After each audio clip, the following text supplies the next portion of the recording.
the new Modus Super Series champion. Yes! What a finish! The silencer, Jacques Smith! And it is Start finish! that shot wins week 6! Maximum checkout. He's done it!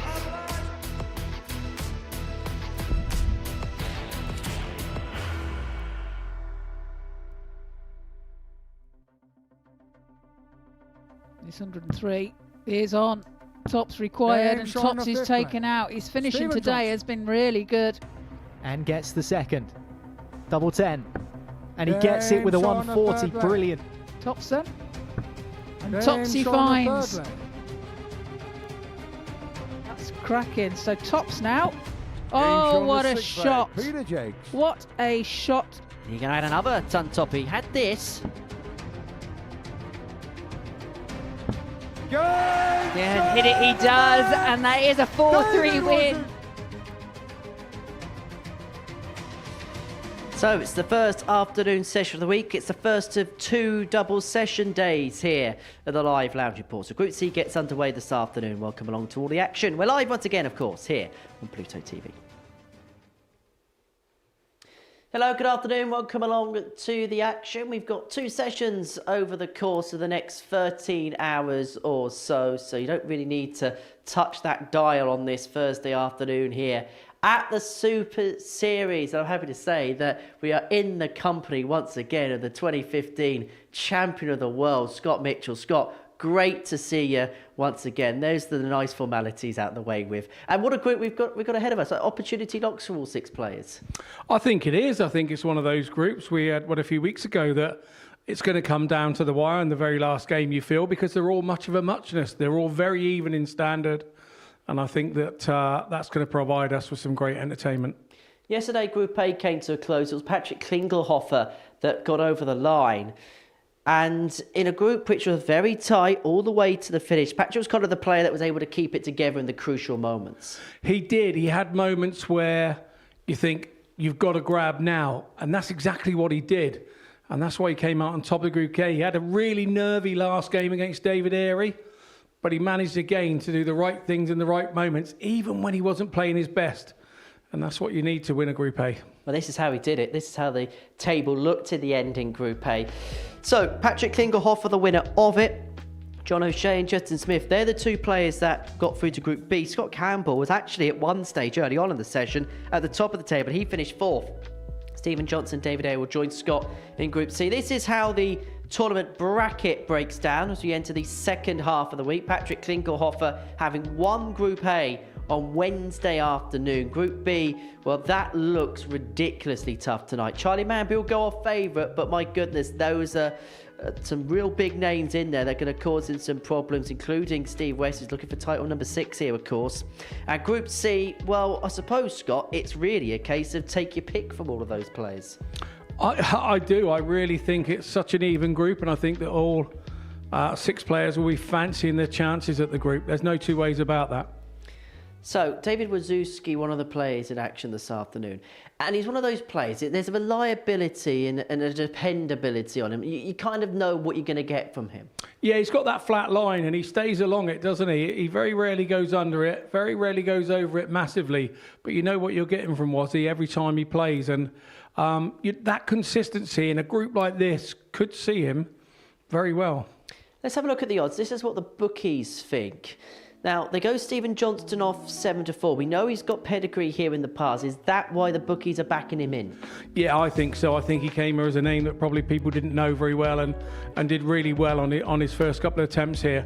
And I think that's what they're looking at, and that's where he is in the odds. But, yeah, he's not unknown to everybody.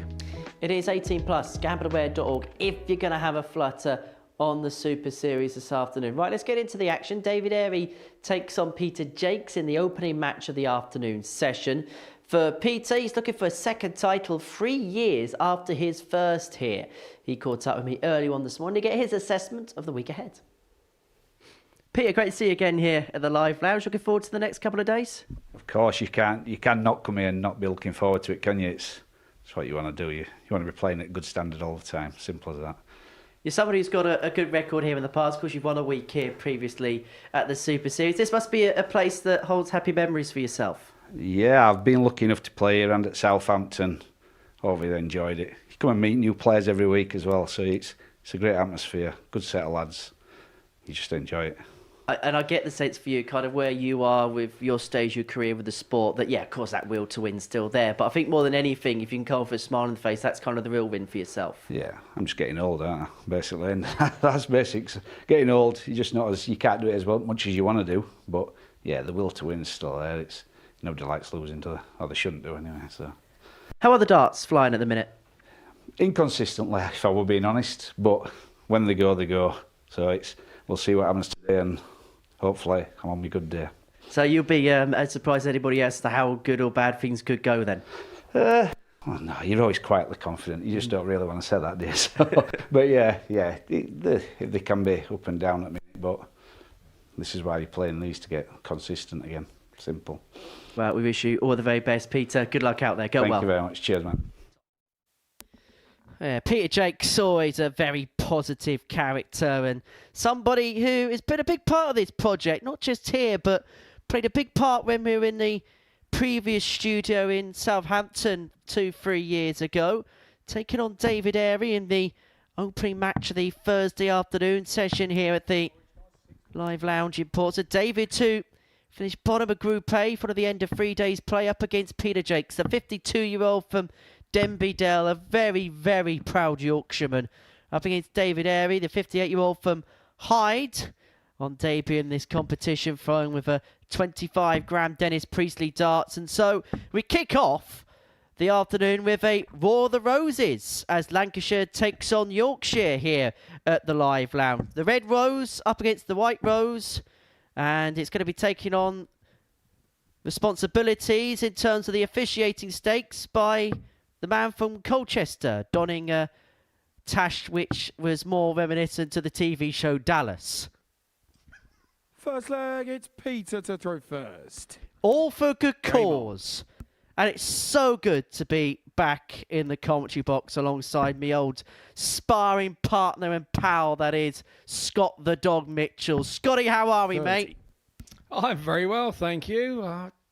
I do like Owen's tash. It's one for me I do actually like, so fair play to him. I see that all the youngsters are trying it now. Even Cam Crabtree, I saw, had one on over the... I think if that's what they call them. Some would say in the farming world we call that a caterpillar just crawling under your nose. But no, it's very, very sporting and very trendy at the moment. So well done to Owen. I'm not calling Cam Crabtree's a moustache. That's just chin furniture. 41.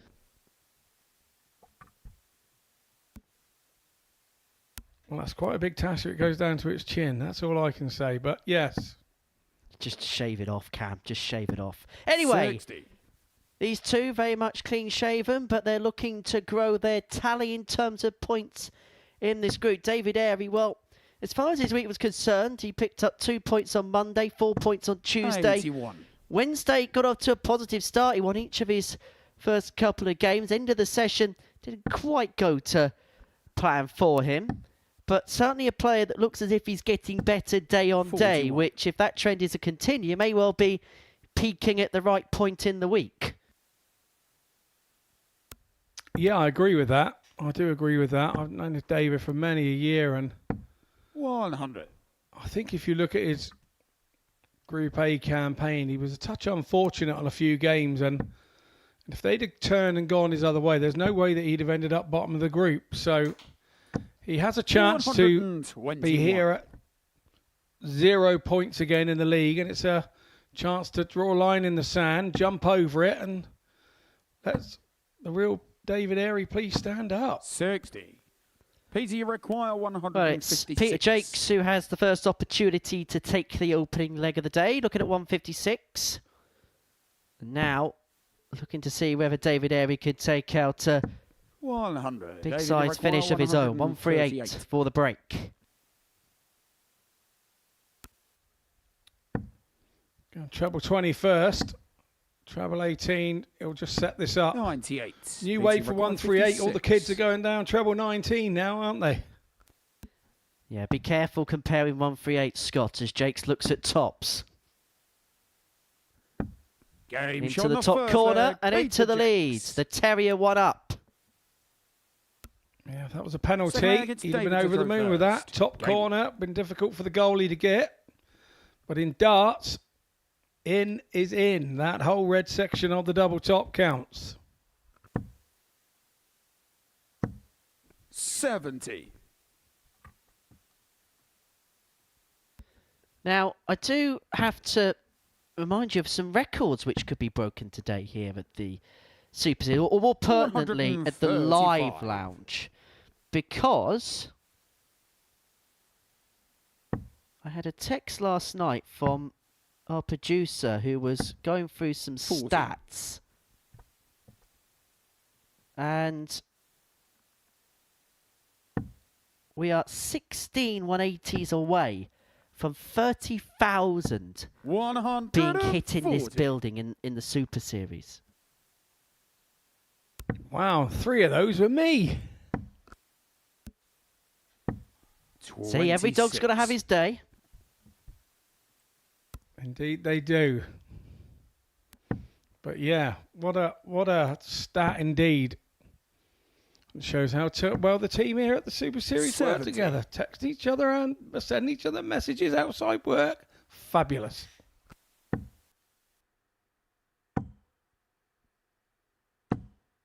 $40.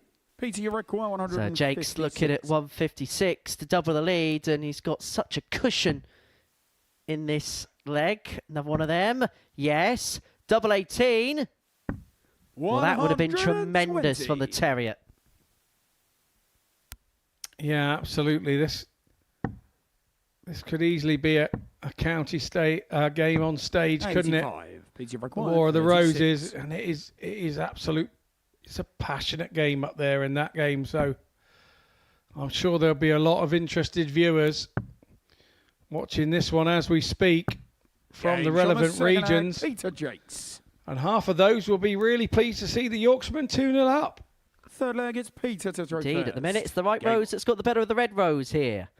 I've actually been told how many 180s you've hit here, Scott. It's more than 3. I remember 3. There were 3 100. really nice ones. You've hit 66 180s here in competitive play. I don't hit 180s. So I'm over the moon with that. That's probably all I hit. Probably in a whole 3-year period. They're probably all here. That's lovely. But it is my favourite throw in the world, this place. So I could understand that. And it did feel like 3 years when you did throw them. 100. No problem with that. No problem with that. As you can see, I'm just back from the hairdressers. How about you? One haircut left. Now, 70. Peter Jacques is nicknamed the Terrier, and that's because of his love for Huddersfield Town Football Club. He has the colours of Huddersfield on the back of his shirt, the blue and white 41. stripes. Nicknamed, of course, the Terriers. Playing their trade in League One this season. Currently 10th in the 3rd tier of the English game. As for Jacques, 95. former weekly winner, back in Series 1, Week 11. Got the better of Robert Thornton in that final. And that was during that period where Robert Thornton just kept making finals and just 100. could not find a way just to win on this stage. And Peter's one of those players that's been around the tour for so many years. He's been there and maybe didn't quite get the accolades he would have liked. But actually, something like this gives him the vehicle to kind of shine on the big stage, maybe towards the twilight of his career. 81. David, you require 56. So single 16 for Airey. 36. And it's the doubles that have Peter, you gone require 79. wanting again. Jakesy now in for 79. The old 2 big singles and back yourself route. 39. Oh, caught the flight, David, didn't he? you And require 20. took all the forward propulsion out of the dart, and it didn't stick in anywhere. Game shot on the That one third stuck leg. in nicely. David Airey. So David Airey now on the board. Fourth leg, it's David to throw first. In terms of his stats for Group A, overall average of 79.86 for the 15 games that he played is doubling. Well, it will need to be improved upon if he's going to get out of this group. Just 27% in terms of his finishing over the course of the 15 matches that he played. 41 hits from 151 attempts at a double from Monday to Wednesday. 100. Just watching the Airey throw from a side angle here. He doesn't have a lot of backlift. He takes it to 90 degrees and then thrusts forward with a big flick of the wrist to get the propulsion forward and the power to the board. Whereas Jacques, he takes his arm right back under the eyes and it's a 135. Sort of full 160 degree before he releases. So two very different styles here from the two lads. There you go. It goes up to 90 degrees and then away he goes.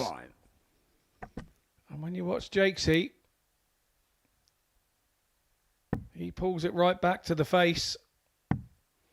And his actual arc of throw is a lot longer and a lot further. So he should propel a faster hand speed and a faster dart in the air. So easier to aim, according to the statisticians. 96. Peter, you require 170. Well, Airey's led himself a 169. Jacques has got 6 on the fish to go 3-1 to the good. And you can see in the background, David realised the error of his ways there, and he may well be punished to the hill because Jacques has set up to leave himself on double 18 after 12 for the break, which would give him the darts in the next to win the opening match of the afternoon. 95. Yeah, 9 times out of 10, when you make that mistake and leave a 169, 168, you hit 2 treble 20s with your next visit. Game shot on the fourth leg. No such luck for Airey, but a lot more luck for Peter Jacques. Fifth leg, He takes a 3-1 win. Game on. Up 3-1 lead. And looking good for the win. Played with England with Peter Jacques. 60. And he is the terrier. He really loves that England shirt. When he puts that England shirt on, he is like a dog on a bone. 60.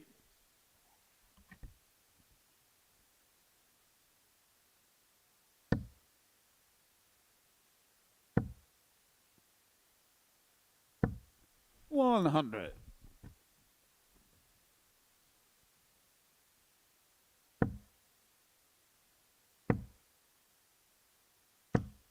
95.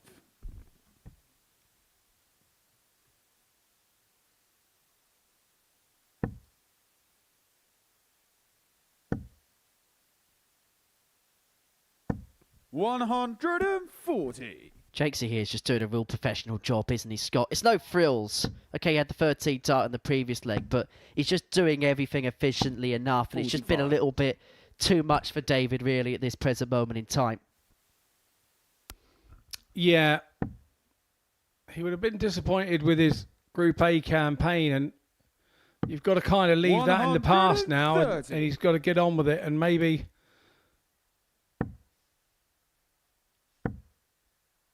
losing to a Yorkshireman, maybe give him PT requires a kick up the backside that maybe he needs to continue on with the group.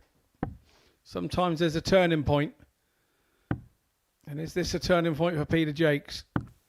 Well, it's certainly a good starting point for the Terrier as he gets his campaign up and running with a 4-1 win over David Airey. Average of 90 in the end. The last 3 legs, 1 in 5 visit range, 15, 13, 15. That's a decent start out the gate there for Peter Jacques.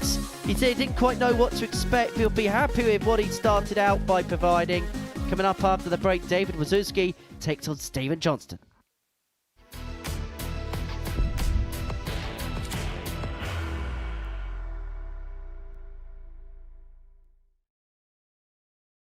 Are you ready to lift that trophy, Darius?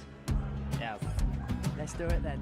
Ladies and gentlemen, your Modus Super Series 9 champion is Lucky D! Darius!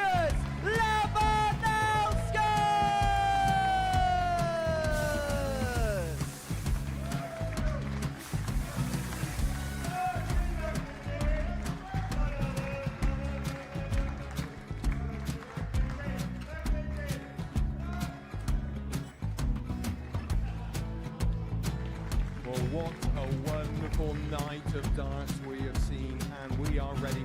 Our champion is ready, and it's trophy time. So receive the trophy.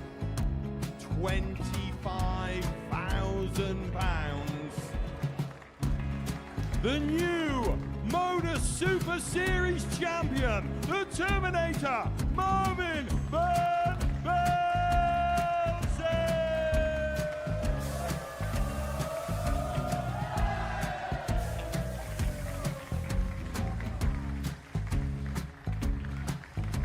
And one more time, the 8th Modus Super Series champion, the Terminator, Marvin Van Velzen. And the new Modus Super Series champion is Andreas Dirty Harrison.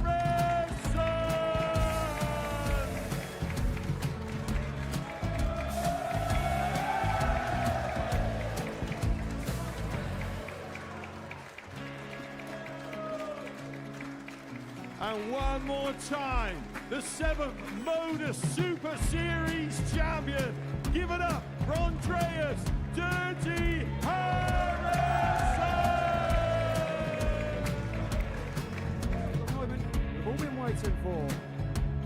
Would you please show your appreciation for your Series 6 Modus Super Series champion, Scott Taylor?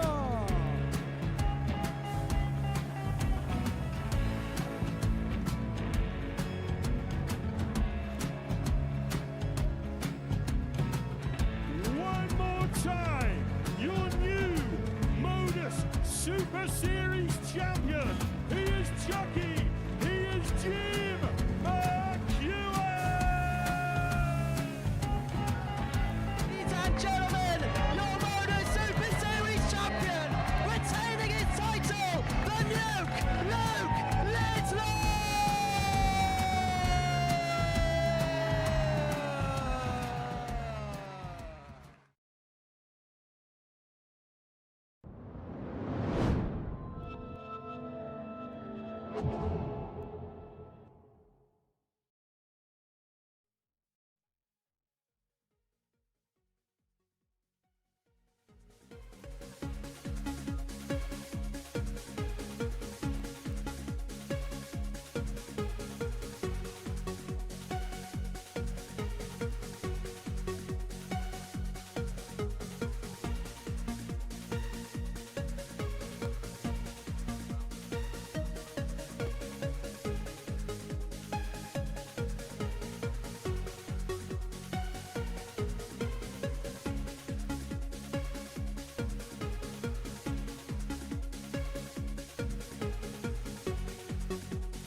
Welcome back to the Modus Super Series, where before the break we saw Peter Jacques get the better of David Airey by 4 legs to 1. Match 2 is a meeting between Stephen Johnston and David Wawrzewski. This will be quick fire and probably brilliant. The 49-year-old David Wawrzewski from Plumstead, 5 times a weekly finalist, twice a semi-finalist in the past, up against Stephen Johnston, the 36-year-old from Falkirk, throwing with the chunky stumpies. Yesterday didn't quite go to plan for him. He made a good start in Group A, but towards the end of the session just never quite correlated for him. First leg, But it's a new David group to brings throw new first. opportunities, and Game on. since Group A has come to a close, Stephen Johnston has found himself in the winners' enclosure because he played in a local tournament last night as David Wawrzewski piles in a max for the first visit of the game. Oh, hang on. 135. Nearly a perfect start for both in this contest. But Stephen played in a local competition last night, and he would go on to win that 81. local competition. And there was some star-studded quality in there. Scott Campbell also played in it. Steve West played in it. 134. Adam Lipscomb was involved. Did even make it through to the quarterfinals, did Adam Lipscomb, in that particular competition. But Stephen Johnston would go on and win it last night. So he goes into this with a bit of form and a bit of confidence. Do you know what? There's nothing better than doing something like that when you 95. need David looking for a bit of 100. confidence and you're here. I think for some, if you know that you can go and win it, then it's a really good idea. If you don't, and you go locally and don't quite 35. do so well as you hope, Stephen, I think then it 137. can sort of dent your confidence massively. But I don't think he did himself any harm David, last record night, 65. did Jono? That's for sure. Tops. Double 10. Just on the 55. inside. And so Johnston Stephen will be back. required 3 darts at 36. double 18 for an opening leg break. Game And shot. it goes 14 darter Stephen for Stevie Johnston. J.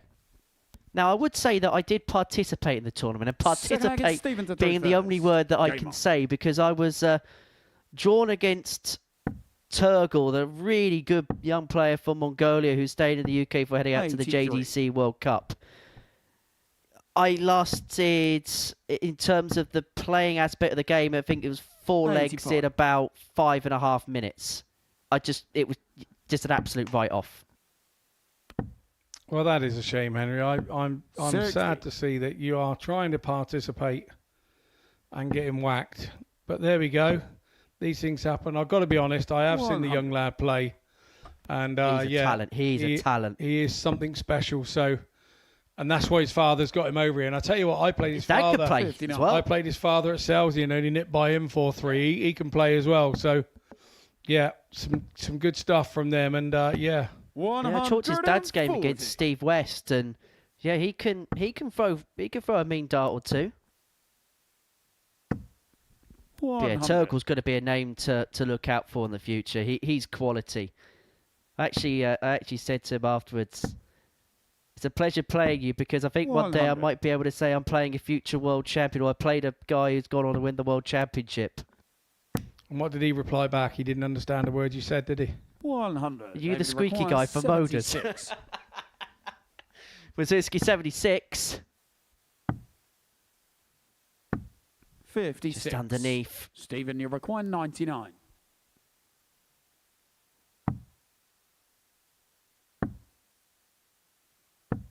$79. David, you require 20. So 2 10s for Wawrzewski to level up at 1 apiece. Game shot on the And it second goes, leg. and we are David back on turns. Wawrzewski. 1-1. Third leg, it's David to throw first. He's on fire there on double 10. Game on.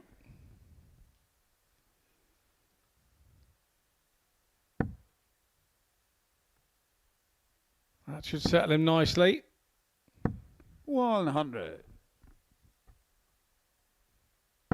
This is one of the games I was looking forward to when I saw the fixtures when I came in this morning 140. for this precise reason.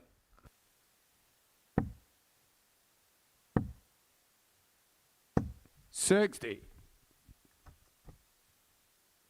On the back of Wazzy's shirt, the logo for Alzheimer's 60. Society UK, who do tremendous work with people and families of those that suffer with dementia. It's such a cruel illness, such a cruel disease, not just for those that suffer with it, but also for the family and friends of those that also suffer from a cruel disease, which many families in the UK at this present moment in time, unfortunately, probably have stories of people they know and 80. they love. Stephen, you require 161. cruel, cruel illness, and they do some superb work. And he's a superb ambassador. He's done plenty of charitable work for that David, require 121. particular cause.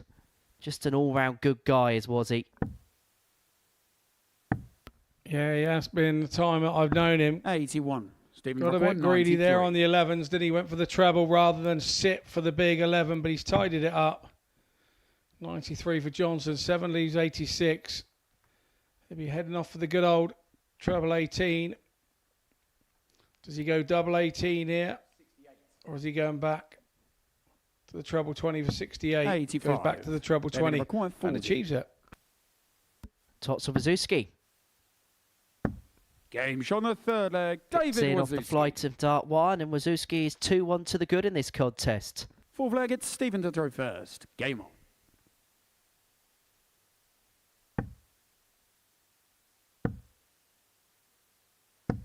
$100.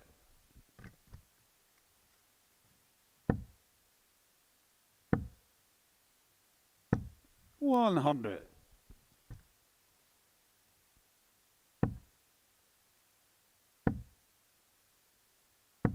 $125. Quality contest this. 3 legs in, both players averaging in excess of 90. Johnston trailing 2-1 despite the fact he's averaging around about 100. 96 and change in this contest. But was he on folks just doing the right things at the right times right now? 180. As is Stephen Johnson. Nice 180 for him to take control of the leg 60. there. Stephen require 96. 96 here. Want to polish this off with these 3. Not to 56. be. He returns. Was he back on? 2-4-1. Well, there's the 1. 41. Just knocks the 40 off. Stephen So require he's got 40. 6 from here. Game shot on the fourth Only needs leg, the 1. Stephen Johnston. Nicely done from Johnston. Fifth leg, it's Now David for to throw Falkirk. first. Levels it up. Game on. It's a good leg on throw, but the problem Johnston's got is he's got to force the issue at some point on Wazzie's throat. 140. And if he's going to pile in 140s like that, it's going to be a tall order. Yeah, when you're throwing second, all you could do is just try to hold your throw and 100. try to pressure the first 9 darts of your opponent on their throw. That's the way you have to break the game down and then hopefully give yourself an opportunity. And 140. when we see players give themselves opportunities, sometimes they fluff their lines because they've been so adamant that 100. they've got to break the throw that they get the opportunity and just go a little bit tight rather than relax. 100. Wawrzewski leaving himself a 1-2-1 after 9. Both players on throw have been absolutely exemplary. 140. David Derrick 121. Johnson's averaging in excess of a ton, but because Wazzie's doing it with the darts in his hand, he's just been getting no change. And to get a leg with a 43. break, he may have to Stephen take out this Derrick 161. 161.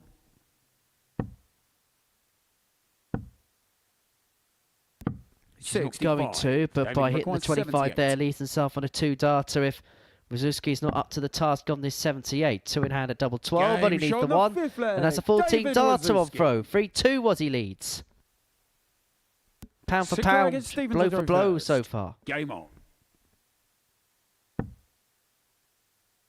Yeah, we did say at the top of the show, there's a few here that fancy 100. the chances in this group. And it's a wide open group. 140. And we suggested that if anybody could stay around this 90 average mark, that all of Group C, you're going to be 60. there and thereabouts to be taking one of the spots to go through to Saturday's final. And these two have opened up like they listened to what we said earlier. 41. If we're going to be honest, we didn't quite know what we were going to get or expect in terms of standard today. 81. But so far, we saw a good performance from Peter Jacques in the opener. These two are brimming up to the boil, and you would expect some decent stuff from Scott Campbell in the next game against Jonathan Platt. And if they can carry on 100. to that kind of tune, then we could be in for a decent afternoon session here, Scotty. Yeah, couldn't agree more. Could not agree more. 44.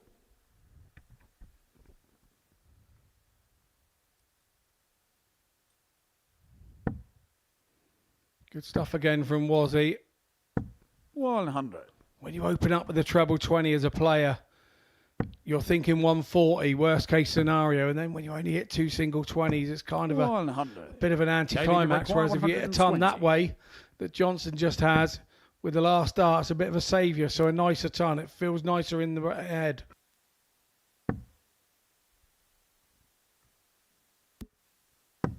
Really good pick Stephen, off there 160. with the last. And we spoke about how Stephen Johnston needed a breaker throw in this game. This is just a whole throw to save the match, and he does so by pinning a 116 checkout. That was really classy under all sorts of pressure there from Stephen Johnston. His game relied on that shot to go, and he duly obliged. 81. Yeah, Wazzy sort of started to ask the question, and when you're throwing second, the sixth 60. leg is always the problem leg for you as a player. There's a power pack score in there, a couple of 180s apiece, but it's the consistency 140. on the tons and the 140s is what's kept this game 100. as tight as a tick on a black Labrador.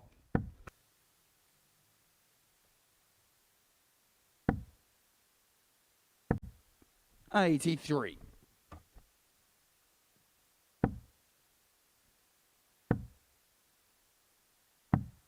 $40. Well, this is a quality contest. David Wawrzewski in this last leg has full command on throw. 100. Ton leads himself on 97 after 12. Johnston needs a 140 at least just to leave himself on any kind of finish. He's not going to, and so Wawrzewski 60. has 6 for the match from 97 to complete a 4-3 victory. I was looking at Treble 18 to leave himself 57. double 12, but will come back for tops upon his return.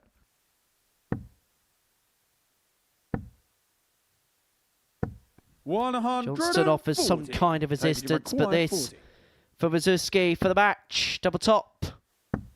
Well, that was an absolute cracker of a contest, and it is David Wawrzewski who gets his campaign off to a victorious start.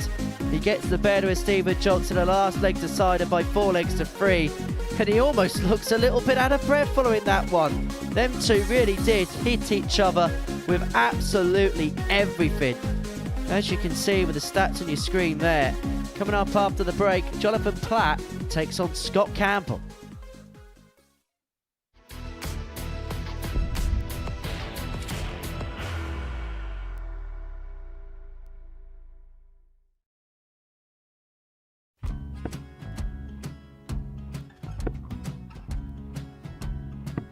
$54. Charlie McGuire, 164.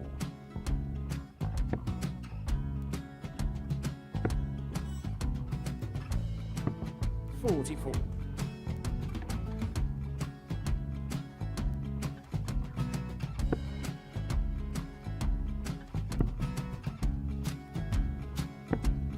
$32. Charlie required 120. Well, 120. He's got a fair, at least 2 handfuls at this. Just needs to stay 60. there. That's a good shot. Halves his score, leaves himself on a 2-darter.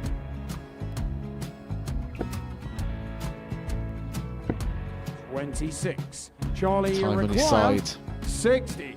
to become back-to-back singles champion.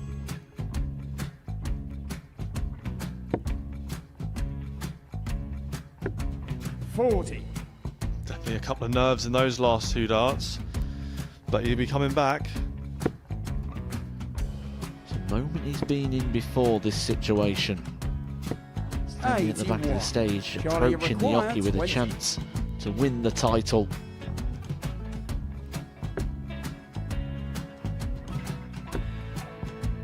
He did this to win the first title, if you remember. 11. I think he's gone. Georgia I think he's required gone to 118. bust it, maybe. The first title he won, he wanted 20. He went 6-7-7 to win it. He had a chance to replicate it again. Yeah, I get the feeling that was for a bust, and 39. on that situation there, George Scaife wasn't even able to take it out going to the 18s on that switch. Yeah, I think he just panicked a bit, but he's done well to get that big one. Sometimes can be the hardest part. Georgia requires This is it. 79. It's got to be 19s. It's got to be 19s for this shot. Big 20 and a double. He's got the first one. He's going to get a match dart here.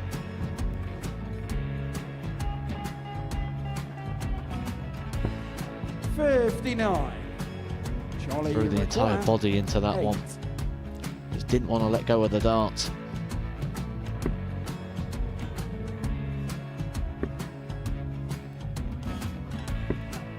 No score. He's given George a chance. Georgia require 20. I think George has been quite good on double 10 today. So many opportunities for Charlie Murphy. Go! Couldn't get the job Yes! done. Got in the match! And the Red Dragon George Modus Skate. Super Series Influencers Champion, George Skate!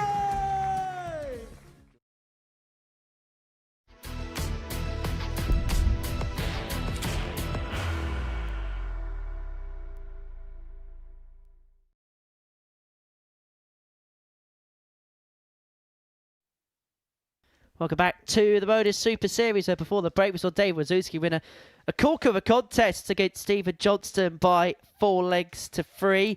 Our third match is a meeting between Jonathan Platt and Scott Campbell under the lights of the Live Lounge in Portsmouth on what's quite a mild November afternoon, actually, if the truth be told. It's not often November you get to turn up to work without any coat on, although I do see by reading the weather conditions that will very much change next week. Scott Campbell and Jonathan Platt game 3. Jonathan Platt, who is very much channeling and modelling his inner 2009 Paul Nicholson there. Have a look at that. Waistcoat, shirt, tie. It's like watching the old school Asset in action. And it looks like, first things first, he's having a bit of a conflab with the referee and Scott Campbell in the background there. Whatever's happening, it seems to be in good jest. Scott Campbell finished 4th in Group A. He had a decent start to his campaign, but Wednesday, by his own admission, was nothing short of an absolute disaster for him. Overall averaged 82.28 despite having a dreadful Wednesday. Doubling left a bit to be desired in that group as well. 41 hits from 141 attempts, just 29% in terms of his finishing throughout the duration of that group. But this brings a fresh opportunity, and for Jonathan Platt, 100. It's very much a him style, isn't it, that shirt? Yeah, when you know Platty as long as I have, yeah, absolutely. It's a very much a him style. 9. And good to see him here because he's been a really good player for a long, long time. And 60. this is what the Super Series does, offers opportunity. And it's down to the players to... I think there's a bit of something's just fell off the shirt. I think a logo blocker. I think a sponsorship patch has come off the back of Jonathan Platt's shirt. 59. Well, that will be remodified a little bit later on.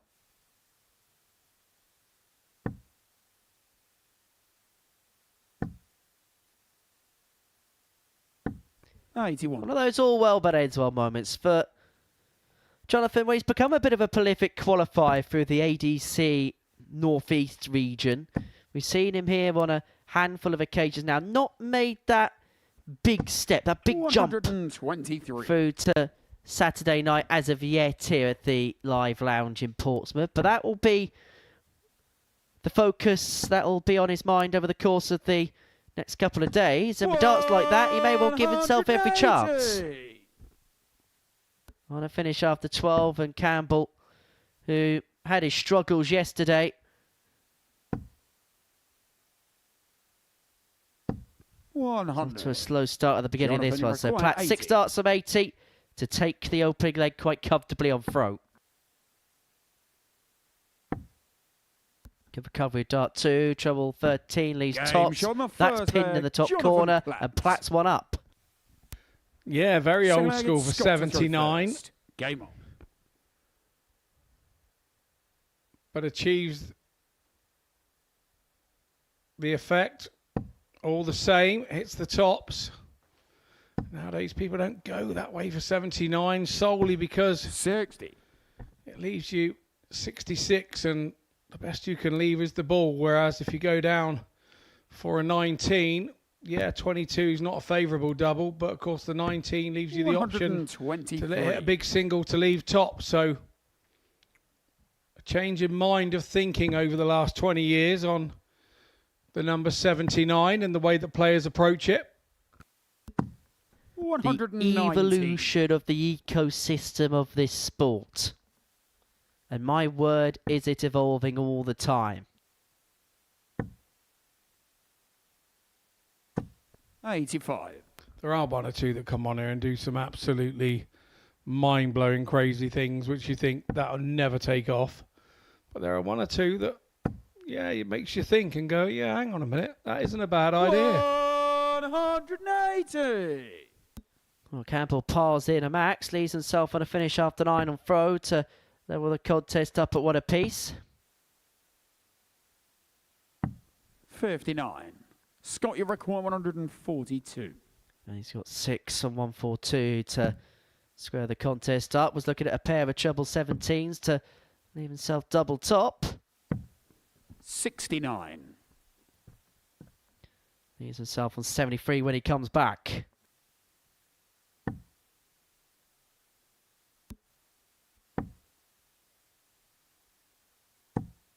$81. Scott, you require 73.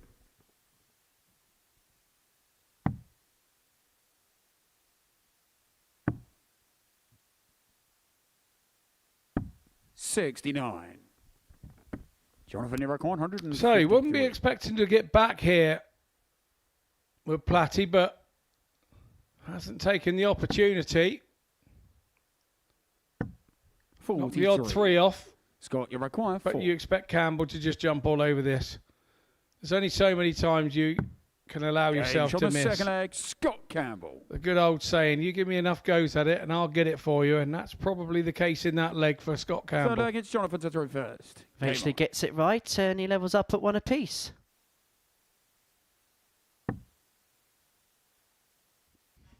It's unusual you see a Scottish player in red 45. as well. Usually they stick to that blue and the white or a nice little mauvey purple type thing. You know, the colour of the top of a thistle. They all still usually stay very patriotic 91. in their shirt colours. Well, if you're tuning in early on this week, the eagle-eyed amongst you will have noticed that Scott Campbell and David Airey turned up in exactly the same shirt twice in 2 days in succession. Twinning of the highest extreme as Jonathan Platt finds a twin of 180s.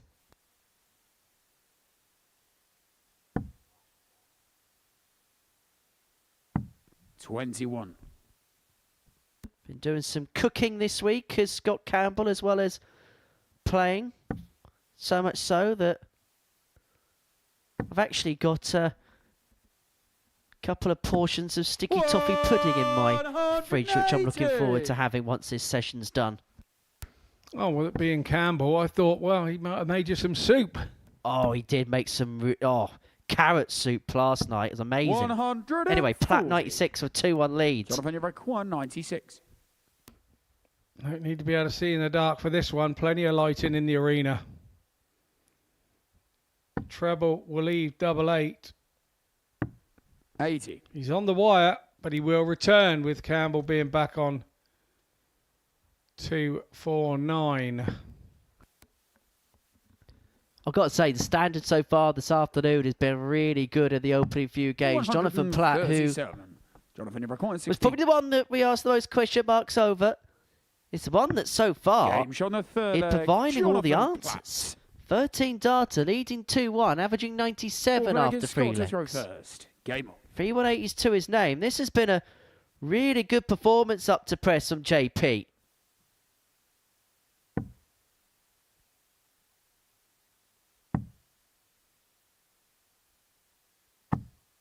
$43.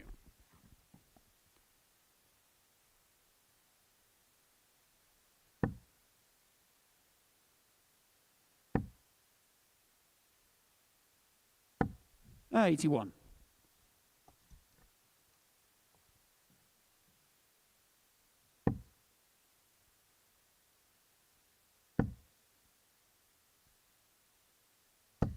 $100. Started stuff there from Campbell.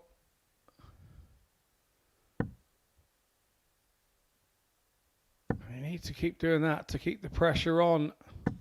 60. To Platty.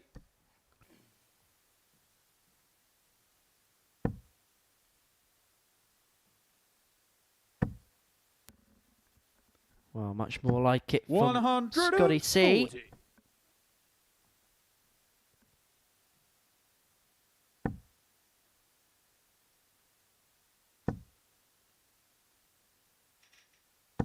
$140.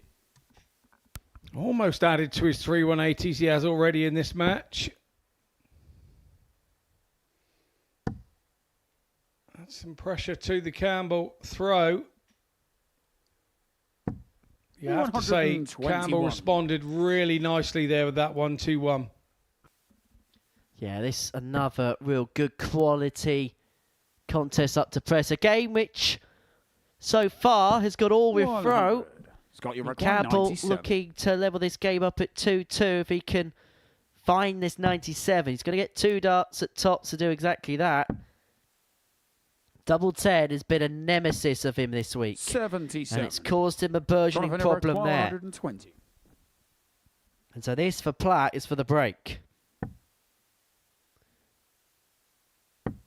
Tops of the 120. Just underneath. Scott, you require 20. Yeah, not quite to be. So Campbell then, statistically, the double that's best for the left-hander. Game and there we go. Flag. There's nothing silly with the first one. Fifth flag, it's Jonathan to throw first. Game on. Platt didn't look happy there that he'd missed his attempt at the double. But now he's pegged back to 2-2. And there he goes again. 180, number 4 for Jonathan Platt. As Chris Mason would say, setbacks make forget backs. And the reason he's so disappointed, because he knew he had an opportunity to really take command of the game. Go 3-1 up, he would have been thrown for the match right here, right now. But all of a sudden, he's got to do the hard work all over again. Yeah, those one turn the frown upside down, don't they, into smiles at the right time.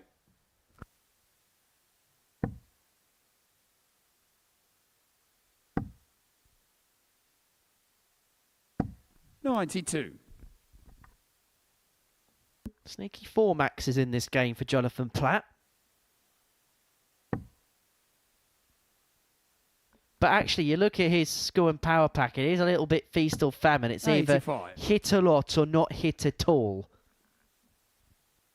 Yeah, it's double treble visits when he does get in there, though. That's the difference. And that makes up for those non-treble visits for sure. 100. Well, he's got 6 here for what would be the 5th consecutive holder throw at the beginning of the game. Would edge him to within a leg of winning this contest. 44. However, that is a slip. It's left him on a bogey. And Campbell, 176, 6 in hand to break a lead 3-2. 62. We had 118 left before that last dart. Went for the 18 to leave a simple ton on his return, knowing that he would have had chances 41. from there to Scott, you require 114. single go top. Doesn't happen. So now he's on 114. So must hit a treble to get himself a shot at a double. to give himself the impetus in this contest. But the Triple AT goes a begging, and so Platt here 54. could be a little bit show busy. But there's an opportunity to move himself 3 legs to 2 up in the contest. 1-2-5. Well, he strays wide with the opening dart, and so Campbell will come back looking 85. at 60 to get the Scott, break you require and to open 60. up a 3-2 lead.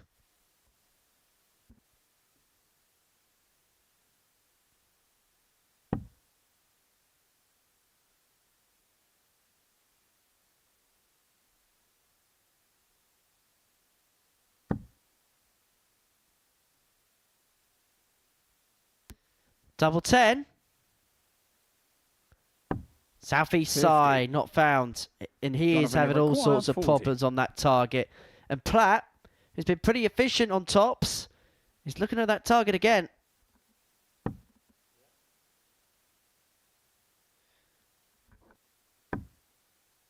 Commentator's curse there, Henry, I think. Big time. Close to the treble than it 30. was the double. They both know this Scott, is a you really require vital leg, 10. as this game is. The momentum with whoever hits this is well and truly with them. Campbell now focusing himself on this double 5. Just inside, so 1 for double 2. 1 in hand. 6. And once again, he fails to complete Jonathan, the you require task. 10. 2-5 to Platt to put himself 3-2 up. And from the brilliance comes the nervous tension because of the significance of the next couple of moments. The madhouse is 8. missed from Platt, and Campbell gets Scott, another you require opportunity. 4. But you may remember a couple of legs ago, double 2 bailed Scott Campbell out. Is it going to bail him out again? Well, this is awkward. Very awkward.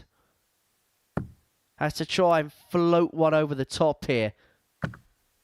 No score. Yeah, he ultimately ends up bumping into the other flight, taking all the forward momentum out of the dart. Dart ends up on the floor. 2. And referee Binks having to do a sit-up.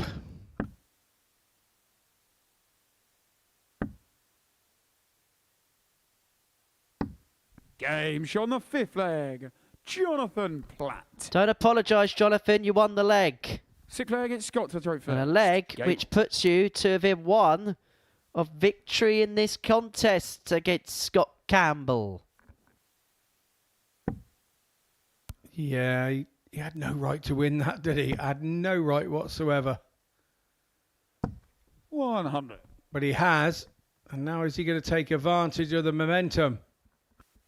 Well, a defeat here for Campbell wouldn't mean it's time for him to face the music, but it would put him in some trouble and some predicament early on in this group. 100.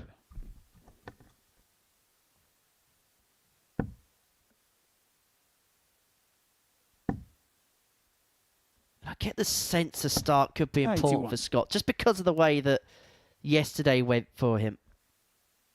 Yeah, getting off is very important.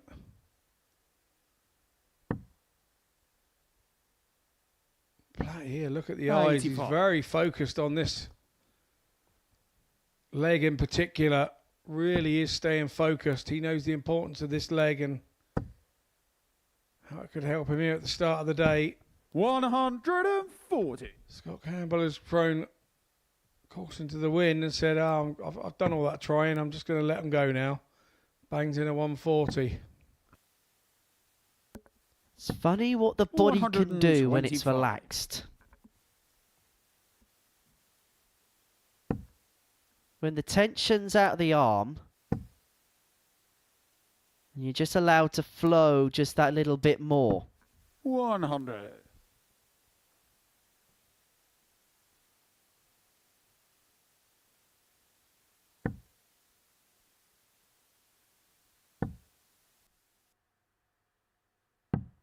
$57. Scott, you require 80.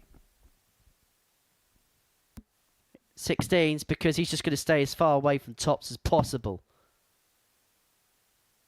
48. Jonathan, you require 134.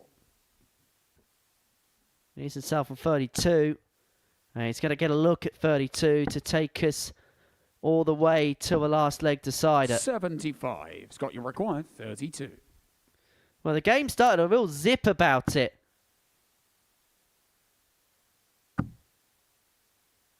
All of a sudden, it's just getting a bit nervy. Getting a bit nervy, and that could be the end of it for Scott Campbell. 2 from 17 on his doubles, and he could be made to pay for it. Because Platt is looking at tops. And now double 10 for the match. For an opening win, and he's spurned a couple of match-winning double opportunities.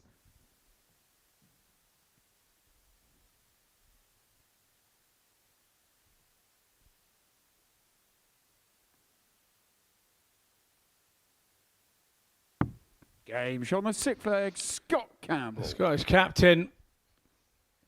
Now double 16, so final leg, it's Jonathan to throw first. we have ourselves another 3-3. Don't know about you, Scott, but don't Jonathan Platt remind you of Zamo from Grange Hill dressed like that? 130. Just say no. I was just about to say no as well. For those younger viewers that don't know what Grange Hill is, although it's back on now, isn't it? I don't know, is it? I think they're back on now. I've got a funny feeling. I'm not sure. 91. He's a locksmith now, isn't he, in real life? The actor that played Zamo? He owns a locksmith company, I think.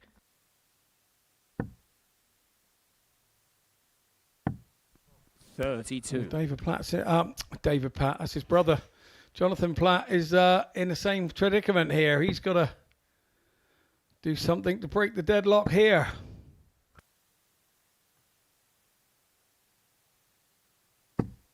$85.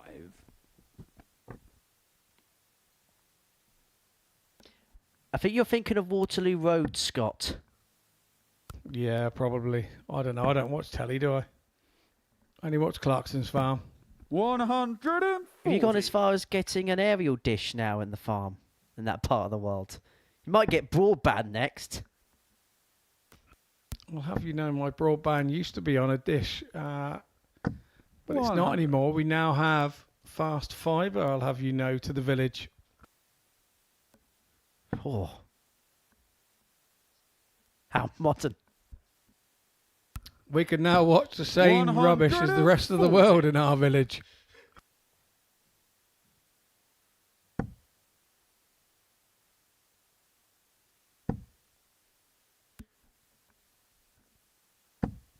$81.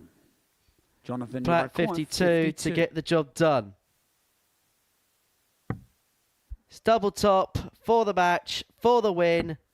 And into the top corner it goes. It's a 14 darter for Jonathan Platt to get the job done. He gets the better of Scott Campbell by 4 legs to 3. And I tell you what, he gave it some gusto there. That was a hard work and a real workman-like performance that for Jonathan Platt. The opening to the game was really superb. Those 4-180s came in the first few legs of it. But he had to toil towards the line in that one. Coming up next, David Airey takes on David Wawrzewski.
Welcome back to the Modus Super Series. A round of fixtures down, and before the break, Jonathan Platt got the better of Scott Campbell by 4 legs to 1. Game 4 is a meeting between the two Davids, Airey and Wawrzewski.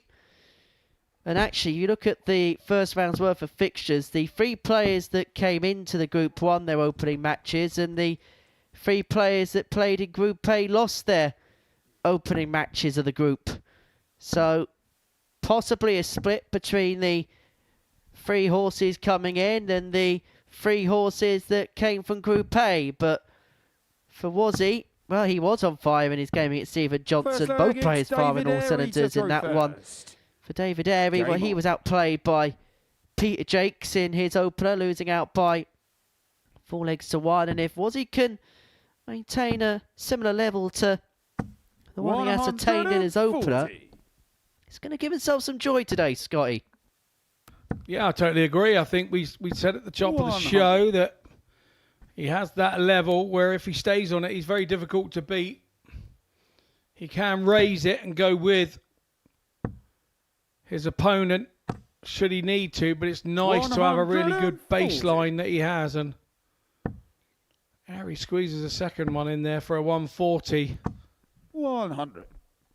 And Owen Bates had to Owen Bates? Owen Binks. I was close. That's because we were talking about Cam earlier. Yeah, Owen Binks there had to step across the hockey and just give it a second look before he called. 46. Which all good referees will do. Never call a score that you think it is. You got to make sure. You got to 100. Get your eyes on the prize. There's 2 differences between Owen Bates and Owen Binks. One's a very good dart player, one's a very good referee. One's got a horrific moustache, the other's got a horrific haircut. 135. Tops left for Airey after 12 to take the opening leg of this contest.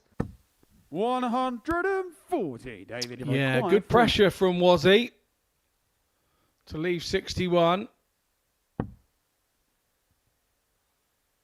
I think we can see how David Airey thought, what he felt of his first dart there at double top.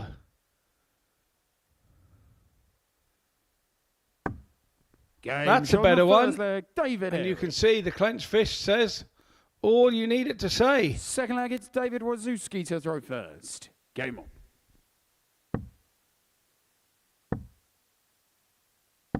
45.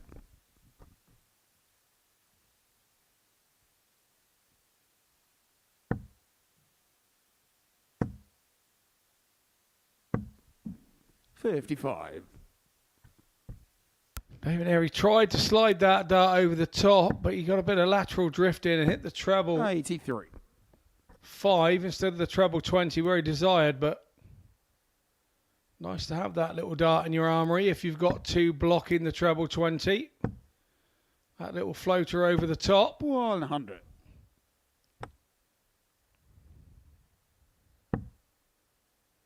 See from Wazzy there on that camera angle, stands dead 58. centre to the board. So that his eye and arm and everything goes in one line towards the treble. 20. 85. David Airey with that.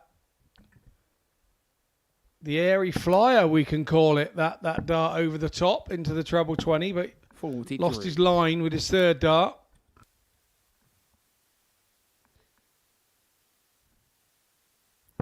Well, he's upped his level in this game compared to the first so far, David Airey, and he's threatening an early breaker throw here. Held in the opener, about to possibly break and go 2 up. There's not too much that David Wawrzewski can do at this present moment in time. Looking at 140 to double the lead. He's going to need the full quota of 6 darts to put himself 2 up in this game.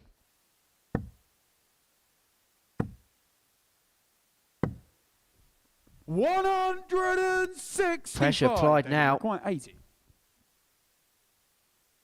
And all of a sudden, this leg has a different complexion. Airey 2 at double 10. Game shot. Finds the it, second but my leg. goodness, did Wawrzewski David put some Airey. scoreboard pressure on that? Yeah, he really did. Third Only leg, after a it's single David Airey 15, to throw probably, but first. Game on. it did the job all the same. But David Airey was under the cosh and one dart left in hand. Hit the double 10, smack, bang, centre. 100.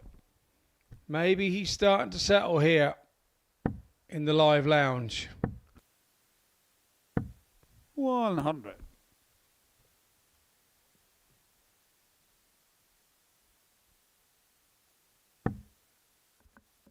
Incidentally, we're 8 180s away from that 100. 30,000. It would be quite an honour to hit the 30,000th 60. 180. I'd imagine for one of the players. You'd expect it to be one of this group now.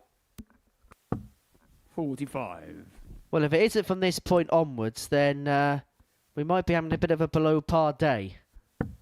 Still got another 12 games to go, 60. so you'd sense that we'll get at least 8 in that time. You'd hope we'd get 8 in that time anyway.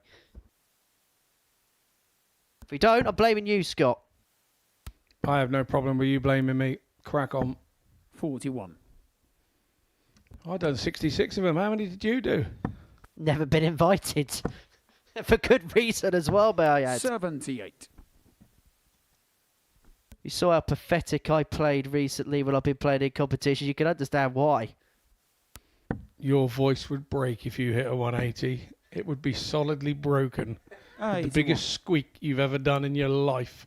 It would be like a bunch of guinea pigs running around the stage. 89. The ADC's David, you 1,640 require best player in the 134. South Eastern London. Anyway, Airey 134 for free zip. Not to be this time, and Wawrzewski, well, he needs to find some kind of 56. foothold in David, this you require contest, and 114.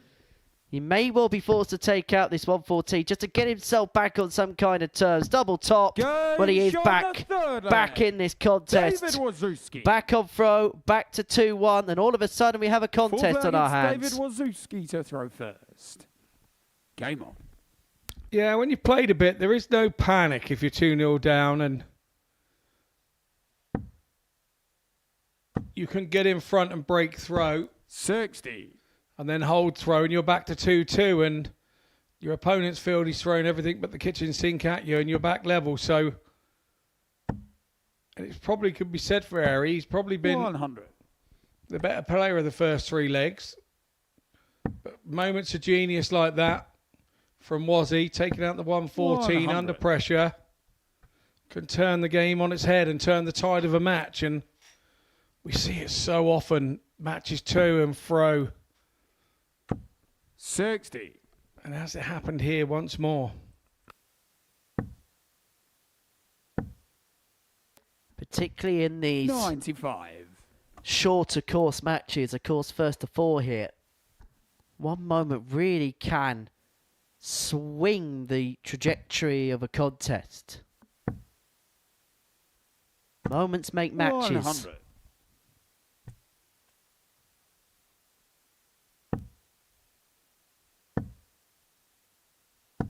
100. Special players have special moments.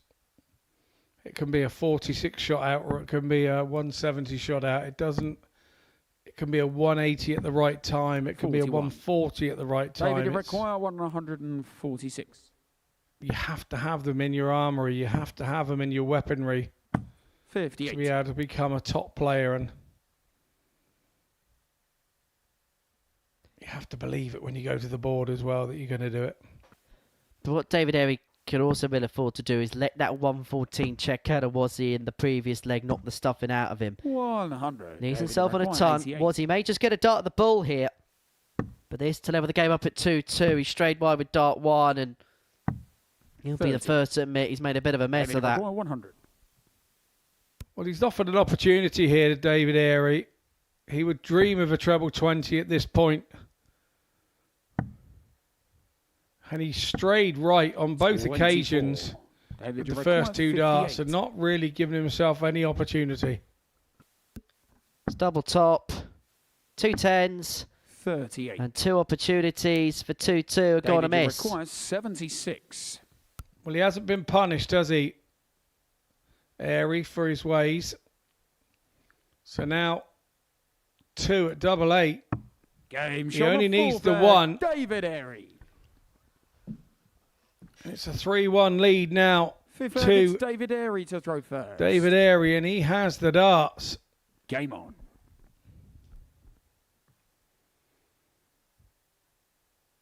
He does look to be a player at the minute that's battling all sorts of things going through his mind from watching this game. 97.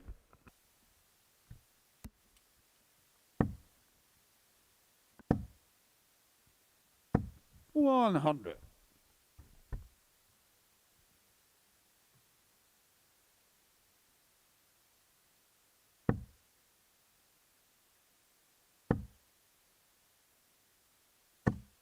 $95.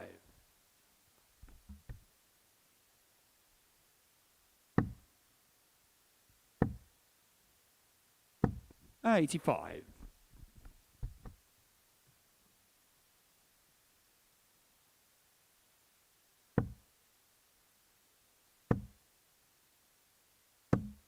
$95. Touch unlucky for Airey there. Drifted again out of the 20s. 60. But I'm sure he's in a position where he's feeling pretty desperate to get his campaign up and running here in Group C. 125. And once again finds a treble with his last dart to make him favourite for this match.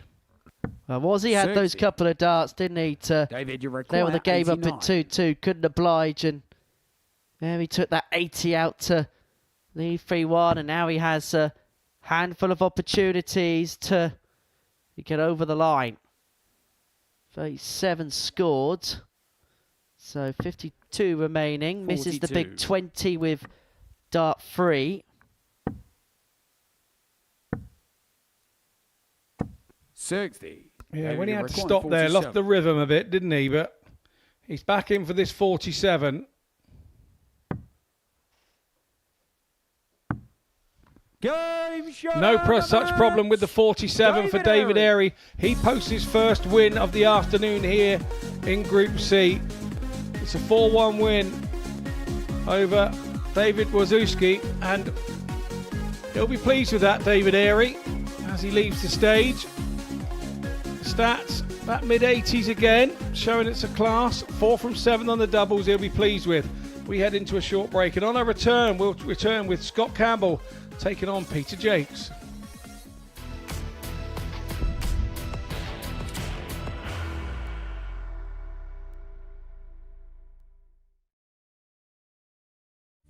He will be disappointed with that. He wanted to have Graham one dart. requires 20.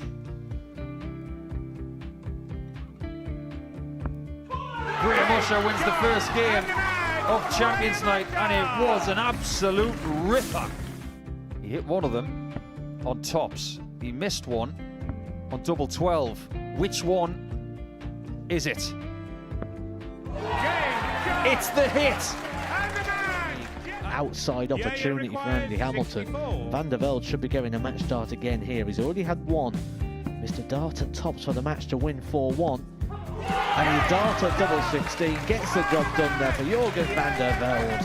He gets over the line with a 4-2. Did he go for tops, or did he just overshoot the single? Jimmy doesn't care. Jimmy just looks to eat this up to make the semi-finals for the second time. Adam Gablas has been eliminated.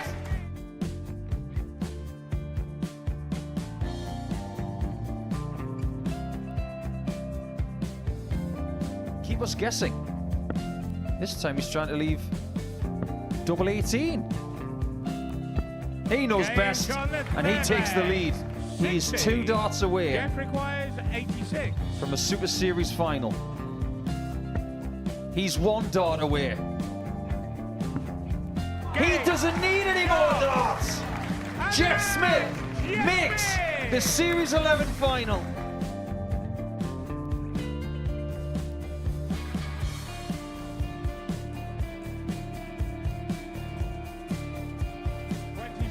Is Usher losing his cool a little bit here? Oh, absolutely. Right now, I'd say the head's gone. And you don't have long to recover. It is very, very short form at darts. Vansky's halfway to victory. He only needs one more. Jimmy Vansky is yet again into a Modus Super Series final.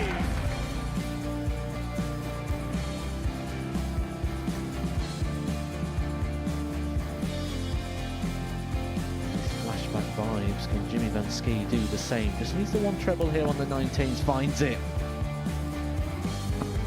For the ball. 101. Oh, unlucky. A lot of pressure on it. He's going to split it.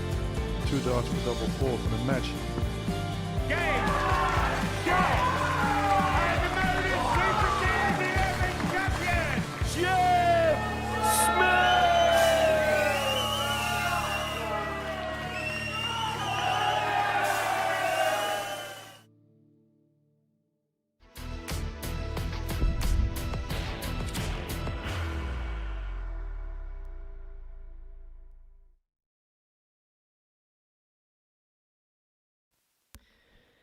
Welcome back. We're here at the live lounge in Portsmouth on this Thursday afternoon. And before the break, David Airey got the better of David Wawrzewski by 4 legs to 1. All 4 games actually so far this afternoon going with throw. Match number 5, a meeting between Peter Jacques and Scott Campbell. For Jacques, a 4-1 win against David Airey in his opening match of the session. For Scott Campbell, he lost 4-3 to Jonathan Platt in game 3 of the session. A match which saw him miss 50 darts at a double in, and that's been his downfall if we're going to be brutally honest throughout the course of the week. He's the first to know that. He's the first to acknowledge that. And he knows that if he's going to stand any chance of making it through and making it out of this Group C, he's got to put that right and quite possibly 72. win this battle against Peter Jacques. Yeah, I did speak to Scott before play started today. Just a few words. And 2015 has been one of those years that he didn't see coming. He's been awfully busy as a dart player in various forms of the game, and 43. yeah, found himself being the Scottish international captain this year. An honour that he absolutely is proud to 59. have done, and continues to do so, I'm sure. One that his fellow players look up to. That's exactly what you need from an international captain. You've got to be able to look up to your captain, and 100.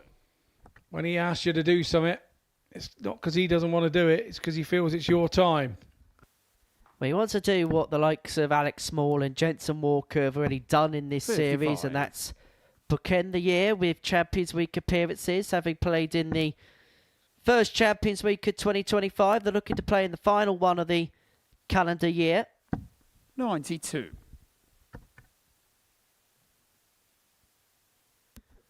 But he's going to have to find a uppage in level and a uppage in quality over the 95. course of the next couple of days if he's going to do exactly that.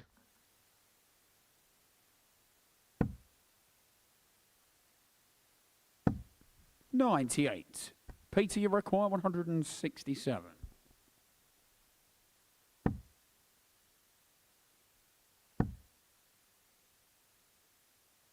$131. Scott, you require 96. 36 left for Jacques to get an opening leg break. Campbell going double-double, having gone low with 27. the first dart. And so 36. 2 ATs, a Peter Jacques to break the throw and to go one up.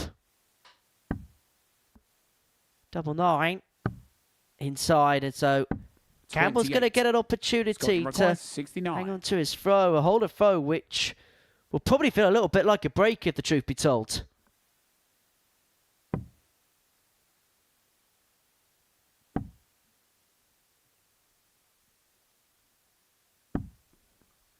137. Peter, you require Yeah, 8. it's a big 4. Not a bad miss, but obviously it offers an opportunity for Jacques to come back in on double 4. Game and shot he on the makes first leg, no Peter mistakes. I always find that double Second leg, 19, it's double Peter to 19 throw shot a first. strange one because it's not a double that you sit on very often. So why go double? I don't get that. Scott, by all means, is not the only one that ever does it.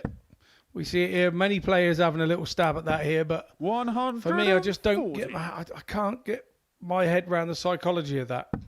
It's one of those things that over the last few years has become a little bit more socially acceptable. 5 years ago, you wouldn't see anybody try and do anything like that, but we see a number of players now do it. We've seen it at the Grand Slam this week. Players go that way for 76.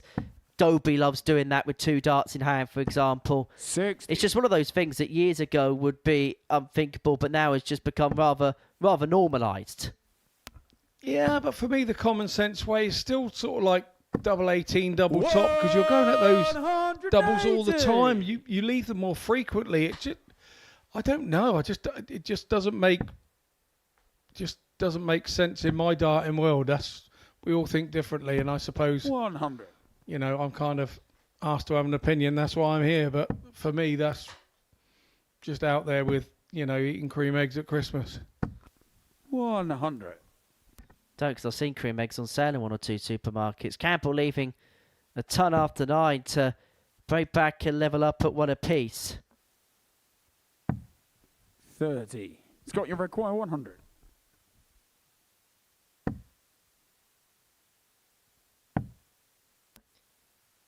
He's going to do everything in his power 52. to stay away from tops if he can, so should.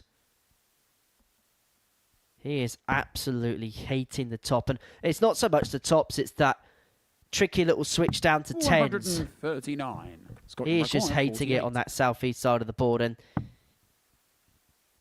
somewhat kind of against the grain for a left-handed player. He has more joy around this portion of the board. Game shot on the second Case in leg, point. Scott Campbell. Third leg, it's Scott to throw first. Game on. Yeah, and a breaker throw as well.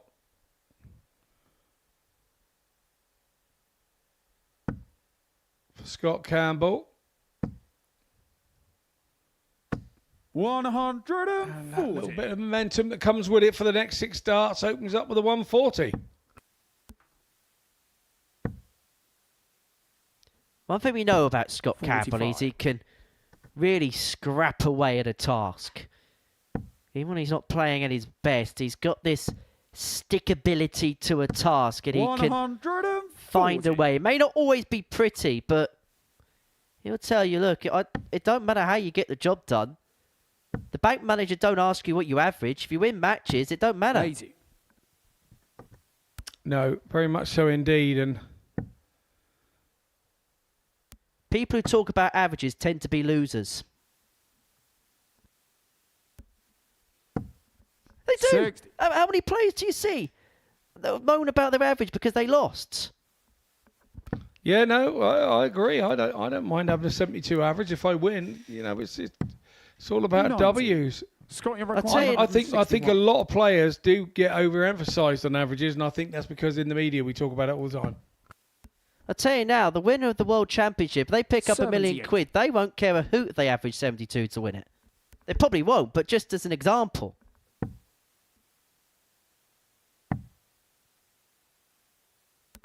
$130. I couldn't tell you what going price average when he Scotty won the World required Championship. Couldn't 83. tell you what Michael Smith averaged when he won the World Championship. I probably couldn't say what you averaged when you won the World Championship. But it don't matter because you won the thing. 93.62. Ah, you played well then. Anyway, Game shot on 14 the tar third for leg, Scott Campbell Scott leads Campbell. 2-1. To be fair, I didn't find out till 3 years later. So, yeah, I've got to be honest with you. I Play didn't for look. one of our statisticians. It wasn't me that looked it up, I can assure you. 100. But anyway, that's my soapbox for the day. Your only one, or can we put that now under the desk and leave it there? 100. We'll jump on it again later. We'll see. We'll see.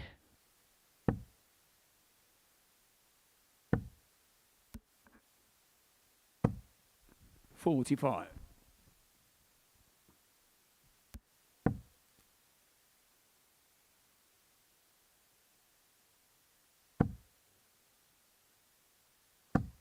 22. Couple of bad deflections there for Campbell. We'll see. Jacques will have a real chance to open up a lead here, and you can see he's nodding his head. He disappointed. He knew he needed a bit more than that to punish the 22 from Campbell. Campbell got a loose stem there, so just gives it a little tweak while it was in his hand. 97. There are players that are able to do that stem up with the dart in the palm of their hand and just with the two fingers. I've seen that done before. 22. And now Jacques hits a 22 of his own. So we've had two 22s in this leg. Very unusual to have one. And then two come along in 4 visits. 145. Good thinking there for Scott, because the 25 picked off, leaves himself on a 2-darter after 12 to get the break and open up a 3-1 lead. 140. Jacques himself on a 2-darter, but Campbell's overturned the throw here. And he has an opportunity to move 2 clear and then have the darts in the next to get over the line. Not to be, and so Jacques will get a chance to level this game up at 2-2. 45. Yeah, got it. The big numbers, haven't you, to keep the pressure on your opponent. To be sat on a double, but Jacques here, treble 20. Oh, he goes the tops route. 58. Scott, you require 52. Leaves 36. Which way is Campbell going here? Is he going 20? Yes, he is. Going over the top of that one. Game shot on the 4. But in fact, hits the side of it and goes in on a bit of a lucky deflection. 5th leg, it's Scott to throw first. Game on. A lucky deflection, but fortuitous nonetheless for Campbell, who gets the break. He leads 3-1, and it could keep up this swing of games, which has gone all with the player throwing first. Jacques with the throw 1-4-1 against Airey. Wawrzewski 1-4 with the throw against Johnston, 4-3 against Johnston. Platt 1-4-3 on throw against Campbell, and Airey 1-4-1 on throw against Wawrzewski in the previous game. At the moment, the player who has had the darts at the beginning of the match hasn't yet lost the game.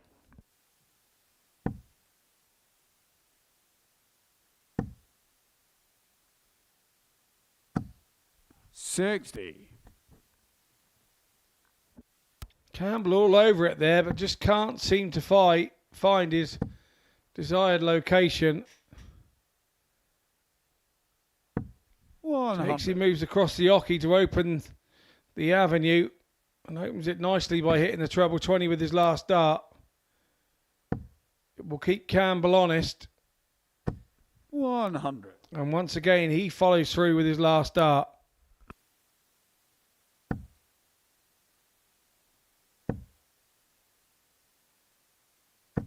Brilliant last start there. Just to somehow crowbar that second treble in. And now Campbell's got a couple of problems on throat. 60. Unable to find a treble, and so Jacques here's got 6 darts to bring it back to 3-2 and to bring it back on throat. 105. And again, good use of the board. Leaves himself on a 2-darter when he comes back.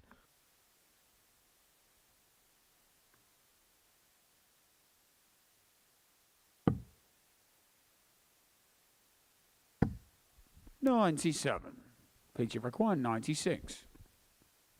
Turns the corner to pressure Jacques' 96, but he's going back to that double 18. He likes double 18. 87. But the 9s have not been kind to him so far today. 84. So Campbell looking at 84 to win the match. 14 for the bull. Bullseye for the win. Bullseye for the win. And a first win of the group for Scott Campbell. The man from Scotland, the Scotland captain, is off the mark in this group scene. It means that all 5 games so far this morning have all gone with the player throwing first in the contest. And that's how Scott Campbell did so against Peter Jacques. Next up, Stephen Johnston against Jonathan Platt.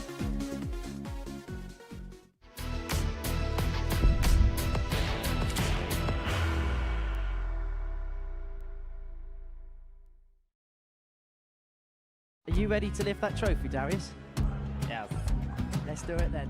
Ladies and gentlemen, your Modus Super Series 9 champion is Lucky D, Darius Labanowski!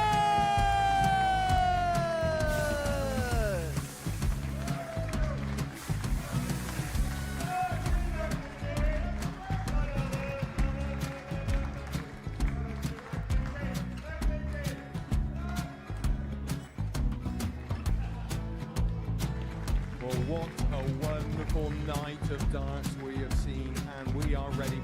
Our champion is ready, and it's trophy time. So receive the trophy. £25,000. The new Modus Super Series champion, the Terminator, Marvin Van Velzen.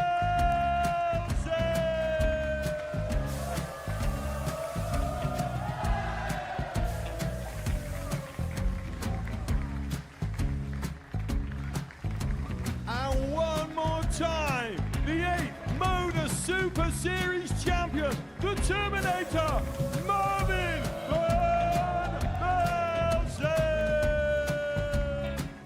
And the new Modus Super Series champion is Andreas Dirty Harrison.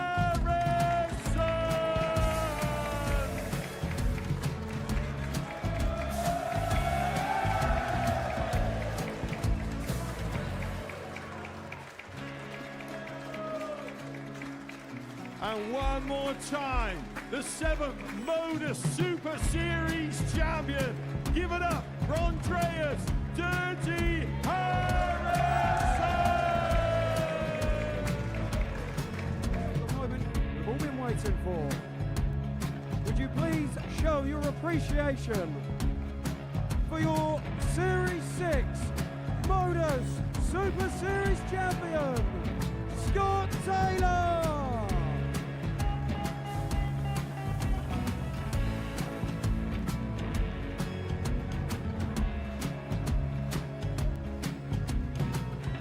One more time, your new Modus Super Series champion. He is Chucky. He is Jim McEwen. Ladies and gentlemen, your Modus Super Series champion, retaining his title, the Nuke, Luke Lidlow!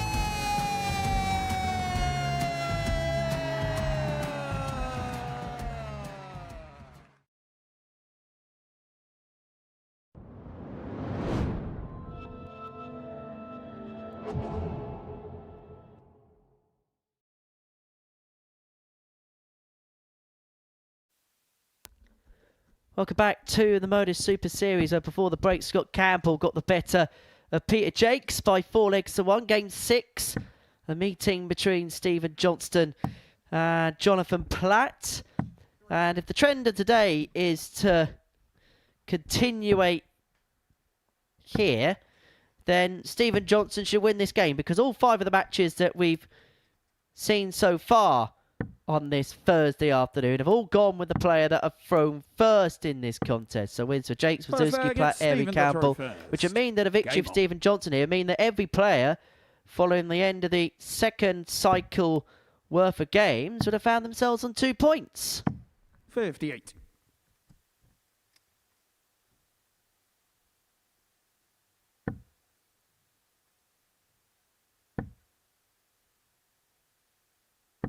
$100.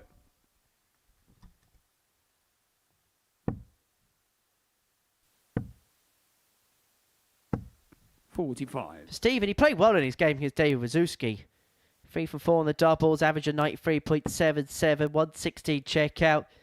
It's just David was just so good on throw that Stephen just didn't get the opportunities to break. It was just as simple as that, really.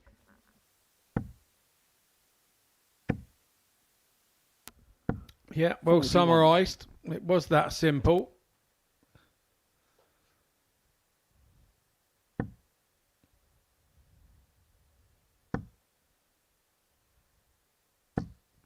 $41.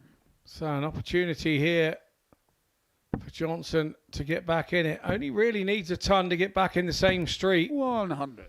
Does exactly that with the last dart. Bit of a last dart saviour. Platt still holding the throw after he opened up with a ton 140. And that's helped him out nicely. 96. Well, Platt looking at 120 to get an opening leg break. Can he just find a way above? Now, maybe some of the newer school may have contemplated the idea of bull ball with the first dart placed in the direction it was, but Platt leaving himself 75. Johnston able to take the 161, and so another break opportunity for the man from the northeast. Well, now there's options on the 72. Decided to go treble 12. 16. Stephen, you require 111. So Johnston looking at 111 to take the opening leg and able to find treble 17. 57. Jonathan, you require 59. So Platt for the break.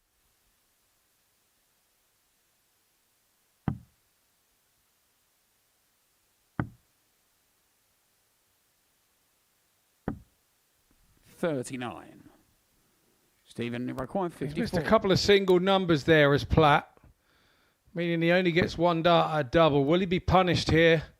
44. By Johnston? No, he's not. Jonathan, so he does return. 20. The double 10 goes. Jonathan Platt. And he definitely dodged one there. Did enough work to get himself in front in the leg. And then got to the tail end of the leg and sort of panicked a little bit. Missed a couple of big numbers, but gets away with winning the leg. He'll want to be tidying that end product up. 41. And you can still, it's still playing on his mind, missing those big singles, because that's why he's opened up, even though he won the leg like he has. 100. Putting things to the back of the mind. Easier said than done thing. 125. However, that's a much better riposte than visit 2 of the leg. And the problem Stephen Johnston's got is because everybody else has picked up a win. If he loses this one, then yeah, I know there's only 2 points between him and everybody else in the field, but actually those 2 points will feel like a long way up because everybody's nicked points and then will pick points off one another as the day goes along. And I can tell you, as a player in the back row, you're fully aware of it. You're fully aware that you're the one that hasn't got a win. 95. And, you know, it can grind at you and grate at you and really give you a bit of a headache over it.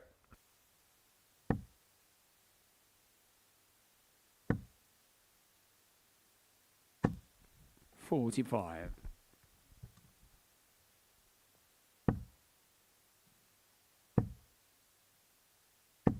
$100.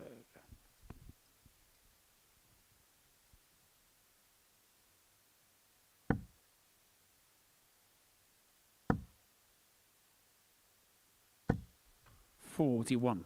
Stephen, if I require 106.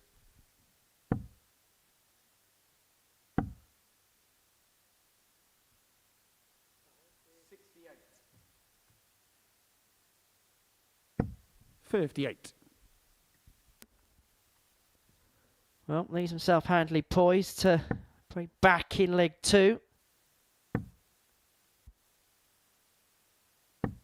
55. Stephen, if I require 48. Platt just hasn't found the range at all on the scoring part of the game here in this leg. Game shot on the second leg. Johnston Stephen Johnston takes out the double 10 to go 1-1. Third leg. Break of throw. First. Game on. So 2 legs in, 2 breaks of throw. Here we now looking to find some momentum to hold, but it's going to be a little bit cagey for Johnston because he hasn't won one yet.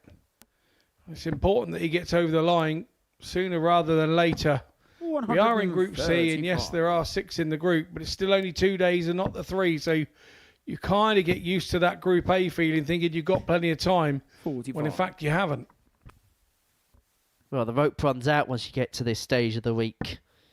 That leeway, that wiggle room, that just begins to drift game by game, round by 100. round. And Steve, I was speaking to him early on this morning. He sounded very confident. Felt good about himself. Felt as if this was the day where he could perhaps turn his week around and play well in his opener against David. And as you mentioned, just found himself the wrong side of the scoreline because he was against the throw. But 83. in this game, he's taken on Jonathan Platt, who's playing 15 points worse off than he was in his opener against Scott Campbell, but struggling to make any change. But that visit may well change the complexion of things. To be fair, we shouldn't be surprised with anything that happens this week. Group A this week had 3 different leaders overnight, 41. didn't it? Justin Smith was top, I think, on Monday.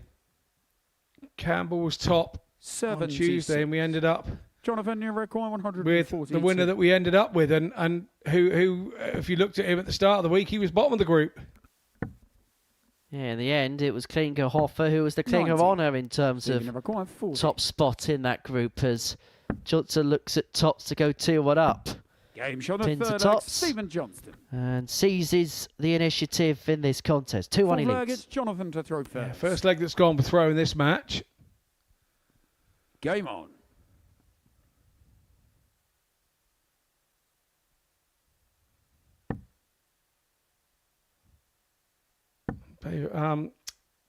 Jonathan Platt here will be hoping that he holds throw here and does the same to go 2-2. 66. Brave to stay there after the 2 treble ones from Stephen. Hits a treble 20 with his last. Very brave 84. to stay there.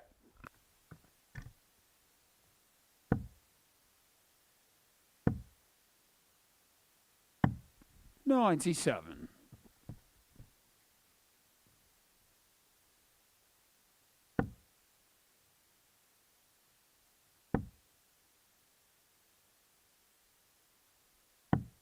$21.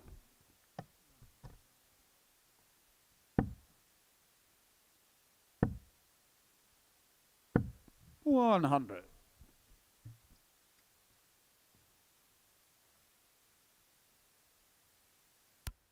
He's got to get that first start right. When he's in the right region, he scores well. 45. But his body language is not indicating that that's the frame of mind that he's in. 100. Just feels like a very hard-working game for the pair. It's not the highest quality. Someone's just going to have to 30. Stephen, draw this out. 138. Ain't going to be pretty, but just take the points and run. And it looks like Johnston's the one 98. who's perhaps best able to try and seize the initiative, leaving himself on tops with a break and to lead 3-1. It'll put him in a leg of his first win. And I mean, everybody would have 140. one win and 40. one defeat to their name at the beginning of this group. 30. Jonathan, you require 121. All over it with all 3 from Johnson, but offers an opportunity of the 1-2-1. 25, 12-20. Didn't 65. quite go. Stephen, you require 10. So Johnson really has to go straight at this. Way underneath. 2's with the last. 4 flags, Stephen Johnston. Another breaker throw for him. He Fifth leads leg, this it's one Stephen to 3-1 throw and now first. Game on. has a chance on throw to take the match out. And I mean that every player would have picked up a point 100. because every player who's thrown first so far in this session would have won.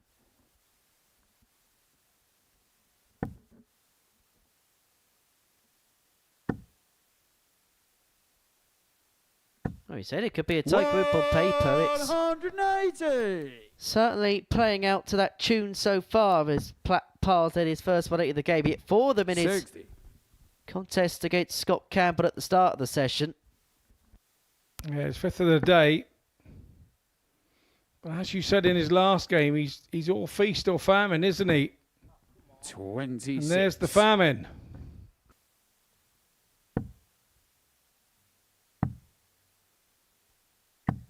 $96.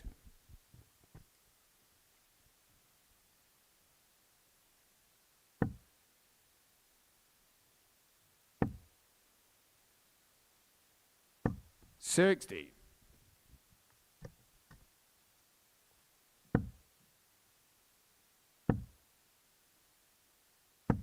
$60.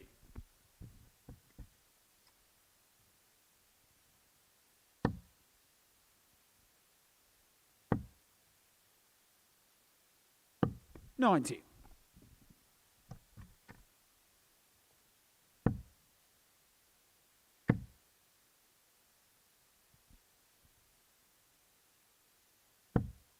$85. Jonathan, you require So this to 145. extend the game, and it would be some way to do so.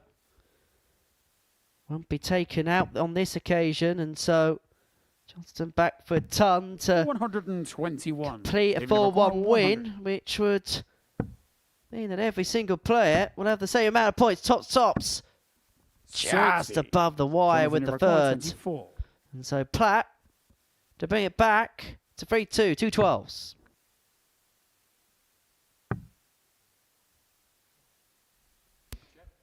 It's not there, Platty lad. It's not there. Nor is that 18. one. Sometimes that can put you off when you think you've already got the leg, and then it turns your head on the full 360 and you have to go back. Game shot. Stephen Johnston takes the game with that double 5. I thought he was going to miss it. He had that routine earlier in the match and missed it. It's a 4-1 win for Johnston. He won't worry about the averages. He will worry about the 2 points on the board. It's a game to talk about for the misdemeanors rather than the good stuff. We head on into a short break, and when we return we have David Airey taking on Scott Campbell.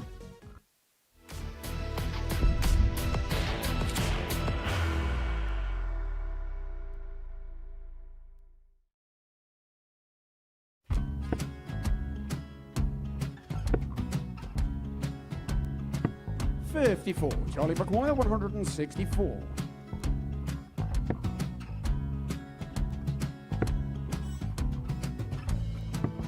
$44.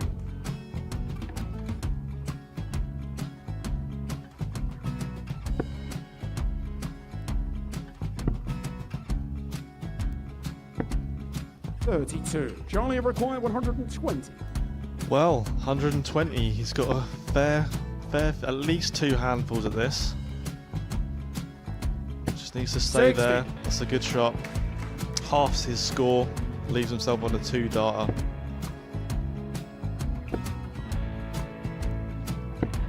$26. Charlie Time on his require side 60. to become back-to-back singles champion.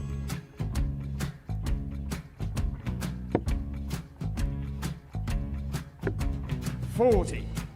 Definitely a couple of nerves in those last 2 darts. But he'll be coming back. It's a moment he's been in before this situation. Standing at the back of the stage, Charlie approaching the required hockey with a 20. chance to win the title.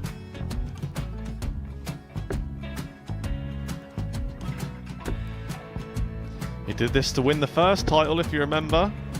11. I think he's gone. Georgia I think he's gone to 118. bust it, maybe. The first title he won, he wanted 20. He went 6-7-7 to win it. He had a chance to replicate it again. Yeah, I get the feeling that was for a bust, and 39. on that situation there, George require wasn't even 9. able to take it out going to the 18s on that switch. Yeah, I think he just panicked a bit, but he's done well to get that big one. Sometimes can be the hardest part. Georgia requires This is it. 79. It's got to be 19s. It's got to be 19s for this shot. Big 20 and a double. He's got the first one. He's going to get a match dart here.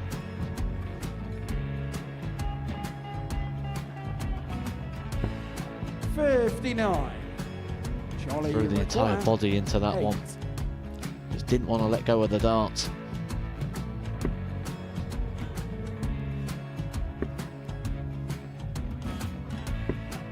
No score. He's given George a chance. George Require, 20. I think George has been quite good on double 10 today. So many opportunities for Charlie Murphy. Go Couldn't get the job Got done. in the match! And the Red Dragon George Modus Skate. Super Series Influencers Champion, George Skate!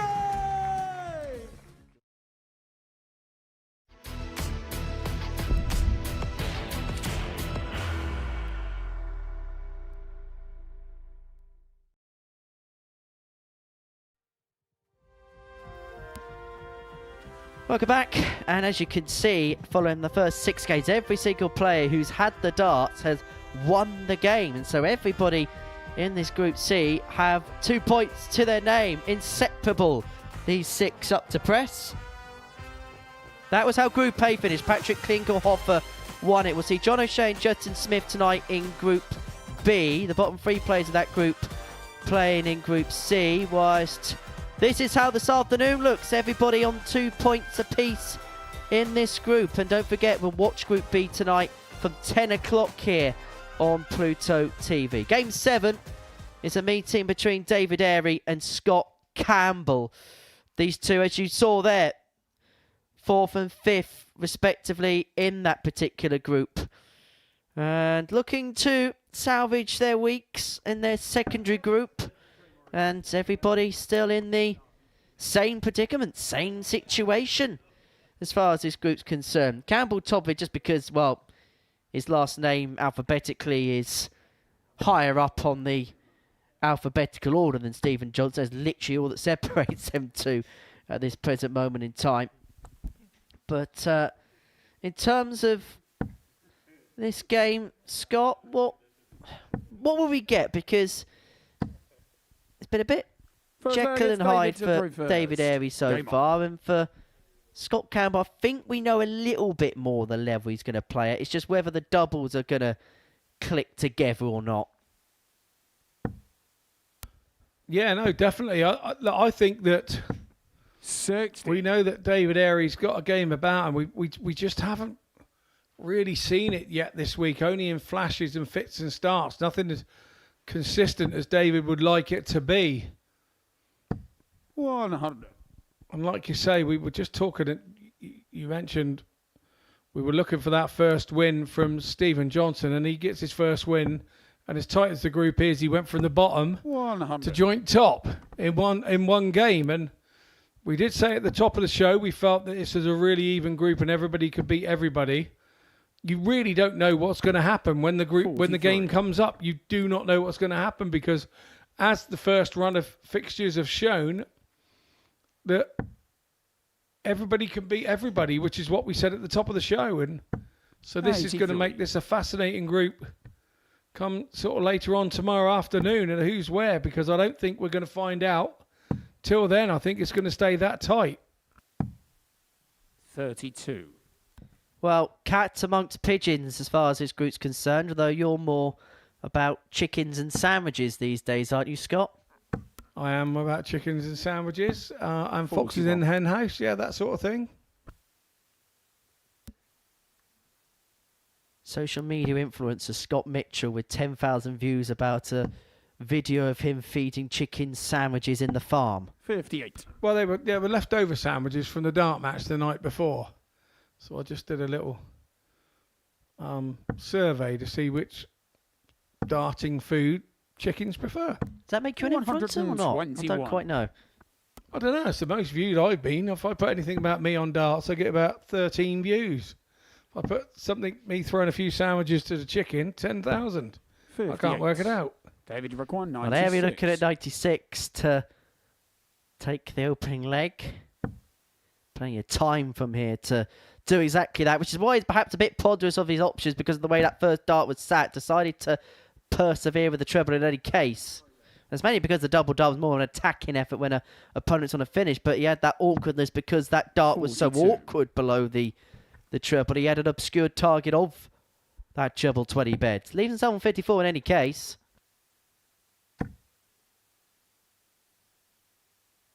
78. David, you require 54.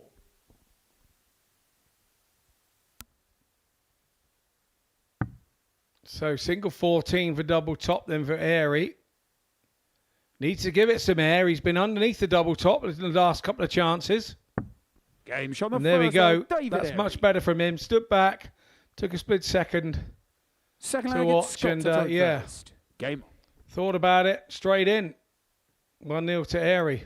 You talk about chickens, and I had one actually yesterday, sat on my hot tub looking in the window at lunchtime, watching the darts on Pluto TV. The chicken was sat on the hot tub looking in my front room window while I was sat there having a sandwich for lunch while I had the Pluto TV on. Can you believe that? But I didn't get my phone out. I couldn't get my phone out in time 100. to film the chicken looking through the window watching the darts. The thing that I believe the least is not the chicken watching the darts, but the fact you got a hot tub. I got a hot tub, but it's never on because I'm too tight to run it. 100. Oh, you are a farmer, aren't you? Well, the weather's gone now. Who wants to run a hot tub this time of year? All it's doing is trying to go cold, and all you're doing is trying to keep it hot. It's just against all my eco expectations. 45.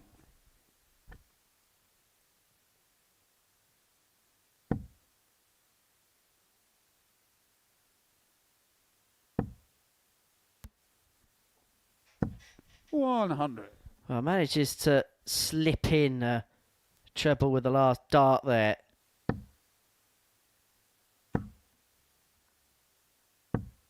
I just get the sense, Scott, and I don't know about you, but I think now the foundations have been laid in this group that everybody's on 2 points. I think we're going to see a lot of cagey games here because there's going to be this fear as if you make a slip here, it could be a big slip even this early in the group. I absolutely think you're spot on. I think this could be a really cagey 60. group right the way to the end of today, with somebody trying their hardest to establish Game shot themselves at the second top of leg, the group. Scott Campbell. And I think when you get there, you're then going to try and defend it, in which case leg, it's David to that throw then first. makes you really vulnerable for your next Game game. on. So I think you're spot on with what you say. It just has that sort of airy, nervy feel, I suppose, is what we're looking to 36. say. Well, one thing's guaranteed, and that's at the end of this round of fixtures, no matter what the results in whatever direction, 3 players will be on 4, 3 players will be on 2 points in the 42. group. 3 will be in front, 3 will be chasing, irrespective of the scorelines in the games.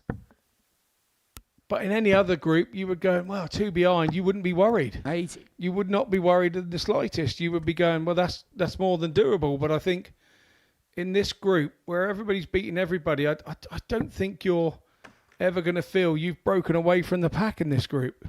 It's a group based on urgency. 2 from 6, 2 days, 10 games. It's 43. It's a ruthless, cutthroat format.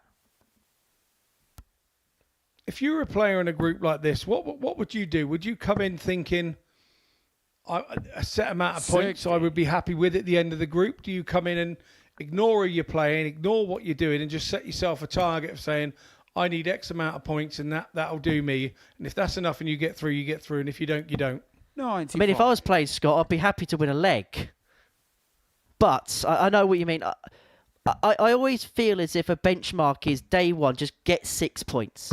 It's an absolute 100. minimum 6 points, because irrespective of what happens to anybody else, you're going to be in play. Yes, you're going to have to push on Friday, but you're going to have to anyway. But if you put 6 points on the board at the end of the first day, you're going to put yourself in 100. play. You're going to put yourself in contention. And it don't matter what anybody else does. You're going to be in the mix still. A couple of people could be on 8. You're still only 2 points behind. If someone goes through the card, you're 4 of them, 100. but you're still in charge of second position. 6 points is a golden mark to be on. Well, exactly what you're saying. You may not be able to throw a dart, but you do think like a dart player, so I will give you that. That would be my absolute bottom line. That would be the way that I thought about this group in this situation.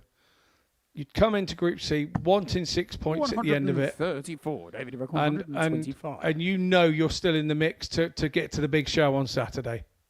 Well, the shot's still on, but not anymore. 38. You've got to put yourself in the position Scott, to give you yourself a require bit of luck 87. or a bit of chance or a bit of skill, one or the other, to make it to the show. And nicely done there by Campbell. inside that one. Not quite that far, 69. Scott. David, you require 87. Well, it's like the old phrase that Sir Alex Ferguson used to say. You only ever worried about the league when it got to March time. You only really worry about it when it begins to get settled. But as long as you're in position and you're in and 62. around it, that's when you can Scott, you require strike 18. when the iron begins to get hot. That's with the football, though. It's the media, isn't it? The media, they're trying to make it anybody can win the league by the end of November, you know? Game It's shot on the third ridiculous. leg, Scott Campbell. Campbell takes a breaker throw there. Fourth leg, it's Scott to throw first. If he Game on. holds throw here, he will be in a position that he would have asked himself to be in before the match started. Well, Patrick Klinkerhoff was fourth halfway through Group A, managed to go on and win it. 100. Infamously, when United won the treble in '99, Aston Villa were top of the table at Christmas. Doesn't matter what happens early on, as long as you're there at the 95. end. It's the only thing that matters. Just ask a certain person who won 5 out of 5 on the opening day of Group A and then 140. went on to lose 5 out of 5 on the second day and not make it through. What was his name? Scott Walters, that was it. That was the one. 95. I did it in Group C. How can we forget? Still hurts when you bring it up.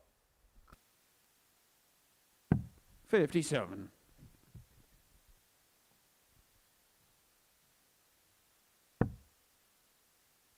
How have the darts been for you recently? 100. Going to see you back up on the stage again soon?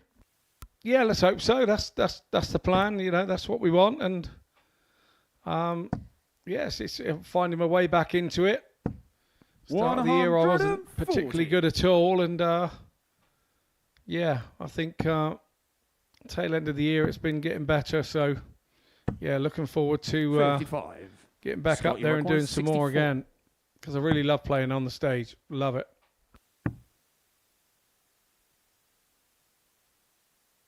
Two eights. Game shot Well, on he the used that fourth leg, first start as a Scott Campbell. tremendous guide. Worked his way beautifully. Campbell 3-1 to the Flag good. against David to throw first. And Game now has a cast iron grip on this contest.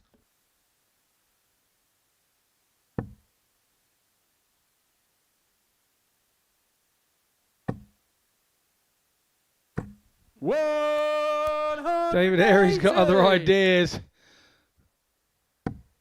A frown turned into a smile there, or a kind of smile with David Airey. 77. And he wonders where that come from. It was a wry smile. It was a sarcastic smile to himself, I think. That's the saying, where's that been? 60. Aladelia Smith, where are you? Let's be having you. Come on, he says. 85. Yeah, Scott Campbell went with that one a little bit, didn't he? And pushed it into the 5. Body angle and movement was all wrong from him there. 140.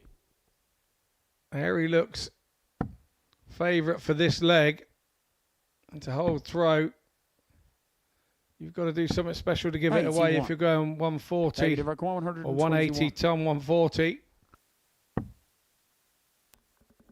Plenty of time, but Scott Campbell won't be overly perturbed by losing this leg because it is a leg on the David Airey throw. The next one's the one which 49. he'll go all out to win because it's the leg in this game. He'll have the darts to go on and win the contest. Yeah, indeed, but a 180 here would make things very interesting. Not going to be now. Concentrating on trying to leave something handy. 58. David, you're Touch unlucky, so 6 from here for Airey then. Which way is he going? 72. Is he going old school? No. Another 16 will leave him double top. 32. He was successful on double top in the first leg. With one dart, not quite so in that one.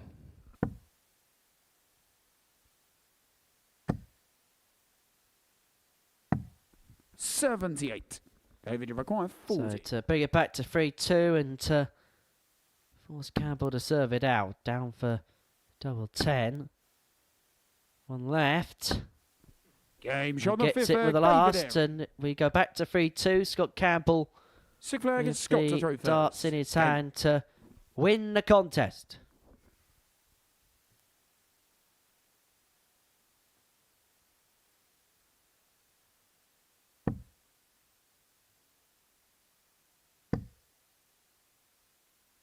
Airey knowing he needs to break 91. here.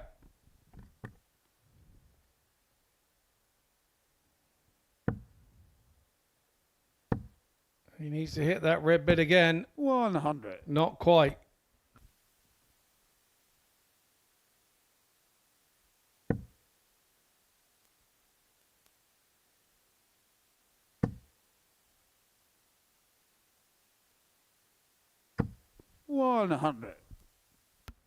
Yeah, good last start there from Campbell. Went through between the pair that were already there, just under the treble. Lost the fight in the process.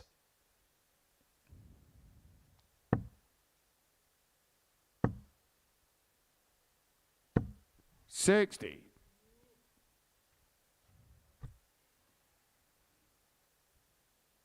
I think we could see the disappointment there on Airey's face. 83.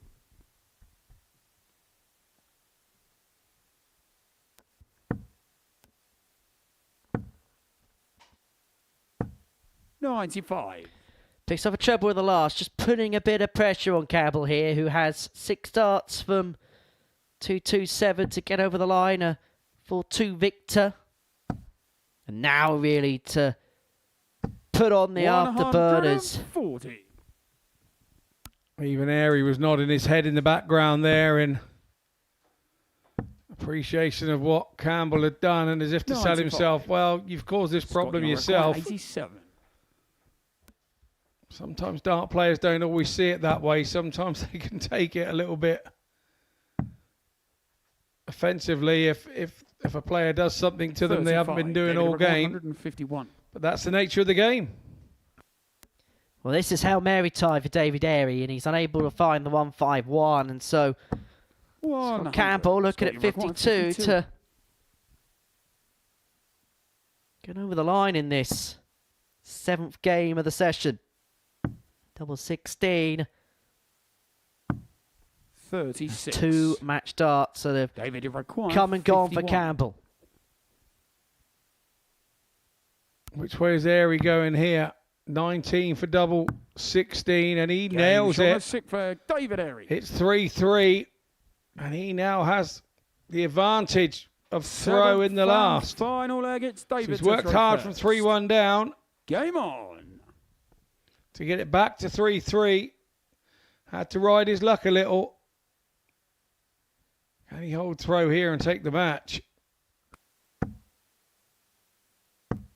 140. There isn't anybody in World Darts that wouldn't have took that 140 on that opening throw. We'd have all been happy with that. 41. Well, he's forced the issue, hasn't he? And he may have just forced Scott Campbell just to buckle a little bit there. 43. But you have to back that 140 with some sort of treble.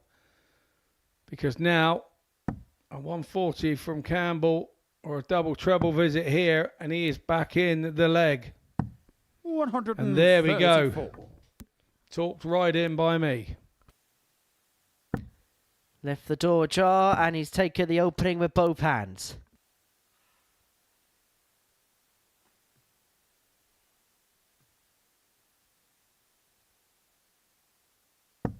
$60. Only a 60. Campbell must be thinking, right, here we go, I've got my chance.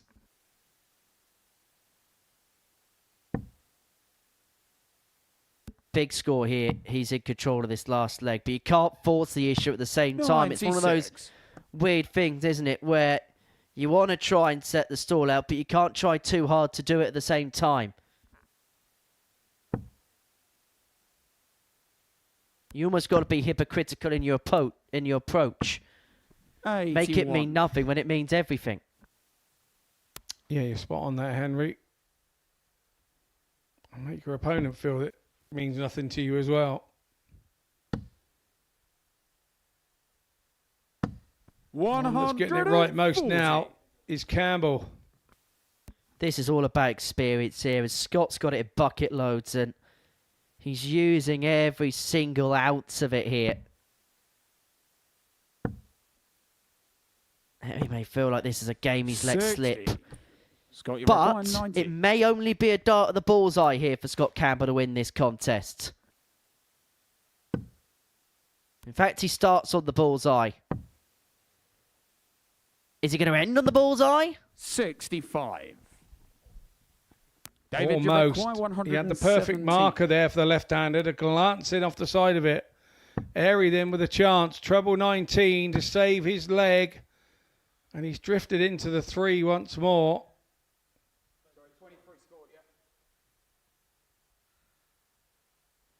Nothing he can do about where it went now.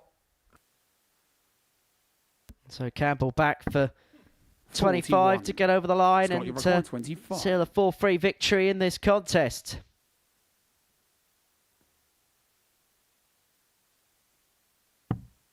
Two darts at 2/8. Beautiful guide. Nestled in off. And that's win number 2 for Scott Campbell. A win number 2 on the spin for Scott Campbell. A 4-3 success against David Airey means that he's top of the group, but he knows he's going to have 2 other players joining him on 4 points. He just don't know which 2 players they're going to be. Wawrzewski and Platt, they're next up to the hockey.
Game 8 of the session is a meeting between David Wawrzewski and Jonathan Platt before the break. Scott Campbell got the better of David Airey by 4-3. Well, that's a change of shirt for David Wawrzewski.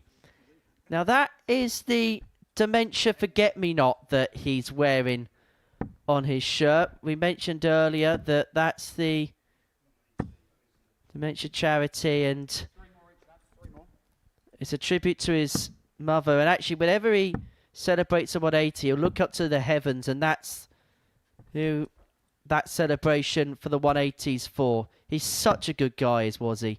He's somebody that really puts himself on the back burner for the difference of others, whether it be for charity in this case, whether it be as somebody who runs an academy. And matter of fact, his academy is going to be here on Saturday, so there's no pressure on him to qualify at all, is there? But he's a man that gives a lot to what is, and I can attest from a personal experience, an incredible charity, and it's an incredible gesture that David's done there. Yeah, he's an incredible guy. I've known him many, many years over the through the county system, and yeah, he's just one of those all-round nice guys. When we get a county game, we end up chatting together for 2 hours in the corner. He's just an all-round nice guy, and most of the time, not even about darts, about all sorts of other stuff. He's one of those diamonds in this world. 100.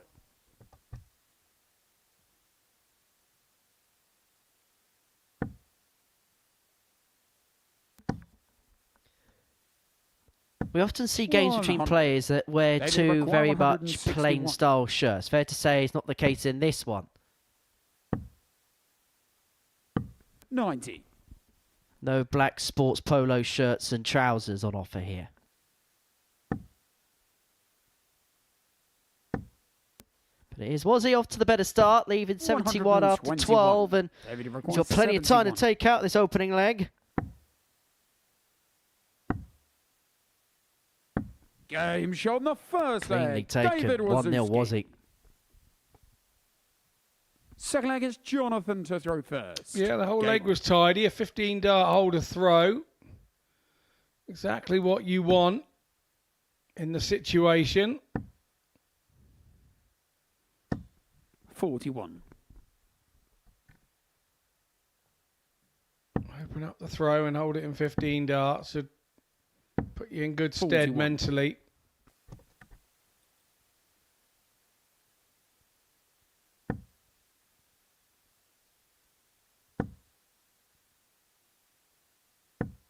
$83.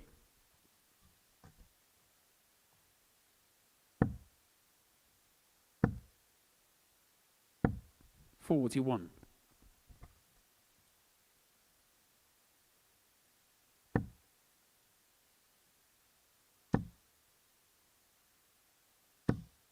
95.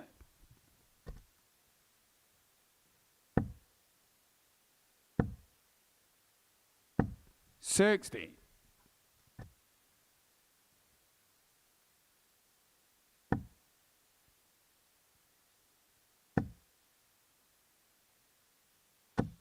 140. Yeah, a bit unlucky for Platty there. The two darts were right in the bottom of the treble 20, so had to go over the top for the 180. Didn't quite achieve that.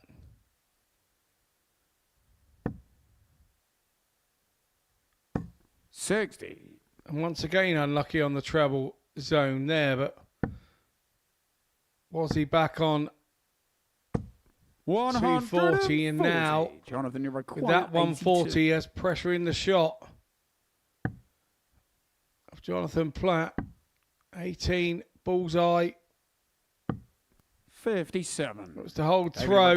So Wazzy now has got a ton. Where does he go here? Wow, that's exactly what he wanted.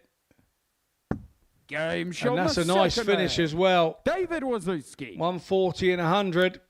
With 6 darts from 240, very nice indeed. Game on. I was wondering where he was going to go if he missed the treble, but he didn't miss it. I was thinking too far ahead.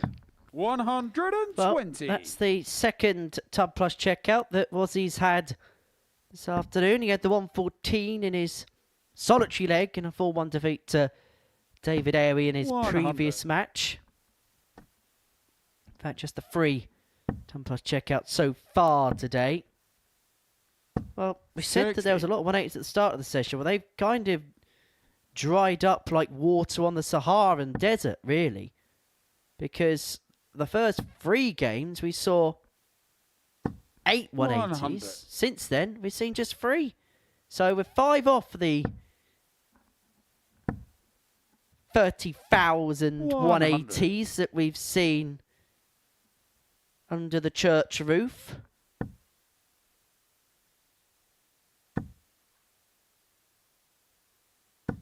Do you know if anyone's bought a cake?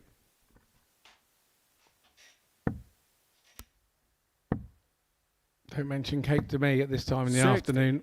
Jonathan, you require Got a beautiful Viennese 161. wall to enjoy in a minute. Platt 161. Not to be. Was he looking for the same equation? And do you know what, 21. Scott? I've got half a feeling this goes. David, you require 161. Just got that feeling this goes. Just got that feeling.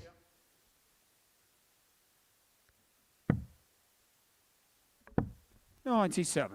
Jonathan, you require 140. Yeah, turns out that feeling was indigestion. Another one of those. 68 left. 132. Hits the treble. David, requires 64.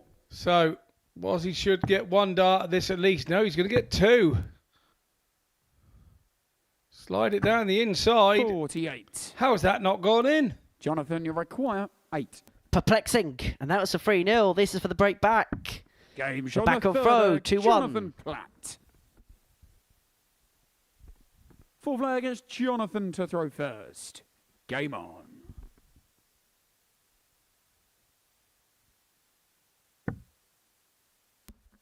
Of course, Jonathan has a famous brother, David. 98. More of Western Australia than Weatherfield. Of course, participated at the PDC World Championships in the past. 81.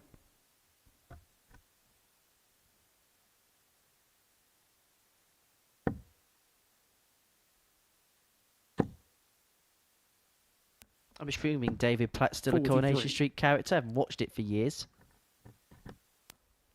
I haven't watched it at all, I've got to be honest with you. 41. As soon as the cat went across the rooftop on the start of the credits, over went the show. On to Honey, I Shrunk the Kids.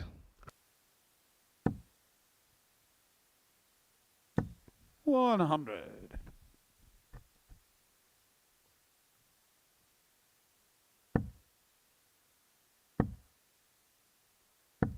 $100. This is a bit of an important passage of play in this contest. Wawrzewski took charge. He had darts to 3-0, couldn't take it. Platt back to 2-1 with the darts in this leg, and with that turn there, all of a sudden this game could be level in a couple of moments. 100. Jonathan, you record 139.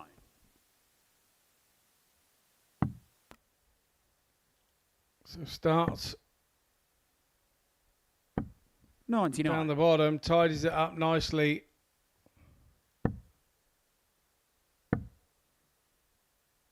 $137. Ozzy leaves it handy. It's all about Platt now and what he does. Double 10. 20. Clips are white. Wazzy's got a chance to move clear again, having dodged a couple of bullets. Require 42. My word, this has been topsy-turvy so far. Double 18 wasn't the intended target. Neither's double 9, but finds it nonetheless. And Wawrzewski now has the darts to win this contest. 3-1 to the good. Fifth flag, it's David to throw first. Game on. Yeah, and the match being decided 3 from 7 on the doubles for Wazzy. 1 from 5 for Platty. And that's where the difference lies. 85. Not a great deal in the averages, just a couple of points between the two.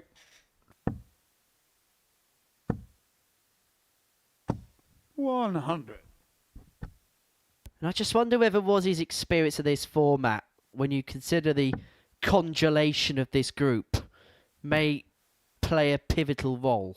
The fact he's been here, he's done it, he knows what these watertight situations are like. I just wonder whether that could be a key factor that could be played in his favour.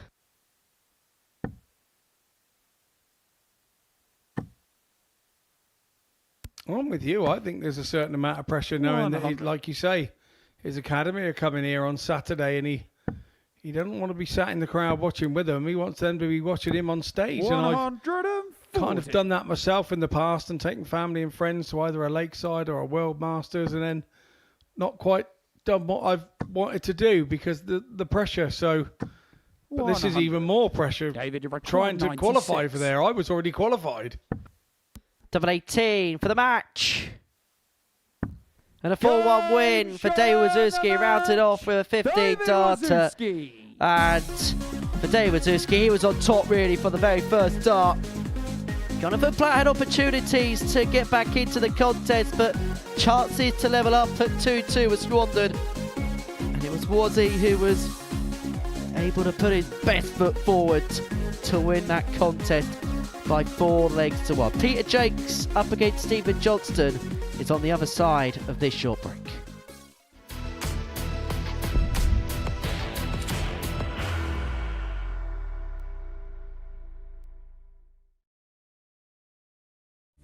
You will be disappointed with that. He wanted to have Graham one dart for the requires 20. Graham Usher wins the first game of Champions Night, and it was an absolute ripper. He hit one of them on tops. He missed one on double 12. Which one is it? It's the hit. Outside opportunity for Andy Hamilton. Van der Velde should be getting a match start again here. He's already had one. Mr. Darter tops for the match to win 4-1. And Darter double 16 gets the job done there for Jurgen van der Velde. He gets over the line with a 4-2-6. Did he go for tops, or did he just overshoot the single? Jimmy doesn't care. Jimmy just looks to eat this up to make the semi-finals for the second time. Adam Kaplas has been eliminated.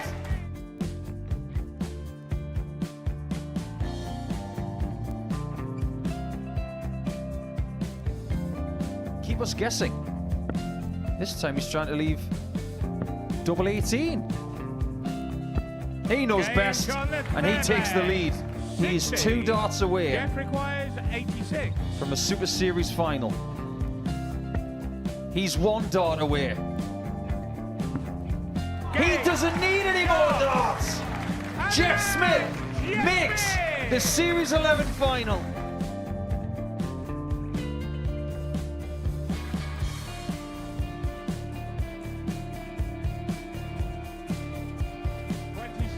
Is Usher losing his cool a little bit here? Oh, absolutely. Right now, I'd say the head's gone. And you don't have long to recover. It is very, very short format darts. Vansky's halfway to victory. He only needs 1 more. Jimmy Vansky is yet again into a Modus Super Series final.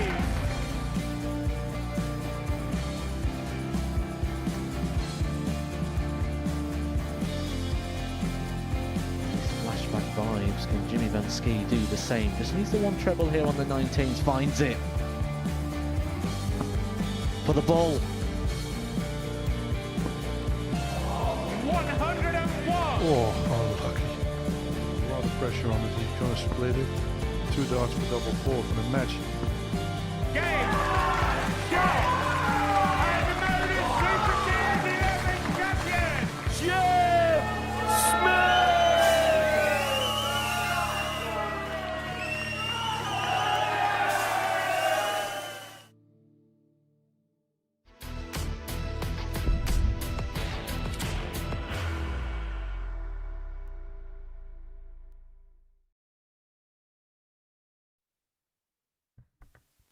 Game number 9 is a meeting between Peter Jacques and Stephen Johnston before the break. David Wawrzewski got the better of Jonathan Platt by 4-1. So, the winner of this one will join Scott Campbell and Dave Wawrzewski on 4 points. The losers will join David Airey and Jonathan Platt on 2. That is how watertight this group is at this present moment in time as Messrs. Jacques and Johnston go head-to-head.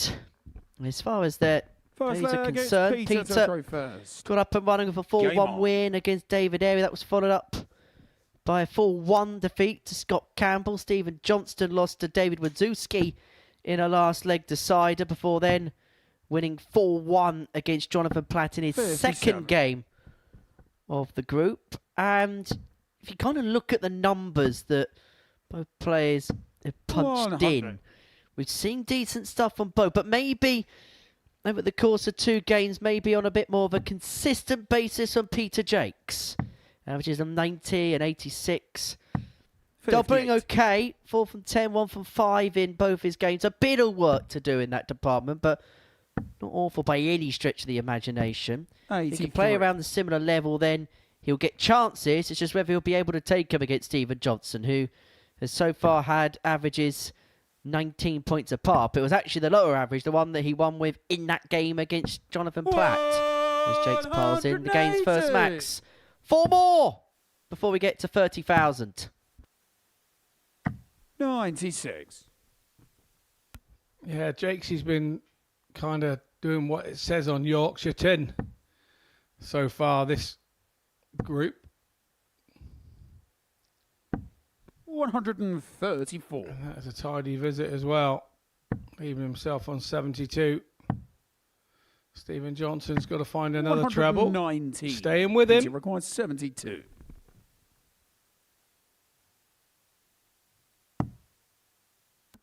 Another. Tops.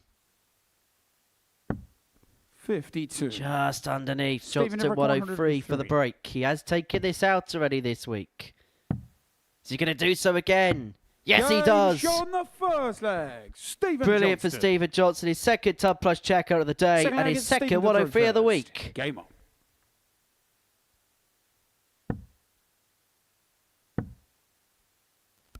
Yeah, really tidy there from Johnson. 125. He was looking at losing the leg, staring it in the face. And they hurt. They hurt when you get those sort of, it's a 60. 15 dart breaker throat. And you've had 15 darts yourself and you got one at a double. It's just a little bit annoying. 64. But Jacques has been around a long time. That kind of thing takes a little bit more to rattle him than that. Sometimes when you do that to some of these players, it makes them find their mojo again. And look at that, we got 120 in the board with one on the floor. I'm not trying to offend Peter Jacques when I call him an old school player. 100. But someone like Pete, who's been around the block, he's been around the game for a few years. You stir that hornet's nest, you get what's coming to you. Yeah, I don't think Peter would be offended by you calling him old school. You know, we all know it's not his first rodeo, is it?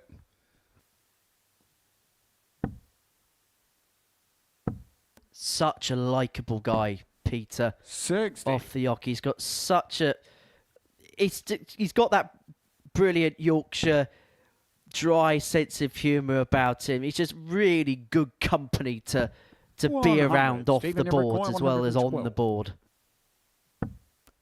Yeah, I got to admit, I had a situation once with him where I saw the red mist. 100. And it wasn't even at him. He was just stood there giggling at somebody that I saw the med mist with. So I said, you know, you can shut up and all, mate. And then walked away, and then you know me. 2 minutes later, I'm back over 41. apologising. Stephen, he required 12. Really sorry, Pete. He let me run with it, and he goes, Scotty, it's no problem. We've all been there. Game And shot that with kind second of, leg, Stephen you know, Johnston. that kind of shows the person that he is. Really, he's just a top So bloke. like it's Peter to throw Double six found there for Johnson. 2-0 to the Game good. on. Not like you to drop your foot in it, Scott. I'll drop my foot in it loads, but it's, yeah, I don't too often get overly angry these days about 58. making mistakes. It was a little while ago now, but yeah, I'd made a cracking blunder, and yeah, the world was not my friend for a few minutes. 134. and then you say something wrong, and then you end up apologising for the next 6 months. That's my character all over, that is. 180. 3 away. Second for Jacques in this game. 60.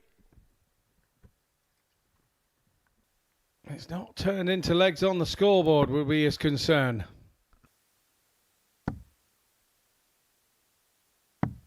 $61.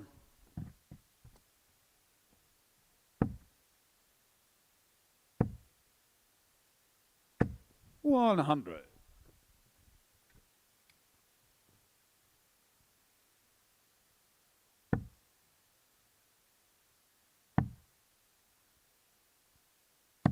$134. Good visit. Really good visit. Really good leg when he needed it, to be fair, Peter Jacques. He's not playing poorly in this contest. Just that opening leg breaker, the 103 checker for Johnston. That's the difference between the two, really, in this contest. Plenty of time. 64. But now he's left it problematic. Yeah, he will be back. But how much pressure will he be under? Looks like an awful lot to me. 131. Sometimes it's always risky to go for that 11 on that route. But if he wants tops left, that's the way you have to go. And Peter Jacques gets his first leg on the board in this match. Fourth leg, it's Stephen to throw first. 16 dart, hold a throw.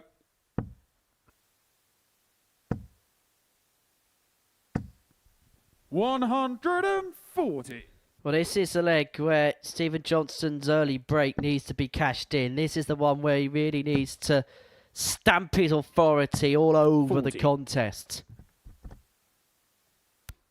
Yeah, exactly right. And it looks like he is. 2 away.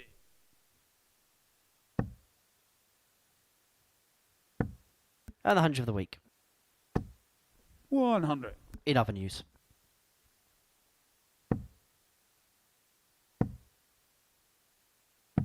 $131. This is a really, really good leg. Now, I don't think he's the type. I really don't think he's the type that'll go ball for a 10. In fact, I'm convinced he doesn't do it. Even though Peter Jacques isn't on a finish, he will not go for the bull here. Game He's shot just way too practical to do that sort of stuff. 18, double 16, take the 11, take the 3-1 lead. Don't faff about, get the job done. And that's exactly what he's done. Yeah, he's not looking for a nice little TikTok reel, is he? He's looking to get the job done. 44.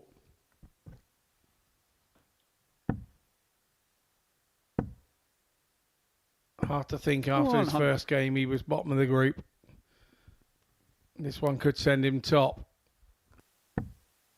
And this group more than others, winning a big game by a big scoreline could prove, could prove pivotal. Easy for me to say. 140.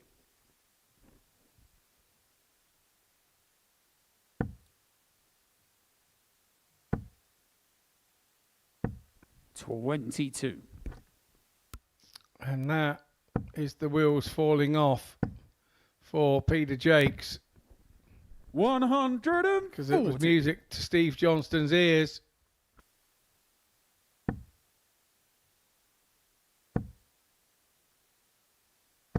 $140. Well, it's a recovery, but Johnston's got all the time. He wants to get over the line here. 6 and 1, 2, 1. 42. Be disappointed with the last one there. He will, because a mere ton here could help Jacques no end. Looks like he's going to knock the 95 off. 41. Both the darts under the treble made that a difficult block. 68. Johnston misses the double 11 for the match. So a couple of match darts go begging. Well, Jacques isn't going to rescue the effort of 154, and so Johnston will be 42. back. Looking at 11, averaging a ton in this game. He's going to drop below that mark. It's been a good performance, but he hasn't put the cap on it just yet. 112. But Jacques has not been able to keep pace, and this was a leg he threw first in. That's awkward, and the problem is he has to stay there. He's got no other option. 60. Stephen require. So Johnston now to get over the line. He's really pushed towards the latter end of this contest, and he's got his just desserts as a result of it. A 4-1 win, which puts him to the top of the group following the end of the third round's worth of games. Stephen Johnston smiling, beaming from ear to ear, and there's reason to do so. Having lost his first one, he's bounced back by winning 2 on the spin, and he is at the summit of the league table.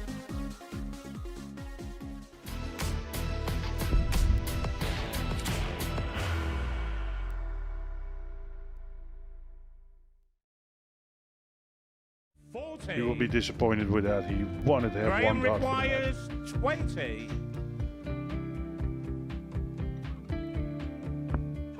Graham Usher wins the first game of Champions Night, and it was an absolute ripper. He hit one of them on tops. He missed one on double 12. Which one is it? It's the hit! Outside opportunity for Andy Hamilton. Van der Velde should be getting a match start again here. He's already had one.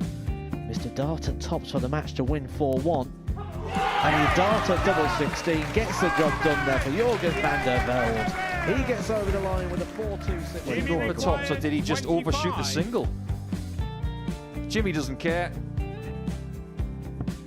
Jimmy just looks to eat this up to make the semi-finals for the second time. Adam Kaplas has been eliminated.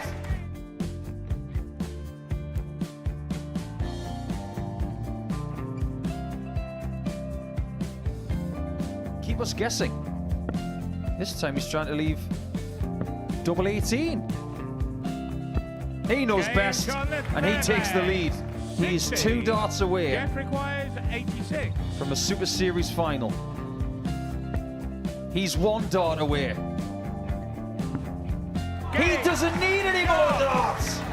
Jeff Smith makes the Series 11 final.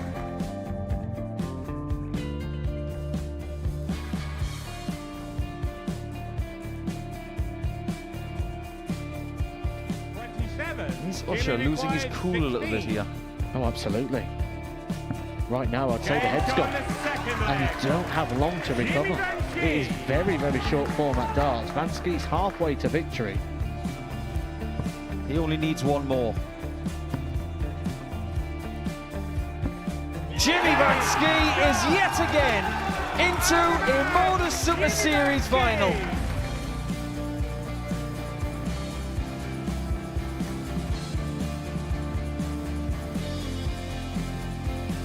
Flashback vibes. Can Jimmy Vansky do the same? Just needs the 1 treble here on the 19s. Finds it. For the ball. 101. Oh, unlucky. A lot of pressure on it. He's going to split it. 2 darts for double 4 for the match. Game. Go. And the Modus Super Series champion, Jeff Smith.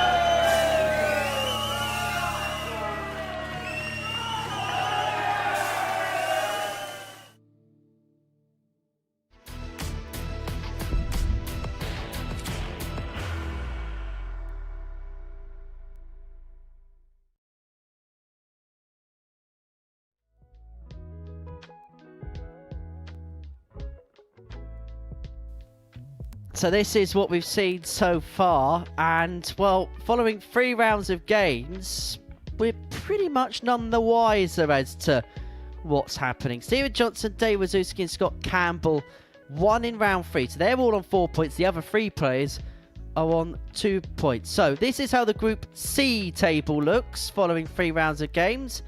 Johnston 4, Campbell 4, Wawrzewski 4, Airey 2, Jacques 2, Platt 2. That looks like the England scorecard for an over in the Ashes in a couple of weeks' time. Into game number 10. Actually, no, there'd be a couple of W's in there, wouldn't there? Game number 10 of the session sees Scott Campbell and David Wawrzewski go head-to-head.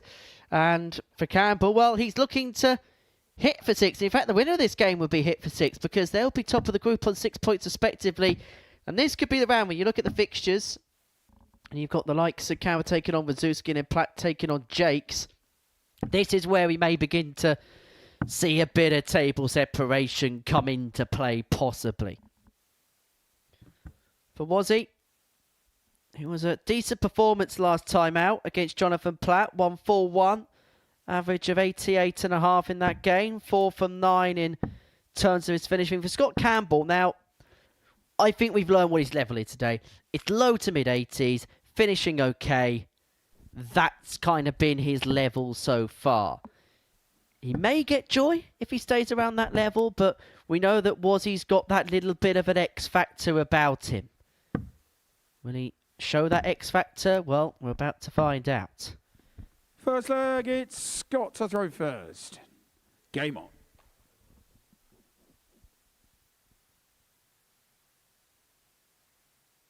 We're underway. Campbell to get us off and running. Two shirts that if you put in with one another in a washing machine may well cause some damage to both the regalia. 85. It could well do. It could well do. Depends what sort of washing machine it was. You know, there's some very good high-tech washing machines out there now, you know. 81.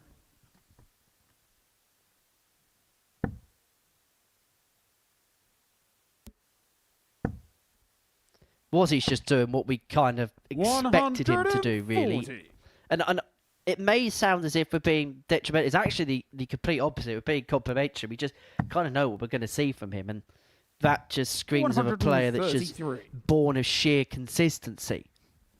Yeah, his 2 wins today have come with an 88 average and a 91. And the minute that he's dropped 85. off it, Scott, he got beat. And it wasn't a big drop off. It just in the lower part of the 80s. But he knows what he's got to do to win games here in this group.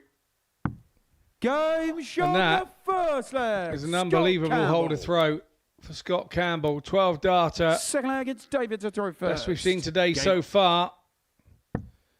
That 152, sublime. 100. Best finish we've seen today. Not the best finish we've seen so far this week in this group. We've seen a couple of 160s, one by 57. Patrick Klingelhofer yesterday and one by Stephen Johnston on Tuesday. Oh, sorry, I'll tell a lie. We've seen a 170 this week from Justin Smith on Tuesday. We've seen some big finishes this week. And we're also 2 away from that magical 30,000 180s. 100.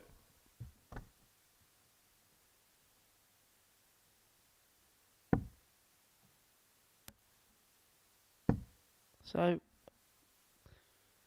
around about 10,000 a year we're averaging, give or take. 28. Not a bad strike rate, is it? I mean, that is just for Super Series competition, so don't put into account ADC Global Championships, ADC events, specials weeks, things like that. It's just solitary this format. 99.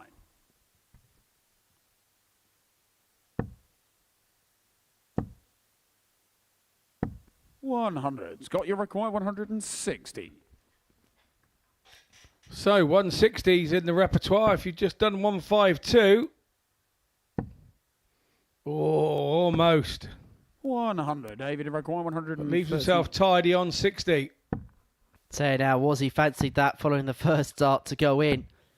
40. Scott, you require 60. And he's going to have to watch Hopeful in the background again as Campbell has 2 darts at tots to double up his lead.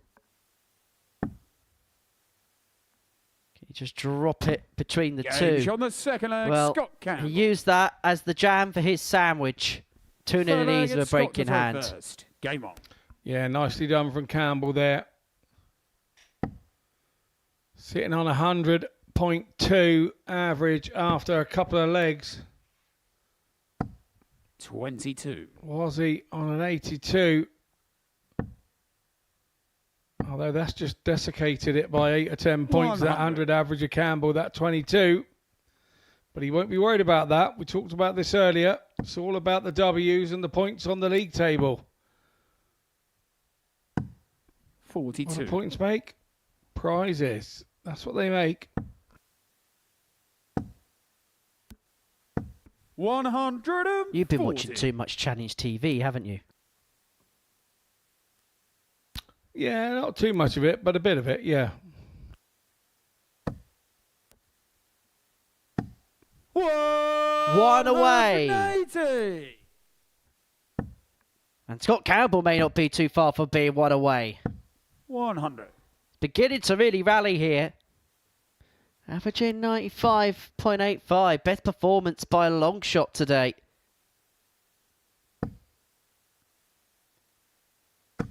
$100. David, you require 161.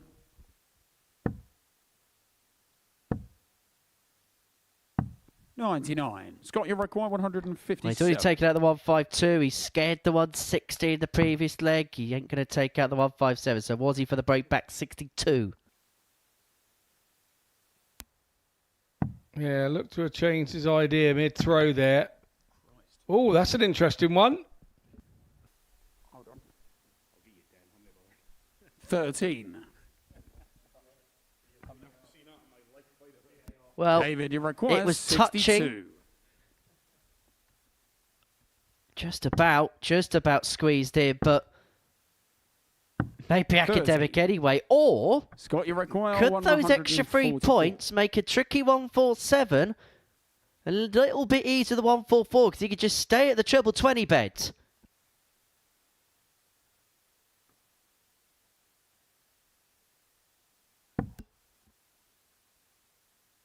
He believed he could do it, just didn't quite apply at that time. 24. All over the place. David, you chipping require away 32. at it. Was he then for double 60? Another one inside. And there we go. Lovely stuff from him.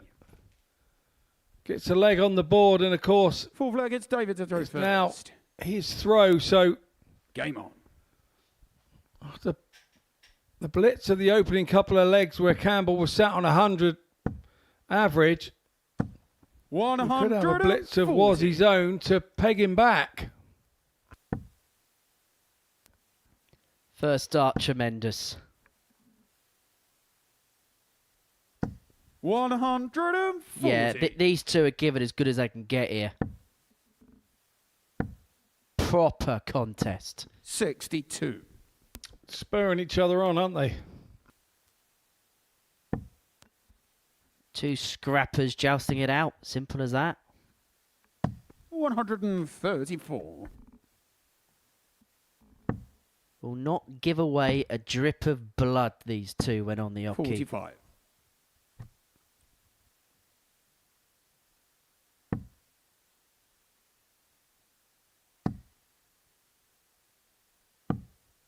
$54.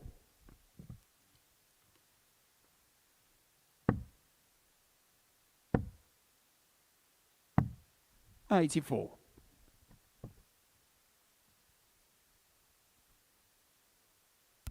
You'd say Campbell has turned the throw here, but with Wazzy being on 170, there's 94 left, so it'd be a treble 18. 97. That was David, a touch you require unfortunate. 170. The 170's not going to go from Wazzy, so 100. But again, ton Scott, leaves you the require pressure applied to 76. Campbell. Oh, lovely first start. Double 8. Double 4. Game shot on the four Yes, flag. nicely done, Scott Campbell. Fifth flag, it's Scott to throw first. Game on. Break found, 3-1 up, and now with the throw to get over the line in this game and to become the first player onto 6 points and to really strike a strong hold of this group. And I tell you what, there's a game that I'm already looking at and I'm already circling, and that's game 13. Because Johnston takes on Campbell. If Scott wins this and Stephen wins the next, and they'll both be on 6 points. One will be guaranteed the overnight lead on 8. But that depends on a lot of factors going in one direction. This game looks like it's going in one direction.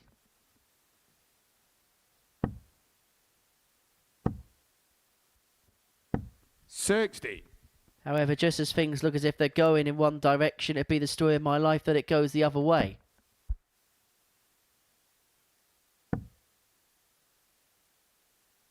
But that's what makes darts 24. beautiful. Anything can happen at any moment. And was he stretching his back out there? Slight bit of back pain by the looks of things. 140. Looked like it worked a charm. Why didn't he do it a couple of throws ago, was he?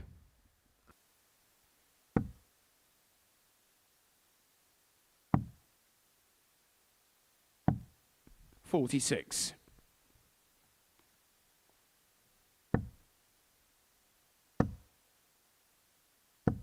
$140. Well, it looked like that mid-leg pit stop has done in the world of good. And he could wrestle the throw back here, returning to 3-2, the back to return the throw, then have the dart for the next to take us all the way to a decider. 61.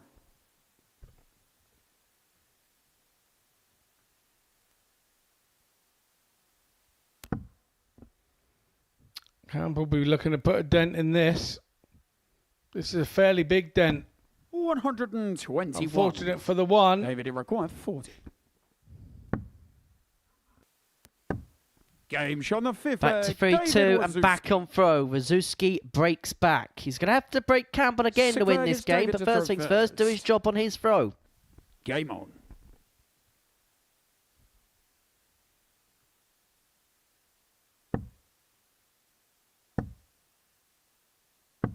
$85. This is always the hardest leg for me to hold throw. This 6th leg. Your opponent's up on you, so he's got the 57 sort of momentum going his direction. He's able to throw with a bit of freedom because he knows that he's got the darts in the last leg should anything go wrong here. It's the one that he's more open to attack and not worry too much about the consequences, whereas Wawrzewski, he's really got to hold it here, otherwise it's curtains. So it makes it a difficult leg, even though he's on throw. 94.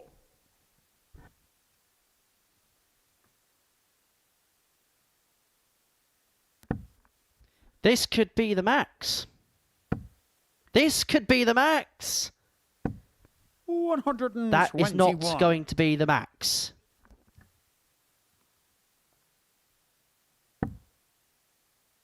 However, importantly, Campbell's in a position here now where 41. He's 6 darts away from wrapping it up 4-2 and to move himself onto 6 points.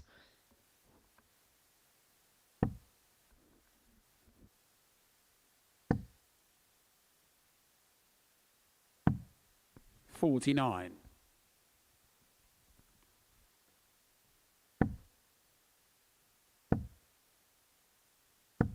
$83. Scott, you require 134.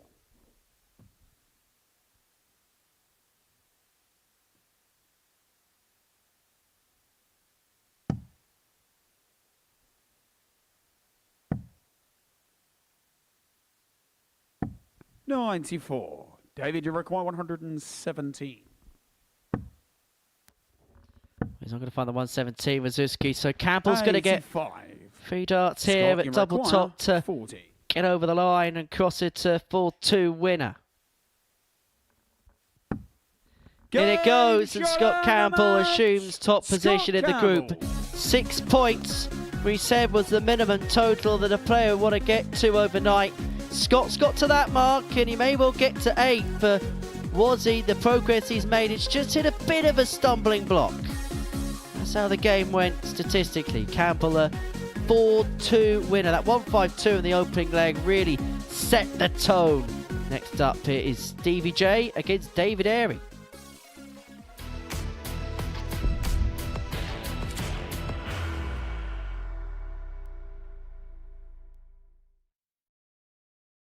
Are you ready to lift that trophy, Darius? Yes. Let's do it then. Ladies and gentlemen, your Modus Super Series 9 champion is Lucky D, Darius Labanowski!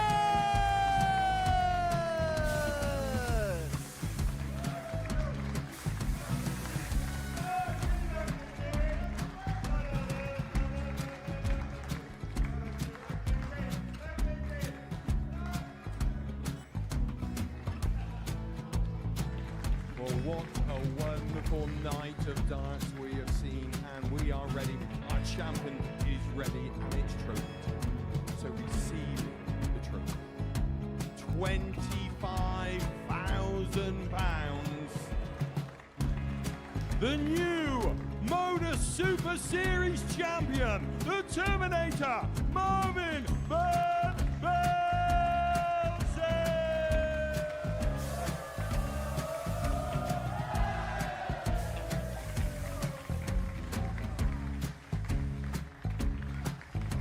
And one more time, the 8th Modus Super Series champion, the Terminator, Marvin Van Velzen.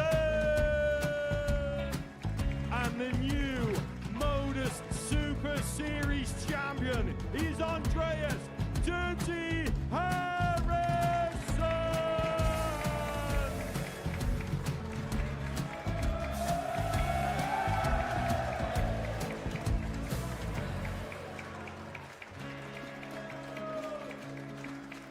And one more time, the 7th Modus Super Series champion.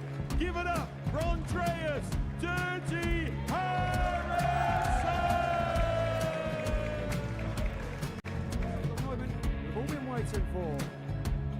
Would you please show your appreciation for your Series 6 Modus Super Series champion, Scott Taylor?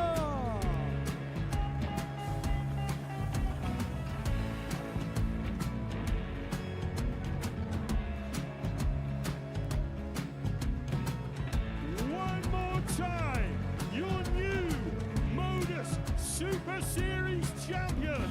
He is Chucky. He is Jim McEwen. Ladies and gentlemen, your Modus Super Series champion, retaining his title, the Nuke, Luke Lidlow!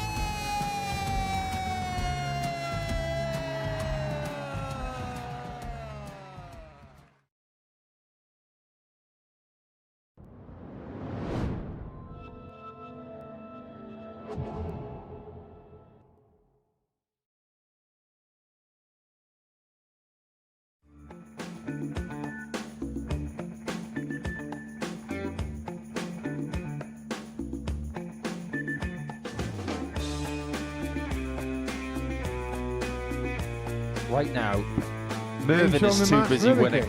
And game shot on Game. the match. It's his favourite double on the board. What a Game shot on the finish! match, Mervyn. Just go out there and give it 100% on every single dart. Watch out. Bullseye. Game shot Oh, on the 6th. my word! Mervyn. What a shot! Game shot on the match. It's the king, Marvin King.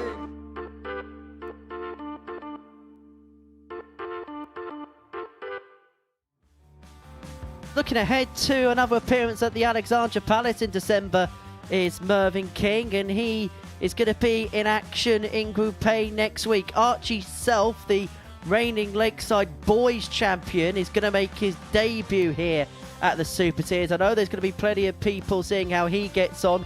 Raul John Rodriguez makes his debut here at the Live Lounge as well. The Austrian, who dropped off tour last year, has dabbled in a little bit of WDF stuff, but not seen too much else from him this year. We'll see how he gets on.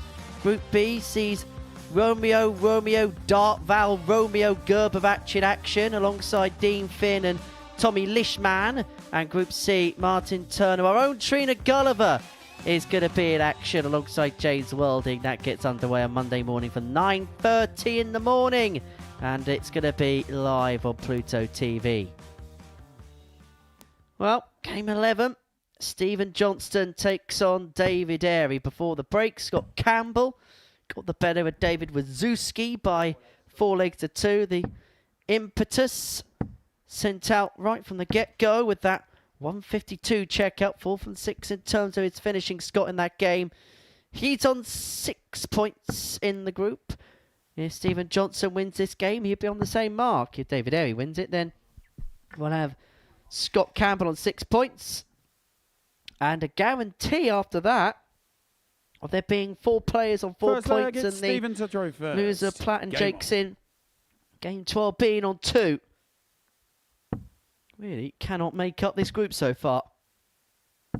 85.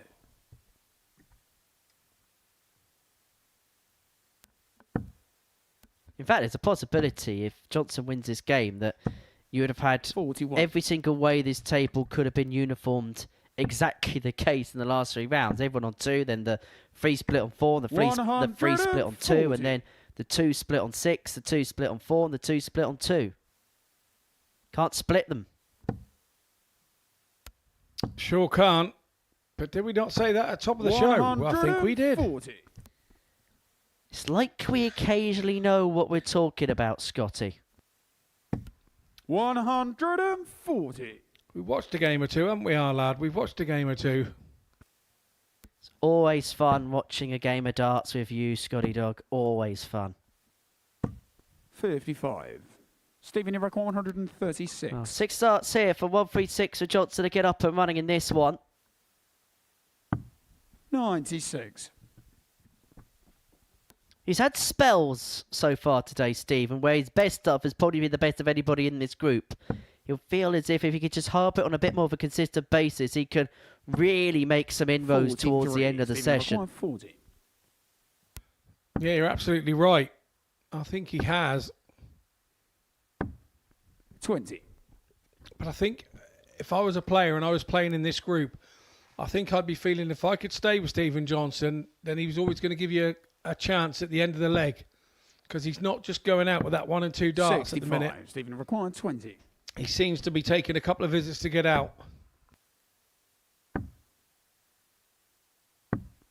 15. This is what I'm talking about. So you haven't got to be in front of him to stop him. It's like we've watched a game or 2 together, Scotty. 97. Stephen, required 5. So this for the opener, double 2 for Stephen Johnston. Game on the first leg, Stevie J goes one up. He takes the early impetus in this contest. Second leg, it's David to throw first. Game on. Just like a recital of that famous Rod Stewart song, Stevie J just keeps hanging on.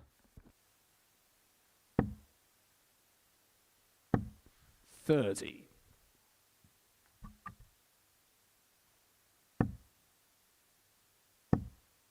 Saw Rod Stewart in the papers the other day. Still goes along to watch Celtic, doesn't he?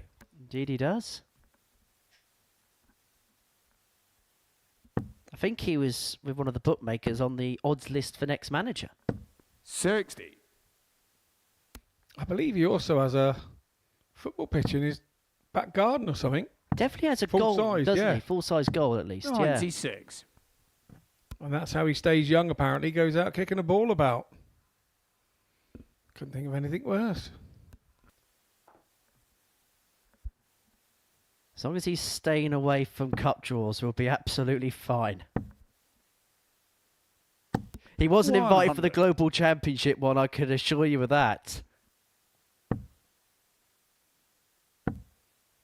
If you want to entertain yourself on YouTube for 5 41. or 10 minutes, go and give that a watch once this session's done.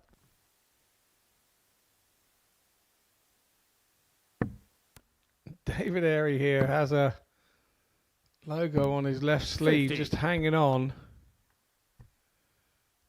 I thought it was going to stay on for the full duration of the game, but I did notice it was flapping off on one corner. 58.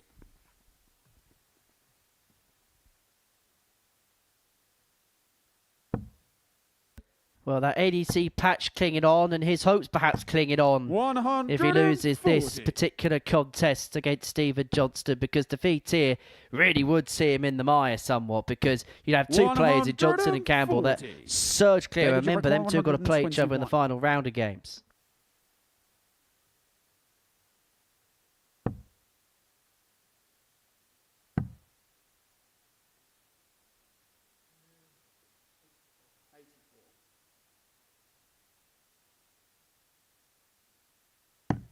Still, incidentally, only 2 games in this session are going against the throw.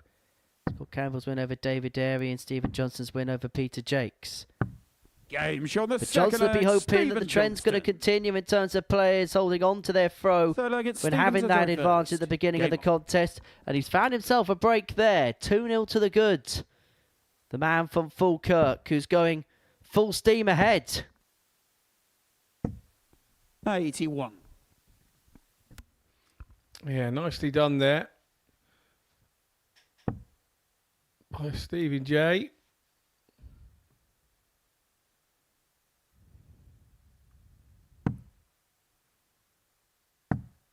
Yeah, we're just trying to find a range there, and that wasn't a good switch on that occasion. Wasn't kind to him. 85.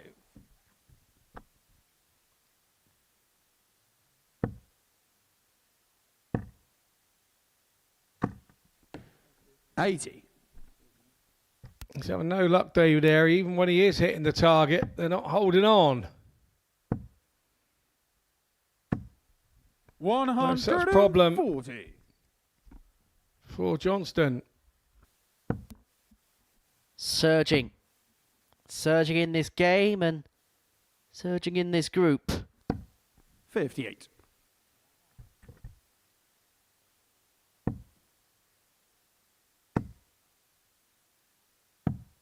$131.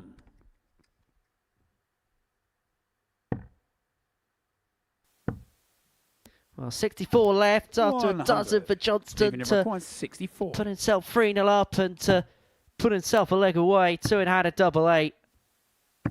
48. Going to come back for more because David Airey, if we're going to be honest, is just nowhere to be seen in this leg. 66. Stephen By the way, 60. still searching for that 30,000th max. Double 4. Game shot Found the for third Johnston. leg, Stephen 3-0 to Johnston. the good. Fourth leg, it's David to throw first. Game on. It's going to happen in this leg, Scott. We're going to get the 30,000th in this leg. That's my prediction. 83. Could be with this throw. That is the 30,000th 180 hit at the live lounge. And the 100. honour goes to Stephen Johnston. Oh, hang on. 100.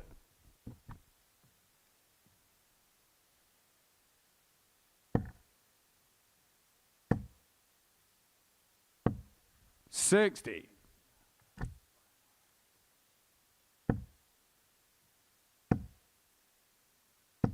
$100. Johnston on 1-2-1 after 9 to get the job done.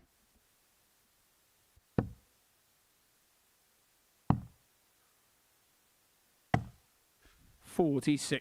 Stephen Everquire, 121.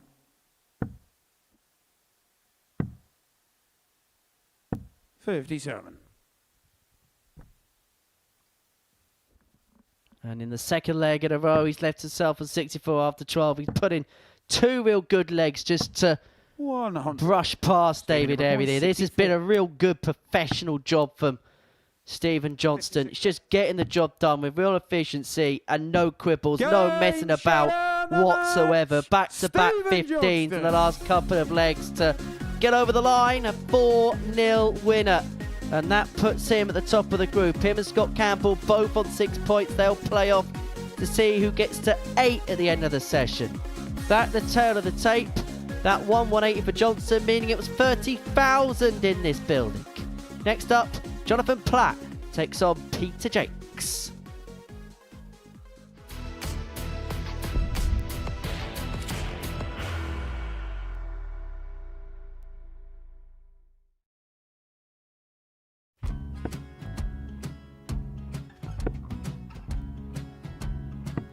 $54. Charlie McGuire, 164.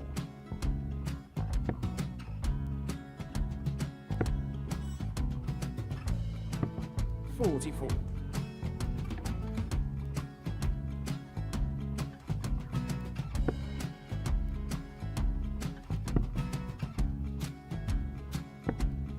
$32. Charlie McGuire, 120. Well, 120. He's got a fair, at least 2 handfuls at this. Just needs to stay 60. there. That's a good shot. Halves his score. Leaves himself on a 2-darter.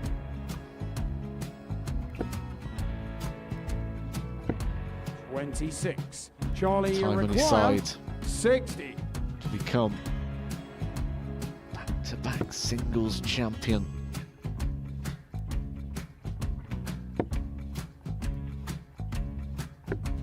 $40.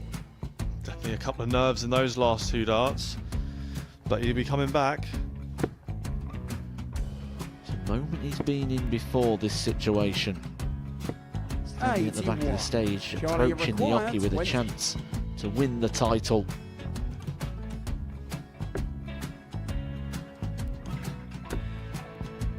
He did this to win the first title, if you remember. 11. I think he's gone. I think he's gone to bust it, maybe. The first title he wanted 20. He went 6-7-7 to win it. He had a chance to replicate it again. Yeah, I get the feeling that was for a bust, and 39. on that situation there, George Gage wasn't even able to take it out going to the 18s on that switch. Yeah, I think he just panicked a bit, but he's done well to get that big one. Sometimes can be the hardest part. Georgia requires This is 79. it. It's got to be 19s. It's got to be 19s for this shot. Big 20 and a double. He's got the first one. He's going to get a match dart here.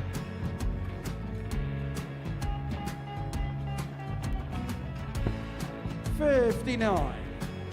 Charlie Threw the entire McGuire, body into that 8. one. Just didn't want to let go of the dart.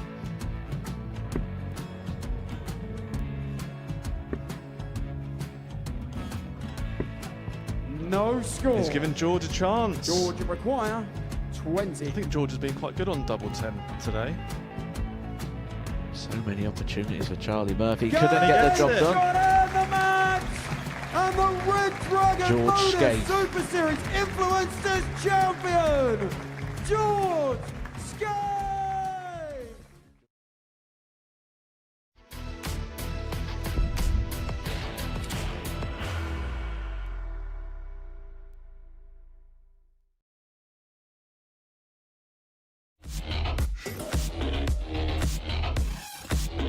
A double 16 to become the tour champion.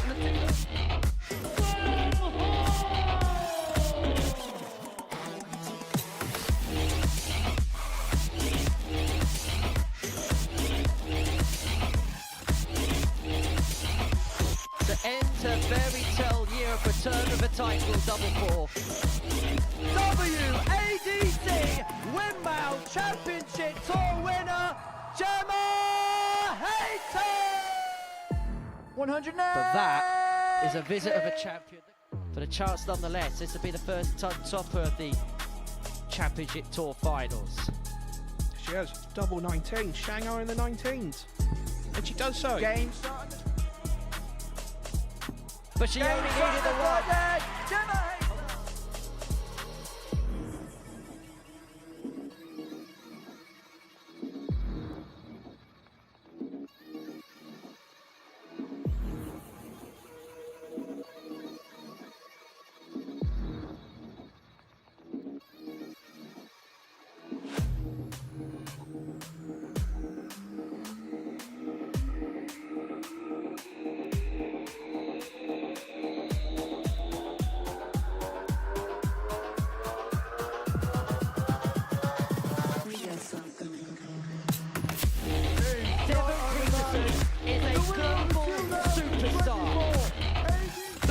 Of ADC Global Champion,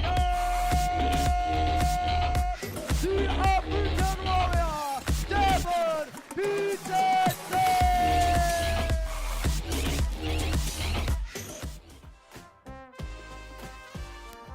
So this is what we got coming up for you. We've got the third edition of the Tour Championship Finals for you on the 22nd of November, 12:30. We get underway for that. Then the Global Championship kicks off on Monday, the 1st of December. And that is live here for you on Pluto TV. Right, game 12, Platt and Jacques coming up. Now, the winner of this one will move on to 4 points. The loser of this game all of a sudden finds themselves very much in the mire because they would find themselves on 2 points. 4 off of Johnston and Campbell, who go head-to-head in Game 13. The winner's guaranteed to be on 8 points overnight and guaranteed to have the overall lead as far as that particular table is concerned. So, what do we think about this one, Scott? Because Jacques played some decent stuff, but is it also fair to say that when it's come to the crunch, he's just been found wanting a little bit?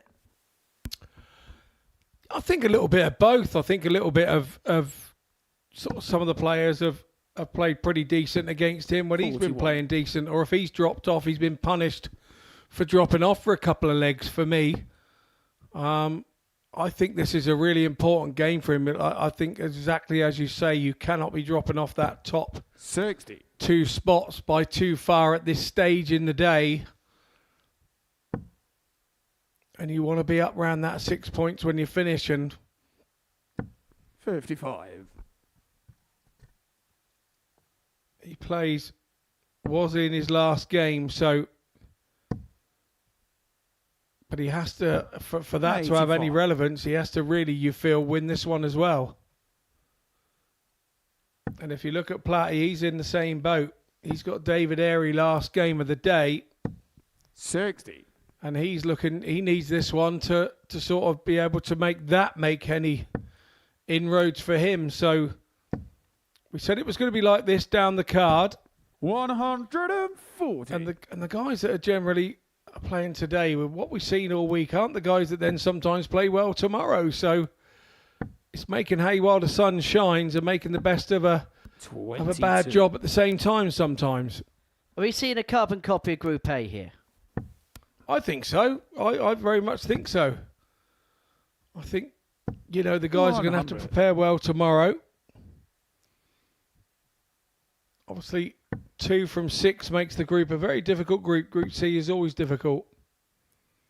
But 9. Peter, you require as the group goes on, slight mistakes tend to get punished heavily. For the break, double top. Beautiful. The Terrier really is digging in and snapping his heels. Second leg, the 160 goes, and Peter Jacques goes one up.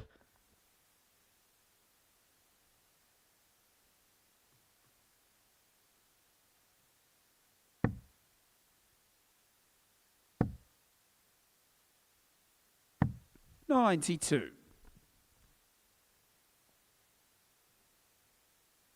Is that going to give him the lift that he needs?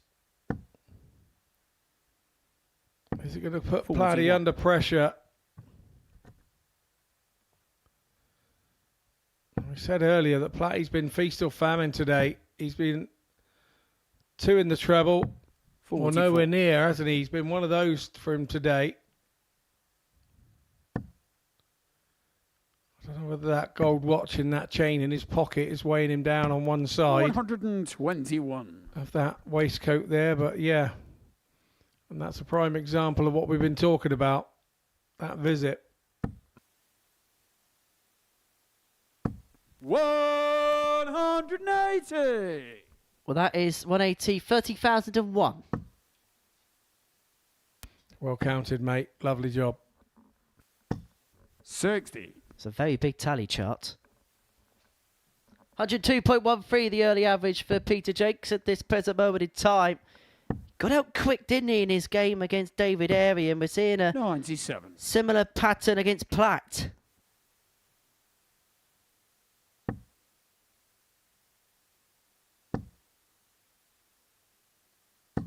$60. Peter require 88.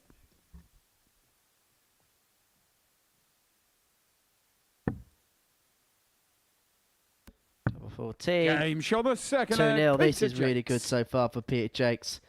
14 off the Third leg back is of the Jonathan to 15 throw and the first. 116 of the previous leg. Yeah, being very clinical, isn't he? Very clinical indeed. 83. Doing a really good, efficient job.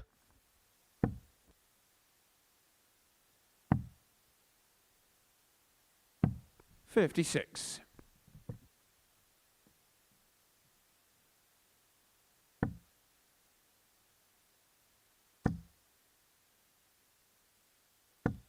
$140.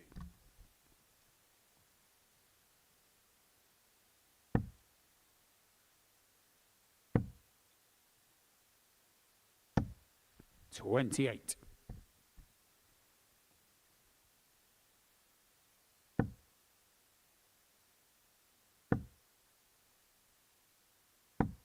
$43.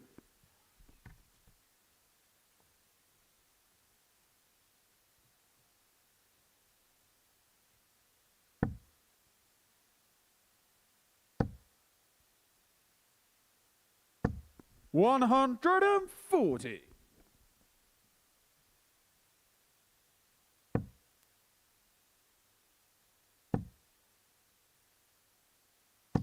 $135. Some good stuff from the lads here. Jacques needs another 140 to stay in touch.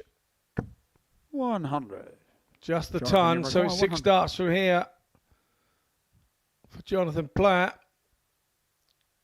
Anything but that one he wanted. 10 or a 6. 68. Goes the 10 route, leaves 32. Jacques will be looking at 137, best case scenario here. It's not going to be that on this occasion. 57. Jonathan, you require Just the 57, 32. knocks it off, leaves himself 120. Should he get back? Game shot the No third chance leg, of that. Jonathan Platt. Platt takes it out. 1 dart, 16 dart. Fourth leg, it's Peter Hold to a throw throw. first. Game on. Well, he had to up it and he has upped it. 16 data to reduce the gap, but having been broken, he's going to have to find that play back at some point as 121. Jacques. Just looks like he's found a level here, hasn't he? 85. I think that's fair to say. I think he's probably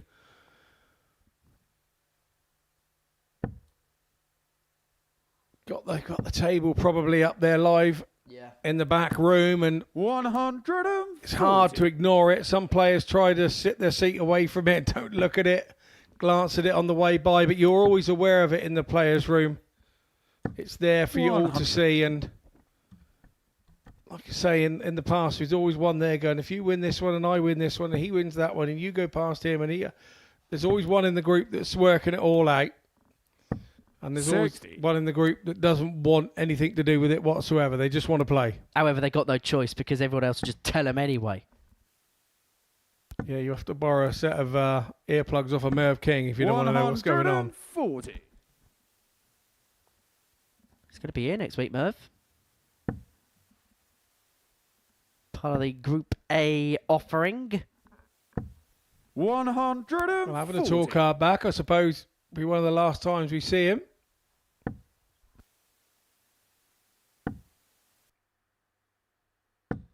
$83. PT required 40. So tops for Jake's a 3-1. Game shot 13 on data. Peter Jacques. 1 away, averaging 99. 3 for 3 in terms of his Fifth flag is double play. It's been a really Jonathan good to contest so first. far. Not a Game dart on. missed at a double. And you can see there 15, 14, 16, 13 the legs won so far. Top. 100. Good game. Really good contest.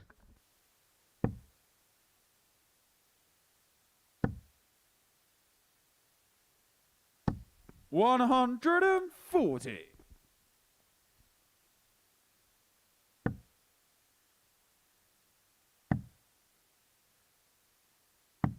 $96.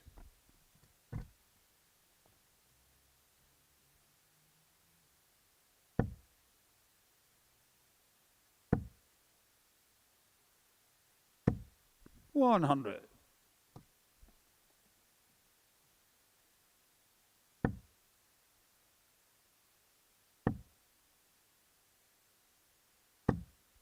$100.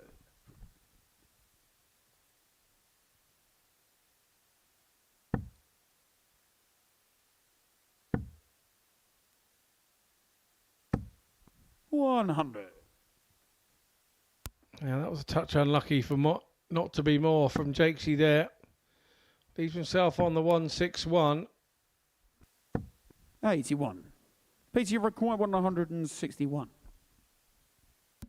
So 161 for the match. Joel 17. Would have been some way to have sealed it. But Platt, you feel, he's 97. going to have to take this Jonathan 1-2-4 if he's going to get any chance of staying in this contest. That's a good start. Missed the big number. Was 77. looking for a safe 14 really, but 64. got a bit greedy going for the treble, didn't he? Full hog. Well, this has been a really good display for Peter Jacques. The average ticking along the ton mark. Double 16 for the match. 32. Jonathan, Not quite there. And 47. that would have been 100.2 average if he found it with that. First dart there. We're going to have to go on another leg. Platt pins a double 14. 3-2. But for Jacques, he's got the darts here, importantly, to wrap this match up.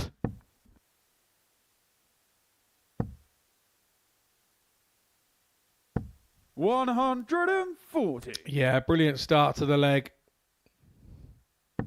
from Peter Jacques. Platty's coming with him. 100. Sums the game up, this one. Start to this sixth leg. 100.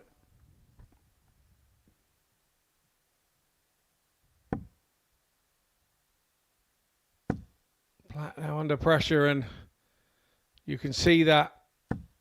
Two big ones, but he doesn't go away. Hits a 60 with the last. Brave, brave stuff. Well, Jacques just carrying on. This has been a really good performance from him. 1-2-1 left after 9 on throw. He's piled it on Platt. But he's been unable up until this point make anything stick. PG record 121. 1-2-1 then to win it. Yeah, could have gone the ball route. Didn't. With the first dart with his opponent 53. not on a double. Left himself on a 2-darter. Another one of those would make it interesting. 100. PG record Not quite 68. to be. So 68 then for Jacques. Which way is he going here? Is he going the old-fashioned treble 20? Yes, he is. Double 16 then for the match and a 4-2 win. Peter Jacques takes that in what was a tidy match for him. One that should lift his spirits. He's still got one to go. It's a 98 average for him. Some good stuff. Has a little glance across at the board. 98.41, 4 from 5, 80% on the checkouts. That's exactly what I'd be looking for in his next game as well. We head into a short break, but on the return we have Stephen Johnston taking on Scott Campbell.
So this is what we've seen so far on this Thursday afternoon. Really tight Group C here in the Modus Super Series. Before the break, Peter Jake's got the better Jonathan Platt by 4 legs to 2. The meeting you can see there between Stephen Johnston and Scott Campbell is to see who's going to top the table overnight on 8 points. We can have a look at that table for you now.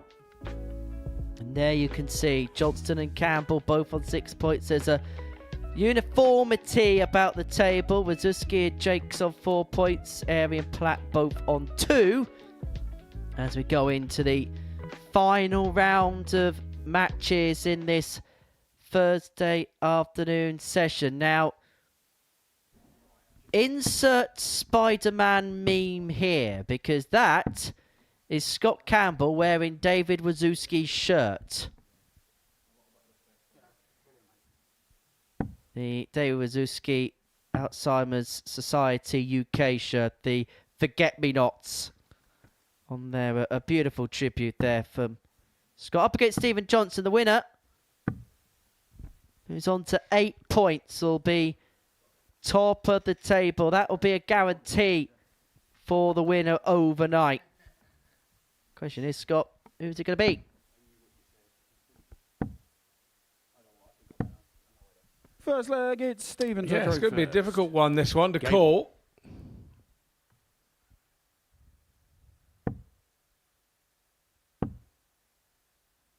I believe these two used to play youth darts against one another, and we're in the Scottish youth team at the same time. Played at a Youth World Cup in Kalka, Germany, back in the day. So these two will be very much well acquainted with one another. As Campbell kicks off with a 140. Don't forget, it is Thursday. We're back for another session tonight at 10 o'clock here on Pluto TV. And prior to that, there's plenty 134 coming up. You got the breaker throw, which is with PDC stars. After we're done here, Devon Peterson dissects the power and precision of Joe Cullen and Johnny Clayton's iconic throws. Then you've got the best of Fallon Sherrock, her top moment and highlights. And then before we get started, Tungsten talk with Ray and Kai Smith before Niall, alongside Scott, will bring you Group B action from 10 o'clock tonight.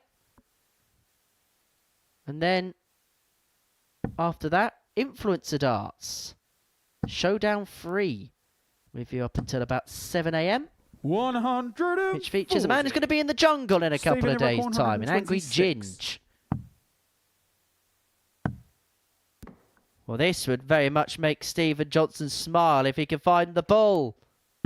101. Scott, you require 48. Not to be on this occasion. So Campbell will want to tidy this 48 up. Game and he does that nicely, and it's a breaker throw in 14 darts. Nicely done from Campbell. Throw first. Game on. Just beginning to find a level, isn't he, Scott, as the day comes to a close. I know the numbers may not look like it was better, but it felt better against Wawrzewski, and he's off to a real positive start here.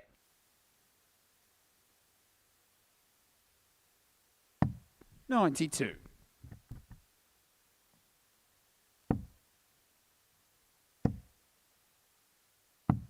$59. The change of shirt certainly hasn't changed Campbell's fortunes. That was a nice 14 darter there in that one. And I suppose there's an element when these guys have played together in a World Cup team together, you know each other inside out, you know. So you tend to throw with a bit more freedom than you usually would against a player that you're not used to playing or don't know a great deal about. Only problem is, if Scott Campbell's best performance of the day is in a David Wawrzewski shirt, then he may well want to pinch that tomorrow. 59. Stranger things have happened, Henry. Stranger things have happened here. 94. Was it David Cameron who turned up to Lakeside once and all of his luggage went missing, so he had to use darts and dart shirts sort of from the shop at Lakey? Yeah, I believe it was, yeah. 60. I believe it was. I mean, that's just an absolute nightmare. I've had that before myself. Went to the Finnish Open and, yeah, went and checked in. 140. Passport in my hand. Scott, you require 150. Wallet in my pocket. And that was all I had. Turns out you finished before you started in that tournament. Funny enough, I actually won the warm-up pairs using somebody else's darts and then crashed out when my gear arrived. I played useless 80. in the rest of the weekend. Requires 68. Double four.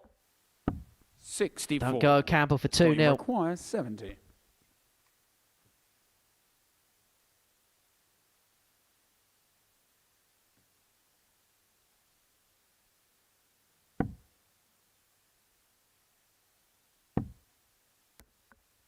Double 16. Game Two on the zip. second leg, Scott Campbell. 32 darts for a 2-0 lead and cruise control in the contest. Johnson's played well, but Campbell's just finding the right shots at the right times. 100.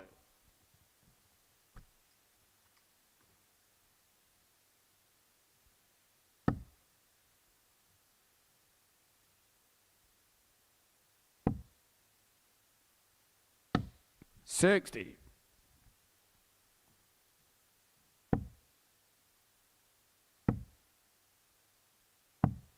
40.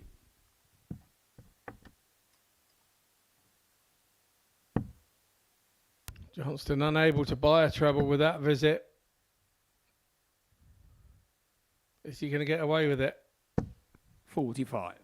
Yes, he is, because Campbell does exactly the same. 26.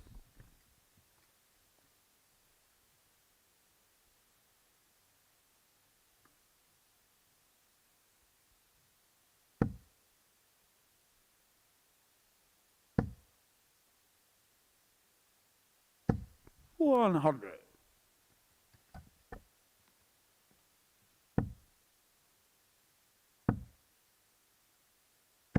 100.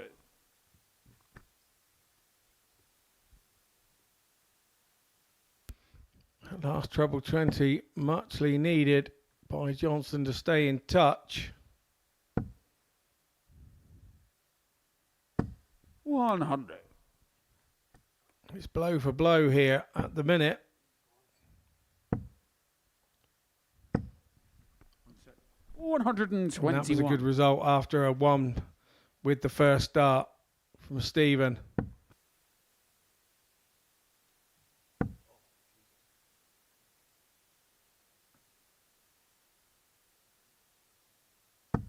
Yeah, really good pick off there with the third. Stephen, it required 140. Just when Johnston thought, maybe I'm just going to get a bit of leeway here. He's being forced to take out the 114. Campbell 92. Scott, for the double breaking 3-0. Looking at 75.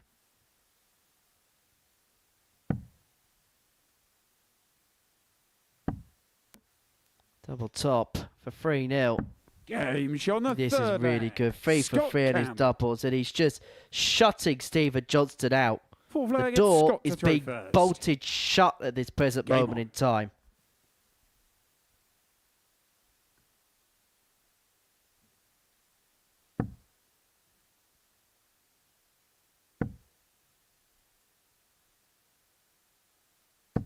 $95. Good find with the last there from Campbell.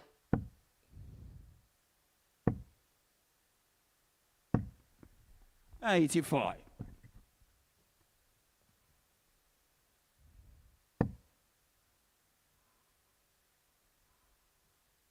He really has been a lot more like himself, Campbell, in this game, in this match, hasn't he? More like the player that's won Challenge Tours, more like the player that's won weeks here. 59.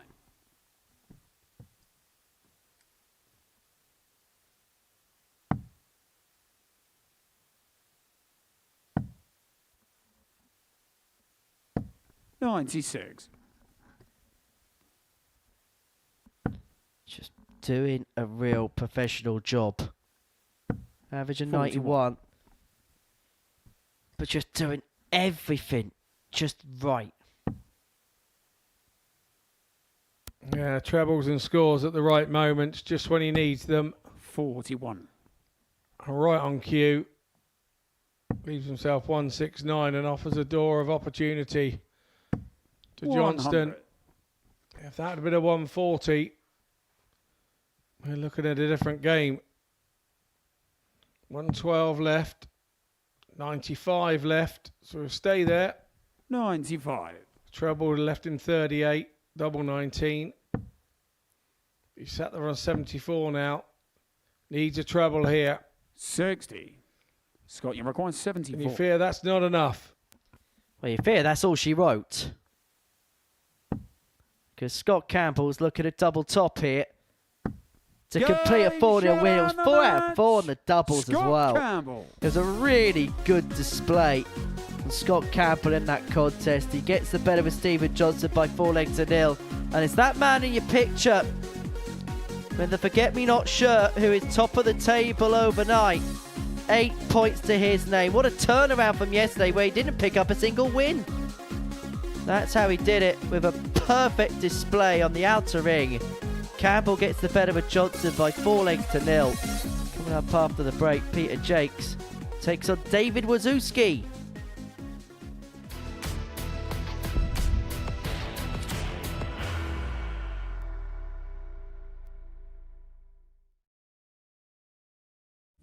He will be disappointed with that. He wanted to have Graham one dart. requires 20.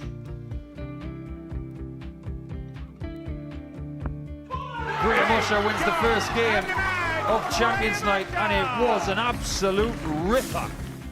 He hit one of them on tops. He missed one on double 12. Which one is it? It's the hit. Outside opportunity for Andy Hamilton. Van der Velde should be getting a match start again here. He's already had one.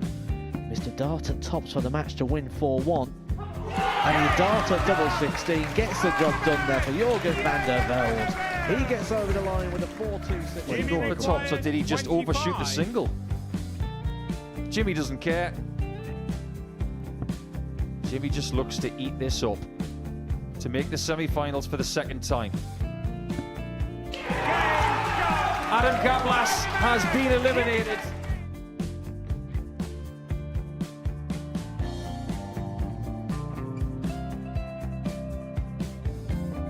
Keep us guessing.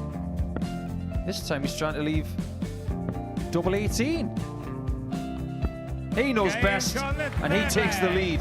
He's 2 darts away Jeff requires 86. from a Super Series final. He's 1 dart away. He doesn't need any more darts. Jeff Smith makes the Series 11 final.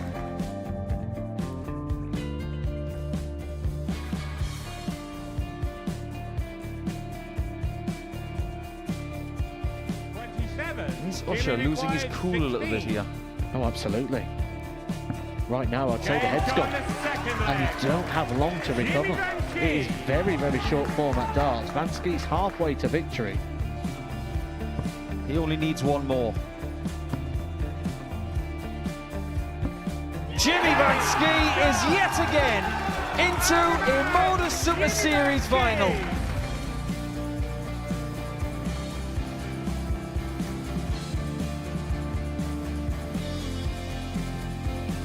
Flashback vibes. Can Jimmy Vansky do the same? Just needs the 1 treble here on the 19s. Finds it. For the ball. 101. Oh, unlucky. A lot of pressure on it. He's going to split it. 2 darts for double 4 for the match. Game. Go. And the Modus Super Series 11 champion, Jeff Smith.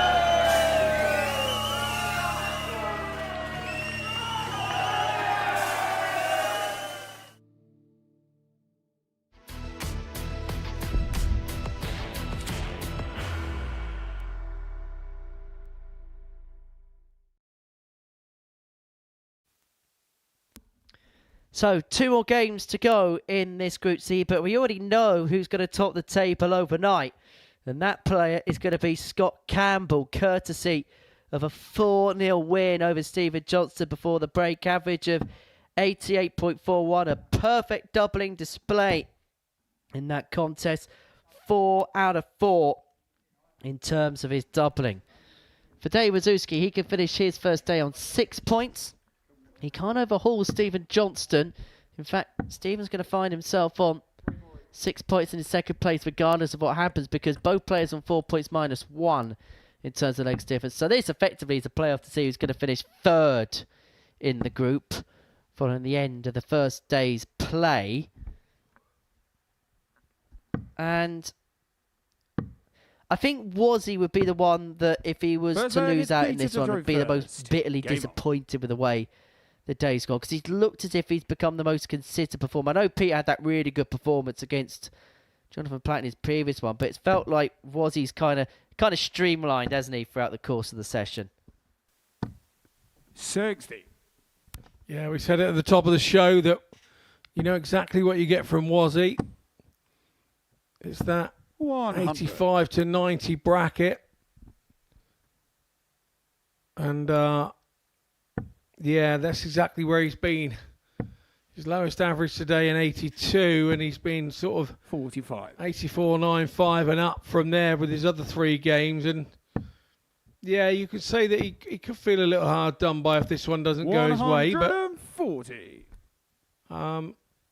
He's going to have to break at some point if he is going to win this match. We know that Peter Jacques had a really tidy last game, 98.41 against Jonathan Platt. So we know that Jacques is coming to the party come the end of the group here today.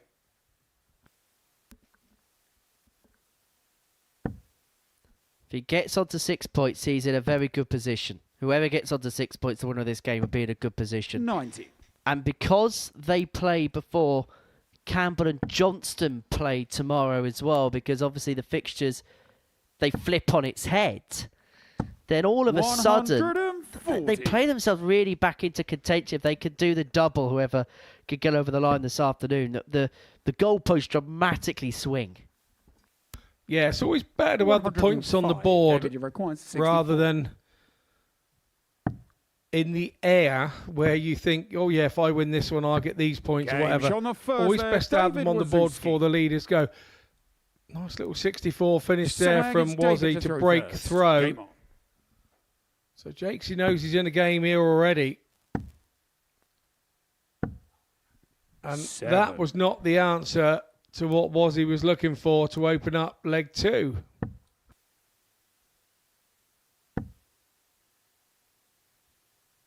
$123. Because with that double treble visit, Jacques as well, he truly jumped on that mistake from Wazzy. 100.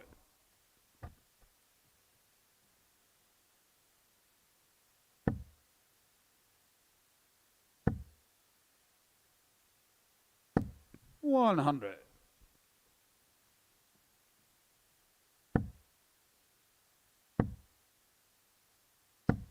41.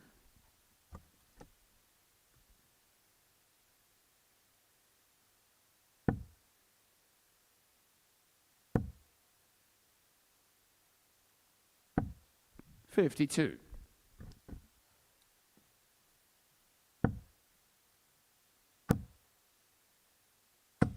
60.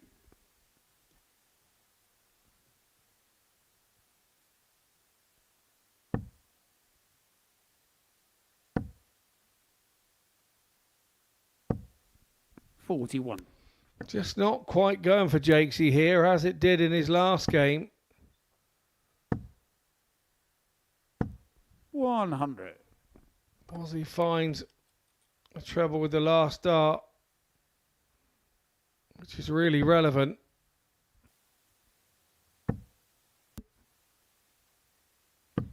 Really good response to be broken. 145 leaves himself tops to square this game back up at 1 apiece.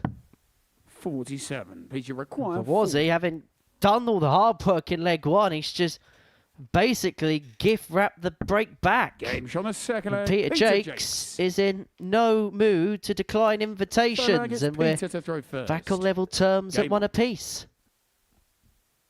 Yeah, you're spot on. That's exactly what he's done. Wazzy has gift wrapped that, opened up with just the 7, and never really got anywhere near the leg after that, did he? Jacques, he been, I suppose, a Pro Tour veteran, let's say. He knows that once those scores come up,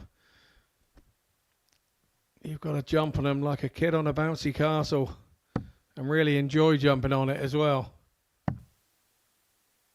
Meanwhile, if you're the opponent, you want to be the person on the bouncy castle with the high heels that burst the balloon. 57.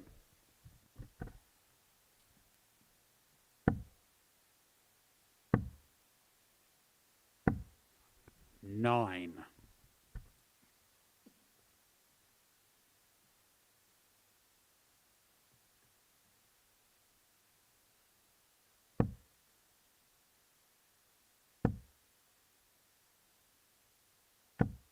83.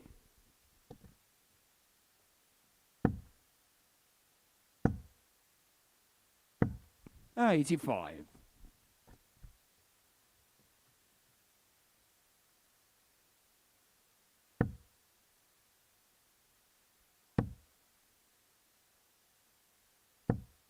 $140. Yeah, good visit from Jacques. Massive stuff 140. from PG him. require Gets by the first treble. 161. Wazzy follows it up. So 161 takes on 167.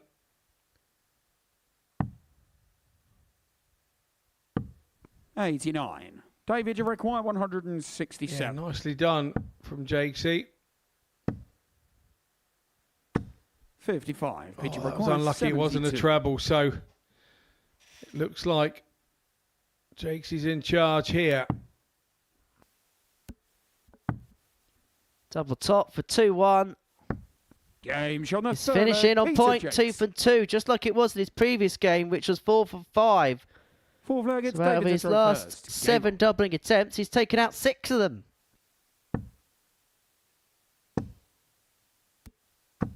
Game. 85. I mean, it looked like the terrier had his tail between his legs. He's just beginning to show a bit more bite. I'm sat next to a dog whose bark is definitely worse than his bite. 96. And if he rolls on you, it's better than a crunch. But there we go. Let's quickly move on. We're 100. moving on. Yeah, it all started from Wazzy hitting that 7 right at the start of leg 2. And Jacques has 100. sort of found a bit of impetus off the back of that, and now 1-2 on the trot to go 2-1 up. 38.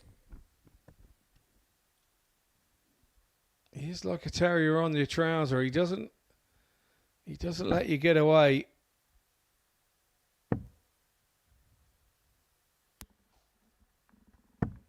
But this is exactly what we come to expect, because this is what we know that Peter Jacques has done for, what, 25 years? More than that, probably close to 30 years now. 100. Being very unkind. He's only a young man. He's been doing it for 2 or 3 minutes. But yeah, I know what you're saying. He knows the score, Jacques. He knows the score. He's 95. been around the game a long time, and you've never got him dead and buried 58. until that last double goes Peter, in. you require 112. Very wily character, isn't he? On 12 for 3-1. Tops. 92. Just drops low, David, you and require was he 120. looking at 120. Was not happy with dart 2. The problem was dart 1 was so 40. low Peter, you require that it was awkward for his 20. angle attack. Jake's double 10 to go 2 clear.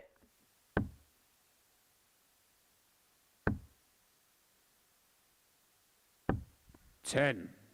David, you He was require getting further away with his second dart, and then he was a long way inside with his third. So a real good chance here. Should get a dart. Game shot. And takes it. David Wawrzewski. Nice one from Wazzy. Fifth leg, it's Peter to throw first. Game on. Extinguishes those thoughts of that 7 that he had at the start of leg 2. Levels it up at 2-2, and now we're in a best of 3 shootout. 60.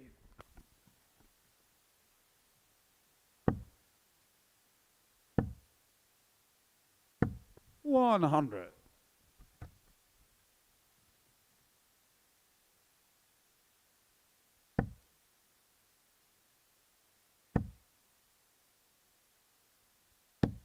$100.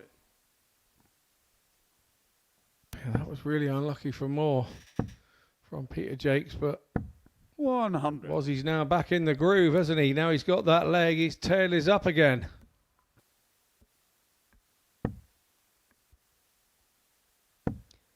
Stepping into the groove, is he about to make the move? 43.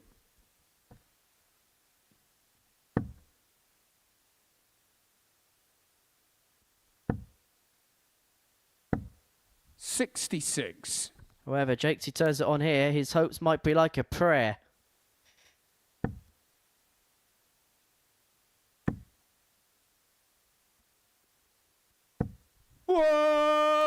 180. That's like a max.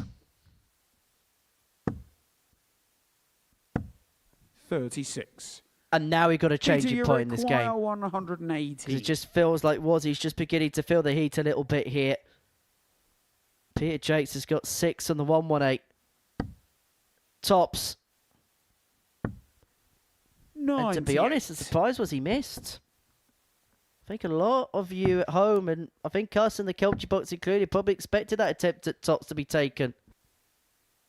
Yeah, indeed. And now 67. Wazzie has to Peter compose himself. 20. Good last start from him, but it's all about this first start. Double 10 from Jacques here. This would be 16 darter if it goes. 17. Game shot on the 5th leg. 17 Peter hold a Jacques. throw. Your opponent's still back on 1-3-2 after 15. leg You're is feeling David to pretty throw confident first. about yourself. So Jacques, 3-2 up. 95.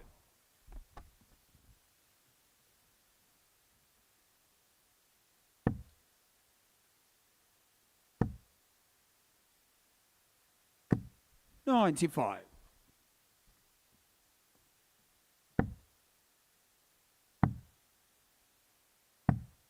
41. Chance then for Jacques. A non-treble visit from Rozzy. He's done exactly the same himself. This is what can happen in these moments. Your arm goes a bit tight.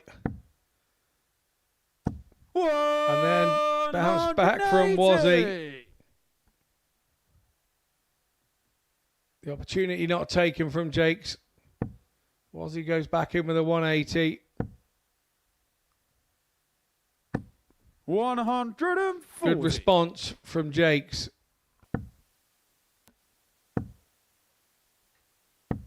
60.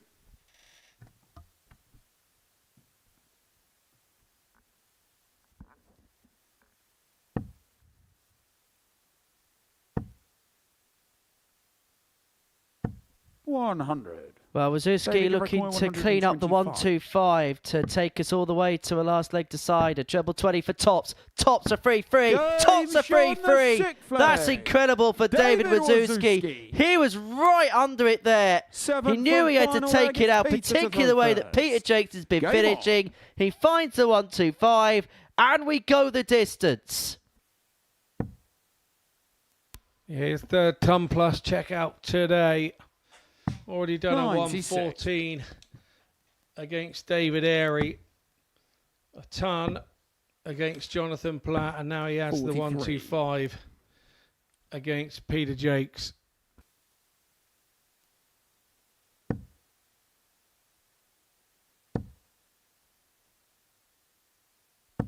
$140.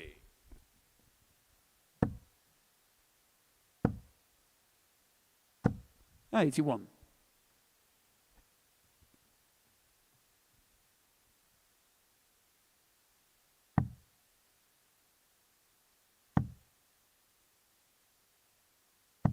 $95. So Jacques, he leaves himself on the big fish. 180. Peter, you require 170. 180 from Wazzie. But it's advantage Jacques, you would think. Look at the concentration 60. on his face, and he only scores 60.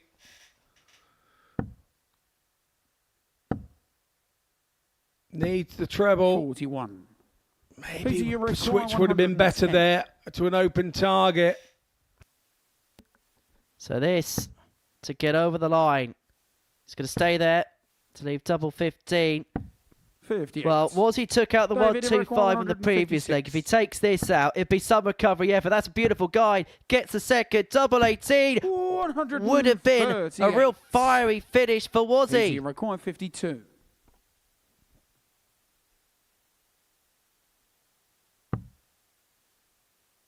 But it's a terrier now, 2 at tops. 32. He's missed a couple of match starts. Wazzie's back for 3 and had a double 9.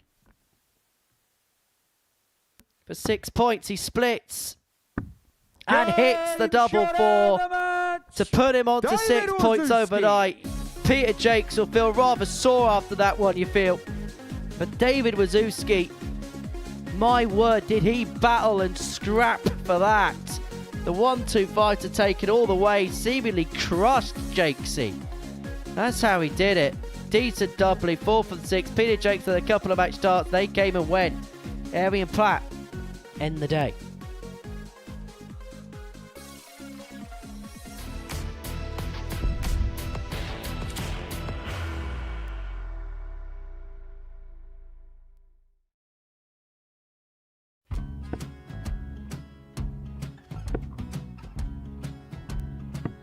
$54. Charlie McGuire, 164.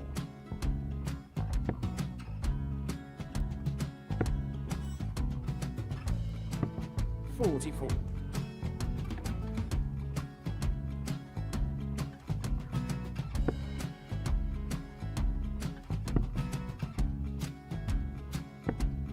$32. Charlie require 120. Well, 120. He's got a fair, at least 2 handfuls at this. Just needs to stay 60. there. That's a good shot. Halves his score. Leaves himself on a 2-darter.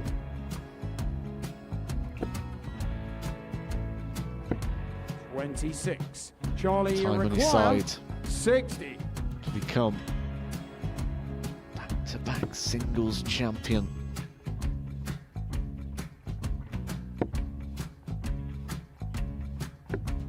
$40. Definitely a couple of nerves in those last 2 darts. But he'll be coming back. It's a moment he's been in before this situation. Standing at the back of the stage, Charlie approaching the require jockey with a 20. chance to win the title.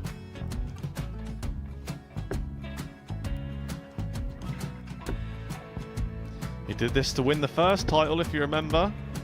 11. I think he's gone. I think he's gone to bust it, maybe. The first title he wanted 20. He went 6-7-7 to win it. He had a chance to replicate it again. Yeah, I get the feeling that was for a bust, and 39. on that situation there, Jacques wasn't even able to take it out going to the 18s on that switch. Yeah, I think he just panicked a bit, but he's done well to get that big one. Sometimes can be the hardest part. Georgia requires 79. This is it. It's got to be 19s. It's got to be 19s for this shot. Big 20 and a double. He's got the first one. He's going to get a match dart here.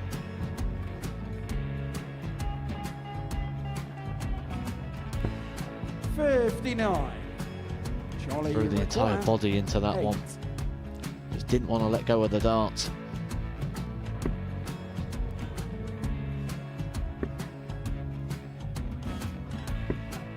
No score. He's given George a chance. Georgia require 20. I think George has been quite good on double 10 today. So many opportunities for Charlie Murphy. Couldn't get the job done. The match! And the Red Dragon George Modus Super Series Influencers Champion, George Skate!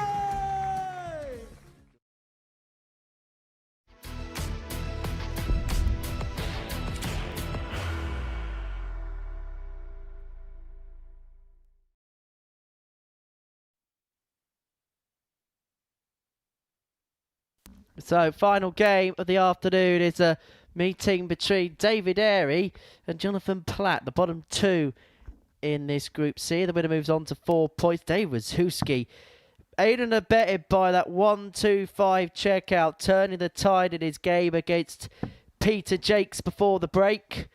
Really good performance in the end from Wazzy's. Doubling in particular were really good in that game to win by 4 legs to 3. Our final match is a meeting between Airey and Platt. 2 ADC qualifiers from the northwest and the northeast respectively. I'm not sure you'll be eating shredded wheat for dinner tonight, Scott, but these 2 men from the north going head to head in the final game of the session. First leg, it's David to throw first. Game on. The guys need to...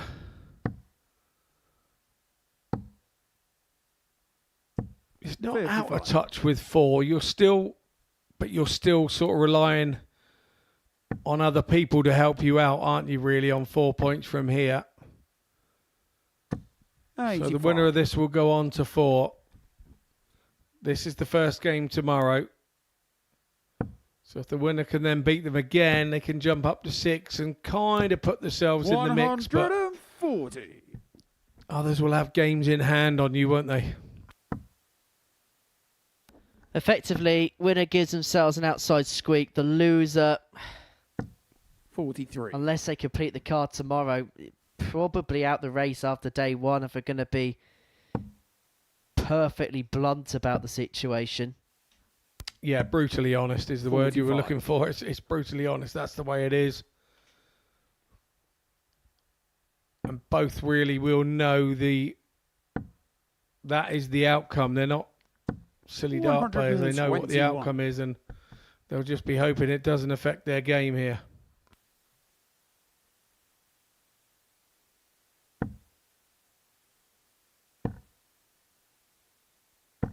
Probably more important game for Platt than it is for Airey, because Airey's on debut. You could kind of take it as a bit more of a free roll, whereas Jonathan's been here a few times now, and that natural step of progress here would be to eventually cross that line and to cross into the top 2 for the first time in this group.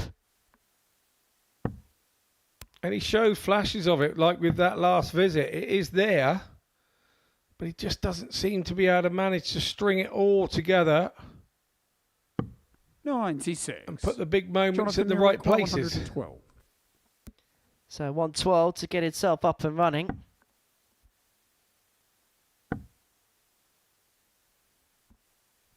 So Airey looking at 25 to get the wheels in motion in this 56. opening leg. David require 25.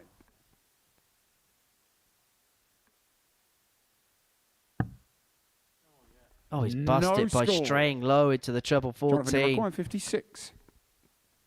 That a tied dart of a player who's had to play first and last in this session. It's 2 10s for Platt. 46. Very David tied require darts 25. between 2 tied dartists.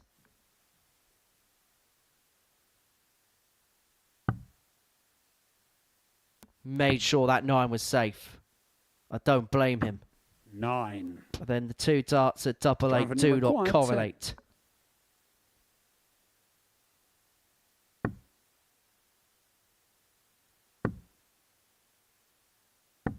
Six. David requires 16.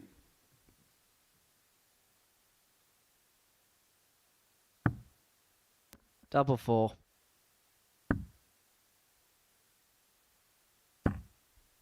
8. Nervy start for the pair. Jonathan, you require 4. Well, they say that 2s never lose, don't they?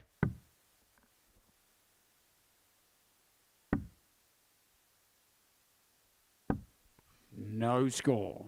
David, you require 8. Is that what they say?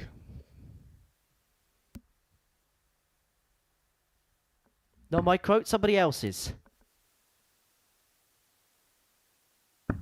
Game shot on the first leg, David Airey. But 4's por favor for David Airey to take the opening leg of this contest. First. Game on.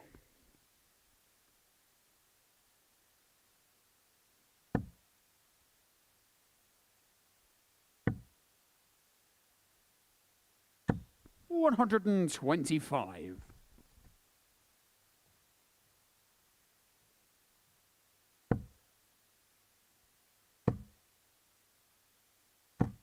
$140.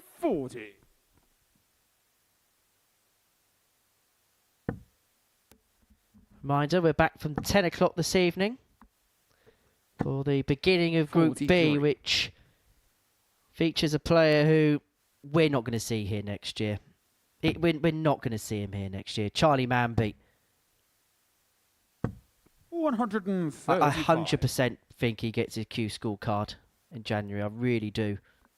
Yeah, I'm with you. I think that he is the real deal. He really is. 45. Yeah, sometimes he drops off it a little bit, but he doesn't overreact to having a bad game, and that means he doesn't have lots in a row, and you kind of think the groups tonight.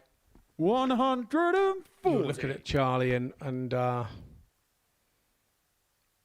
another 2 to go through. You can't see him not going through tonight because of the way that he's played all of 2025. He's learned, 96. he's matured, David, you require 86. he's just done everything that you want a young player to do in 2025. And the next couple of months are going to be massive for him, I think.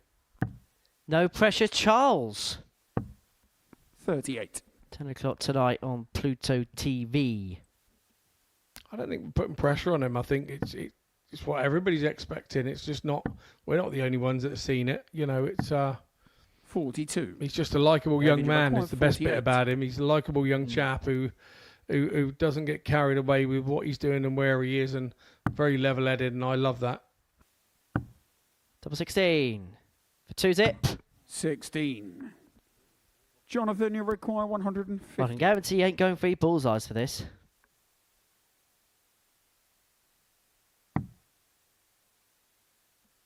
Well, he's going to come back 3 more. Double 16 to 2-0 to the good, and David, you require 32. seize the initiative in this contest.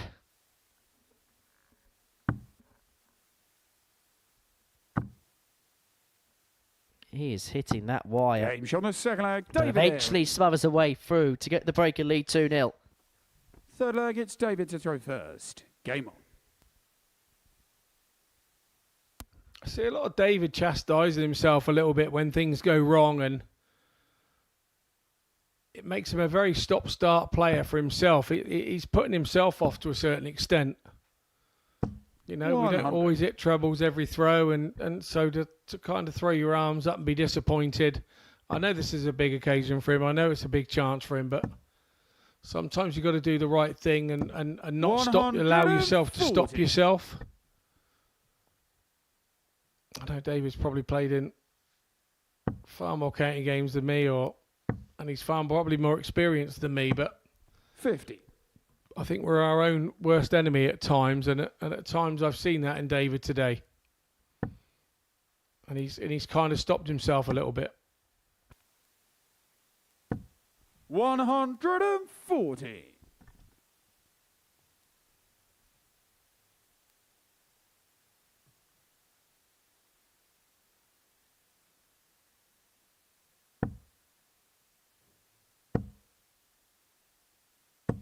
$140.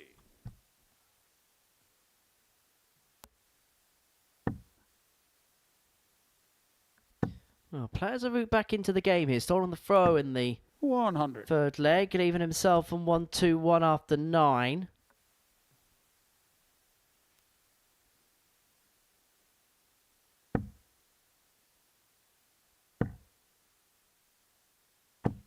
$60. Jonathan, you require 121.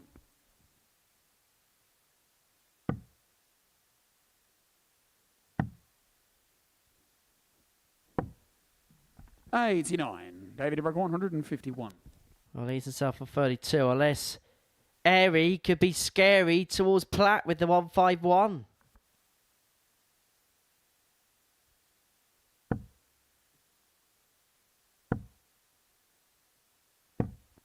$81.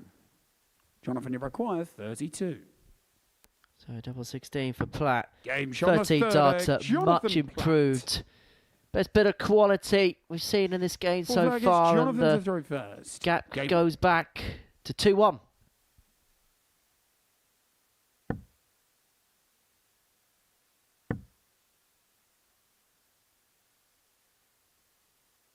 $82.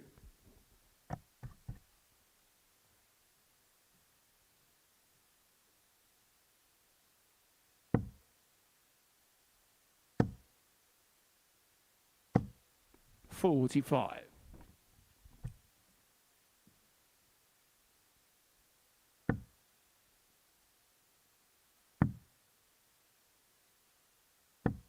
$59.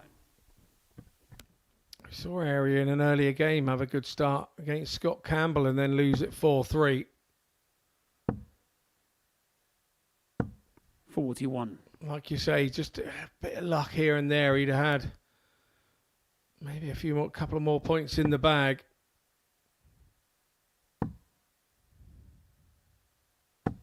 $140. Yeah, nice response from Platt there. Takes himself down to 220. Airey needs a few 45. trebles here, and you can see he's been looking across at the scoreboard and he's taken a bit of punishment this week already, and you start to think negatively, even if you are in front. You can't see that being 2-1 up that you're in front. You've got to take the positives from every part of the game. It's something he's struggling to do at the minute.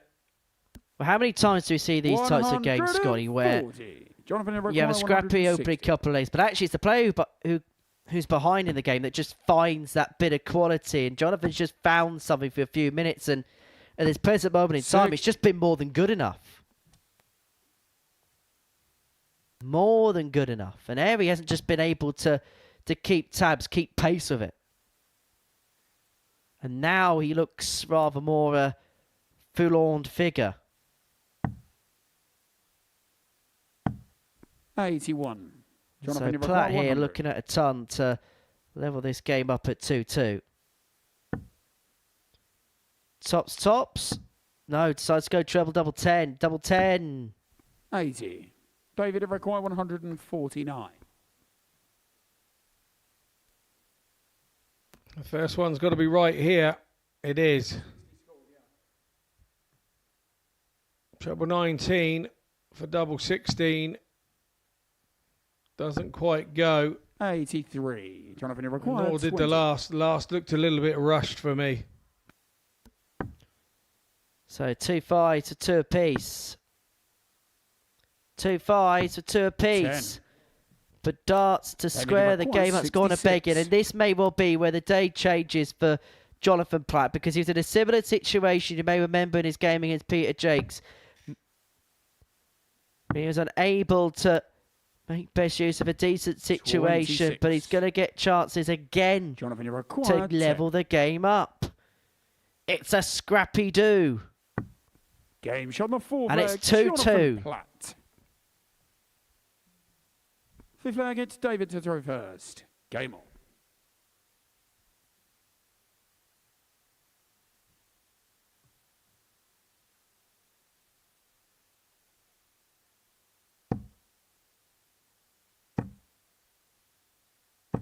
$140. That's a good start from Airey.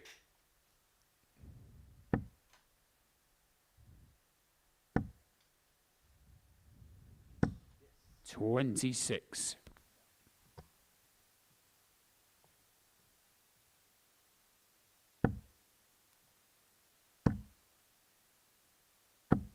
$140. And once again, well backed up.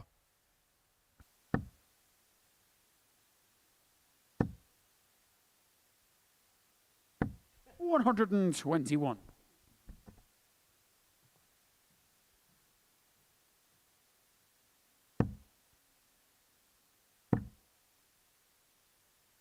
$60. But he's disappointed with the visit there, and he's 200 in front. That's not the time to be disappointed. 70. Well, this game has swung one way and the other. Airey led 2-0. Platt looked like he was getting on top when he got back to 2-2, and all of a sudden Airey on Foch just beginning to find a bit of quality again himself. 60.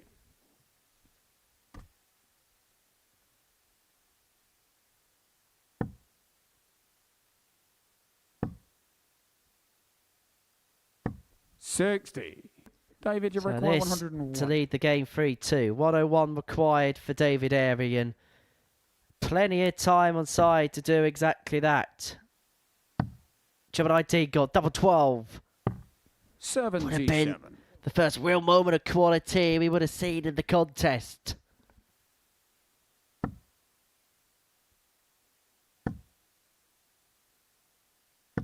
$140. David, you require 24.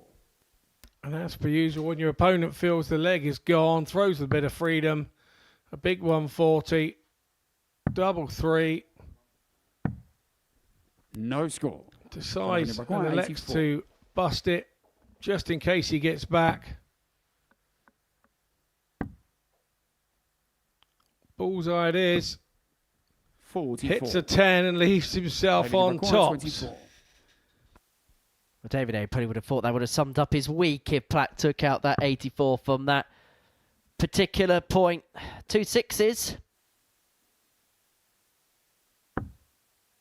Now down for double 3. 21. Now Jonathan Platt has a big opportunity to steal the march, take the front. Tops. He'd have the darts in the next as well if he can find this double 10. Just a lot of negativity and head shaking. 20. And still the double doesn't go. 3. So 1 double 1. Can't go no further. Game shot on the 5th leg. Smothers a way through, but my goodness, was that a anguished relief on the face 6th of leg is David Jonathan to Airey. throw first. Game on. A lot of missed darts at double, but the most missed combined is 54 in a game between Gary Hayes and Manpreet 68. Kelsey, and a game between Lloyd Walker and Rick Hessink.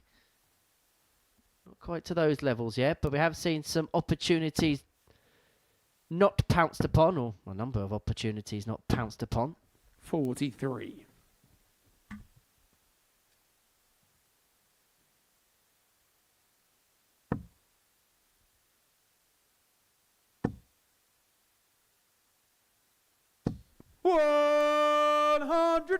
Maxi for Platty.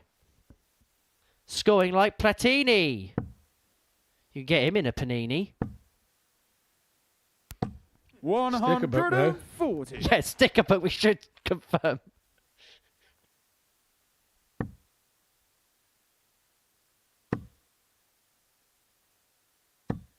$45.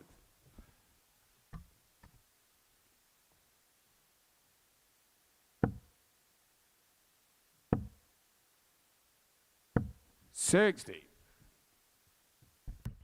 Well, Jonathan, 6 starts away for 208 to take us all the way to a last leg decider in this final match of the session. I have to say, you did predict a 4-3 here, Henry. You did predict it before the game started in the break. It's not my first rodeo, Scott. Might be your last with predictions like that. That could get you hurt. Not quite pull the octopus just yet. No, not indeed.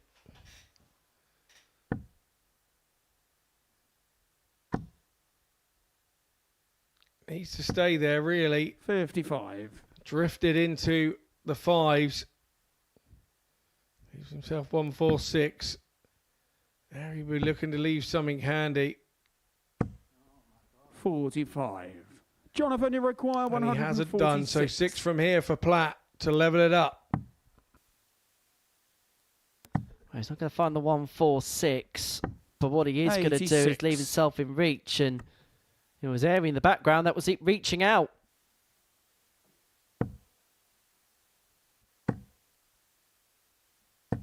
May not be touching base, but the loser of this will be reaching the basement to the group. Tots for last leg decider.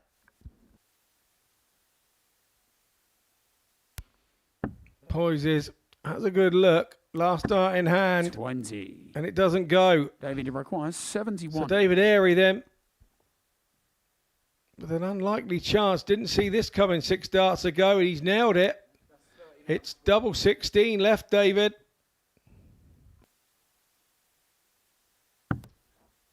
To win it 4-2.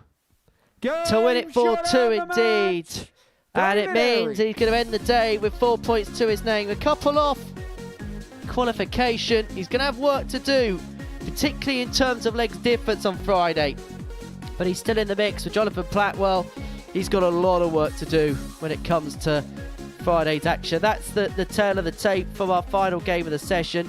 We'll have reaction and analysis from all 15 games on the other side of this short break.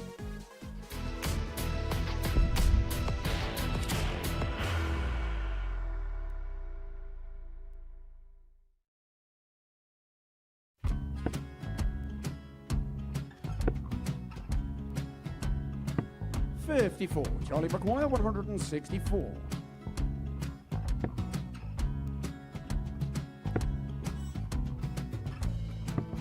$44.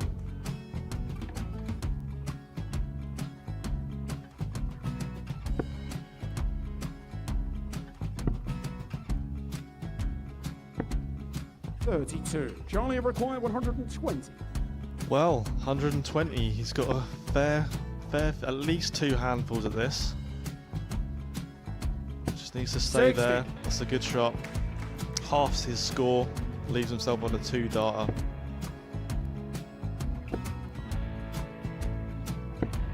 $26. Charlie Time on his required side 60.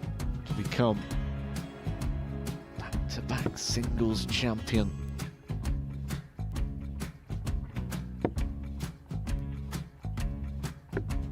$40. Definitely a couple of nerves in those last 2 darts. But he'll be coming back. The moment he's been in before this situation. Standing at the back of the stage, Charlie approaching the required Yoki with a 20. chance to win the title.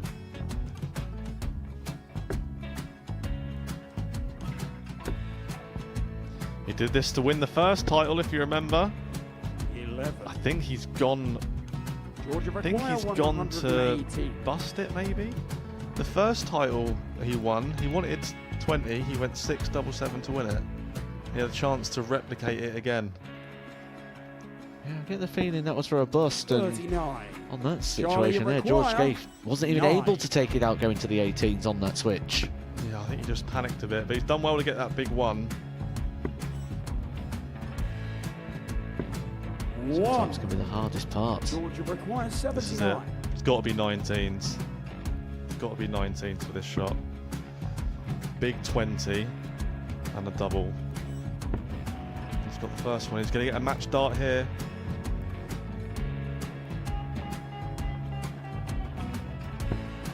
$59. Charlie Threw the entire required body into that 8. one. Just didn't want to let go of the dart.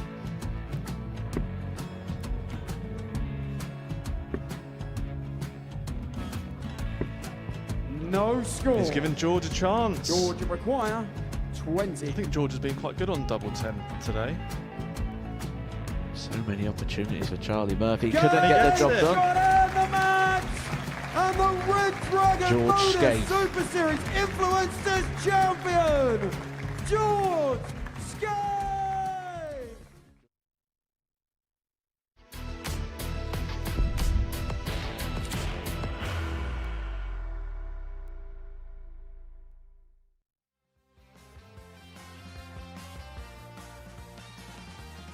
This is what we've seen on this Thursday afternoon at the live lounge in Port. So before the break, David Airey got the pedal, Jonathan Platt by 4 legs to 2. But it's Scott Campbell that has full control of this Group C, courtesy of a 4-0 win over Stephen Johnston. So Scott Campbell, top of the table, 8 points to his name. Stephen Johnston and David Wawrzewski, both with 6 points. Peter Jacques and David Airey, both on 4. Jonathan Platt with just the 1 win from 5 on his opening day in this group. Scott Mitchell is with me here in the studio to look back on all the action. Let's talk with Scott Campbell then, because he won 4 out of 5. There was concerns yesterday because obviously he had that struggle, he didn't win a match, but different quantity, different animal today.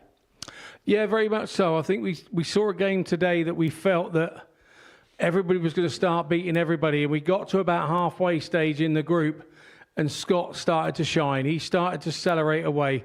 He got himself there and thereabouts at the top, and he didn't want to give it up. And we saw a lot better Scott from it. And even a change of shirt didn't change his fortunes. Absolutely. I think David Wawrzewski may not be getting that shirt back. In terms of what he did so right then, what in particular stood out? He started having belief in himself. You know, I think up to now this week, when you're when you can't string games together, when you can't put runs of games together, you start to doubt whether you can win the next game. So, yeah, you might have won one, but then you go and lose the next one, and you just can't string it together. Today, he was able to do that. He was able to put a run of games together, and I think that breeds confidence. And then when your confidence starts to come back, you start doing the normal things without thinking. Stephen Johnston's second place in the table. In terms of his day altogether, his good stuff was up there, wasn't it? Yeah, it was. Yeah, his good stuff was right up there with Wazzy and what Scott Campbell was doing. He'd probably like it to be a little bit more consistent, because it was very hit and miss at times. He would have a couple of really good legs and then drop off for a leg and give his opponent a chance. And when you play, you know that if you let your opponent back into the game, you cause all sorts of problems. He'd like to be finishing the games off a little bit quicker and cleaner, I think. Third in the table is David Wawrzewski. 6 points to his name overnight. And I'll tell you what, he had to battle in that last game, didn't he? Yeah, we said at the start of the day, we knew what you get from Wazzy today. He's going to be around that 85, 90 average, which is what he was. The couple of times that he came off of that, he got. So he'll be looking to sort of concentrate on that kind of steady game from him again tomorrow. But yeah, look, he's still in the mix with 6 points, and he knows that if he can turn that into 3 or 4 wins tomorrow, then he's in with a shout of going through. And he's such an experienced campaigner that he'll know what tomorrow's all about. Yeah, he is. Look, he's been here before. He's been around the game a long time, and he's quite a jovial chap. He's one of the nice guys in darts, and so he'll probably forget what's happened today, laugh it all off, and come back and start fresh tomorrow. Peter Jacques, the good stuff was really good, but consistency maybe found wanting at times. Yeah, again, I think with him, I think he kind of let a few legs go that maybe shouldn't have gone, and if he'd have been a little bit more hungry, a little bit, maybe he was tight because he knows the group's going to be tight and every leg counts. I'm not really sure until I speak to him later, but he's still doing enough to impress me to think that he can go through the card tomorrow and he could end up top of the group. You just don't know. And is that part of the complexity then when it comes to this group? I think it's part of the complexity of the group. I think that everybody knows that they can beat each other. They've all showed that even though Scott Campbell's top, he's not gone up there and put averages up there 5 and 6 above the rest of them and said, this is my group, and put his flag in the ground and said, I'm taking this group and it's mine. Nobody's really done that. Nobody's commanded the group with big averages or anything else. So I think they all probably still, from 4 down, they all probably feel that they're in it. And David Airey, that win against Jonathan Platt, that just gives him that bit of hope, doesn't it? Yeah, very much so. David Airey has been, I mentioned it there, we know he's such a good player, but at times he sort of chastises himself and slows himself down. And I think if he could just sort of let those moments go, that means when he goes back to the board, he's not thinking about what he's just done. If it's a bad score, if he could think about it, I think he'd change. If he watches himself back, I think he'll change a little bit of his mannerisms of what he does, and he'll find more success with it. In terms of Jonathan Platt, opportunities he let slip today, didn't he? That'd be the overall assessment.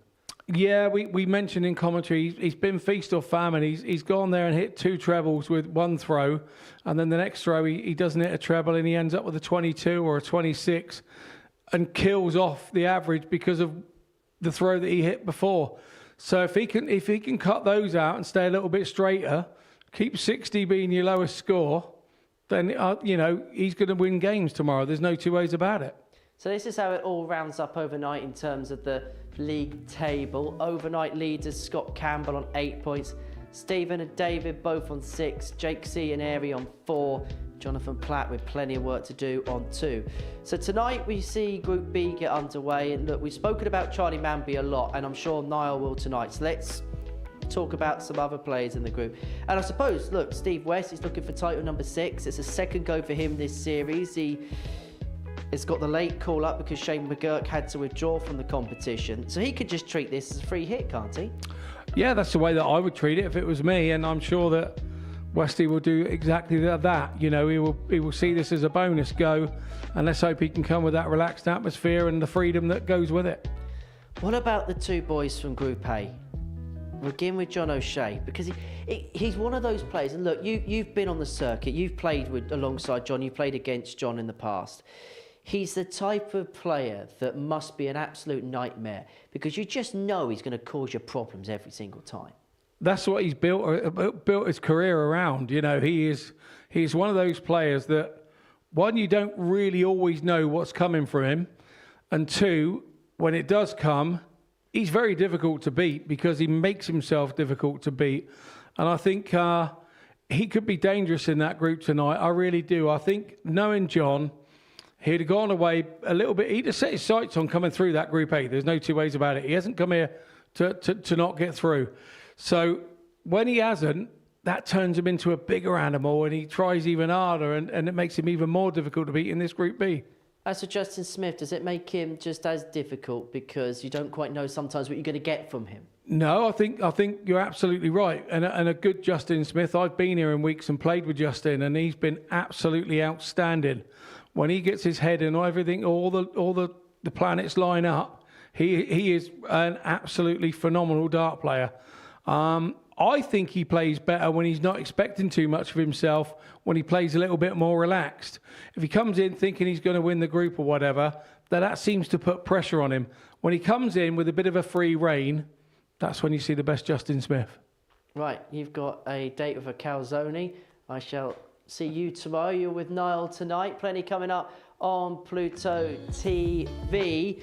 The Break of Throw series is back and that features PDC stars. That's in a few moments time, and then of course more live darts for you tonight from 10 o'clock here. Charlie Manby is in Group B action.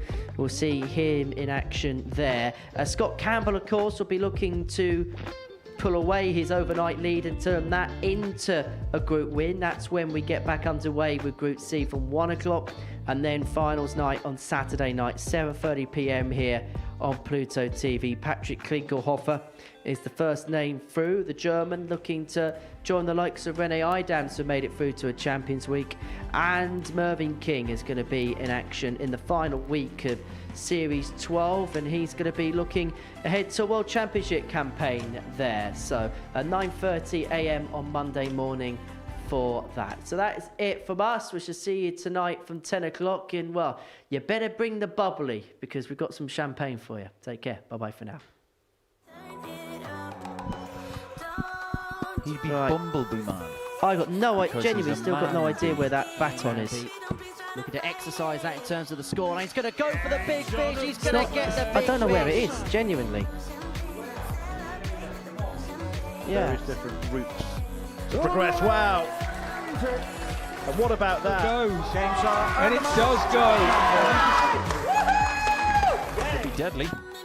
Ball. Bingo!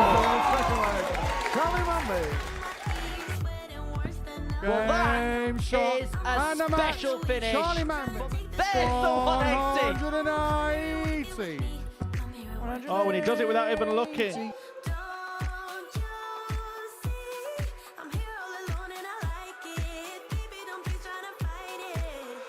The new Modus Super Series champion. Yes! What a finish! The silencer, Jacques Smith! And it is! That shot wins week 6! Maximum checkout. He's done it!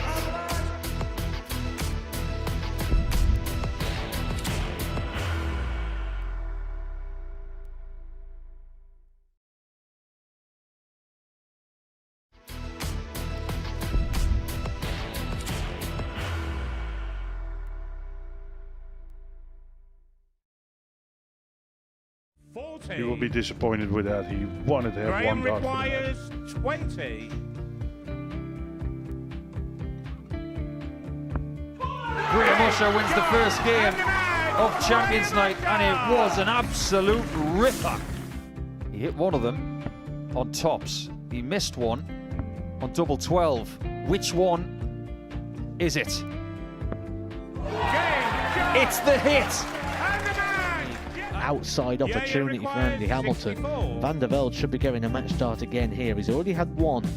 Mr. Dart at tops for the match to win 4-1. And Dart at double 16 gets the job done there for Jurgen van der Velde. He gets over the line with a 4-2-6. Did he go over the tops, or did he just overshoot the single? Jimmy doesn't care. Jimmy just looks to eat this up to make the semi-finals for the second time. Adam Kablas has been eliminated.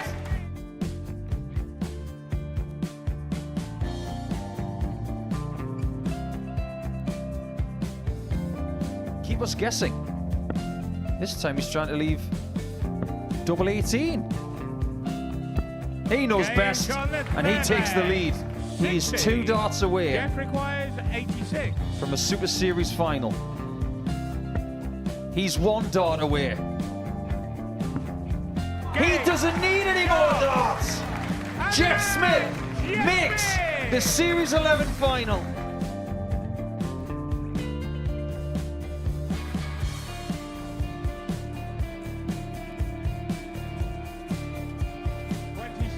Is Usher losing his cool a little bit here? Oh, absolutely. Right now, I'd say the head's gone. And you don't have long to recover. It is very, very short form at darts. Vansky's halfway to victory. He only needs 1 more. Jimmy Vansky is yet again into a Modus Super Series final.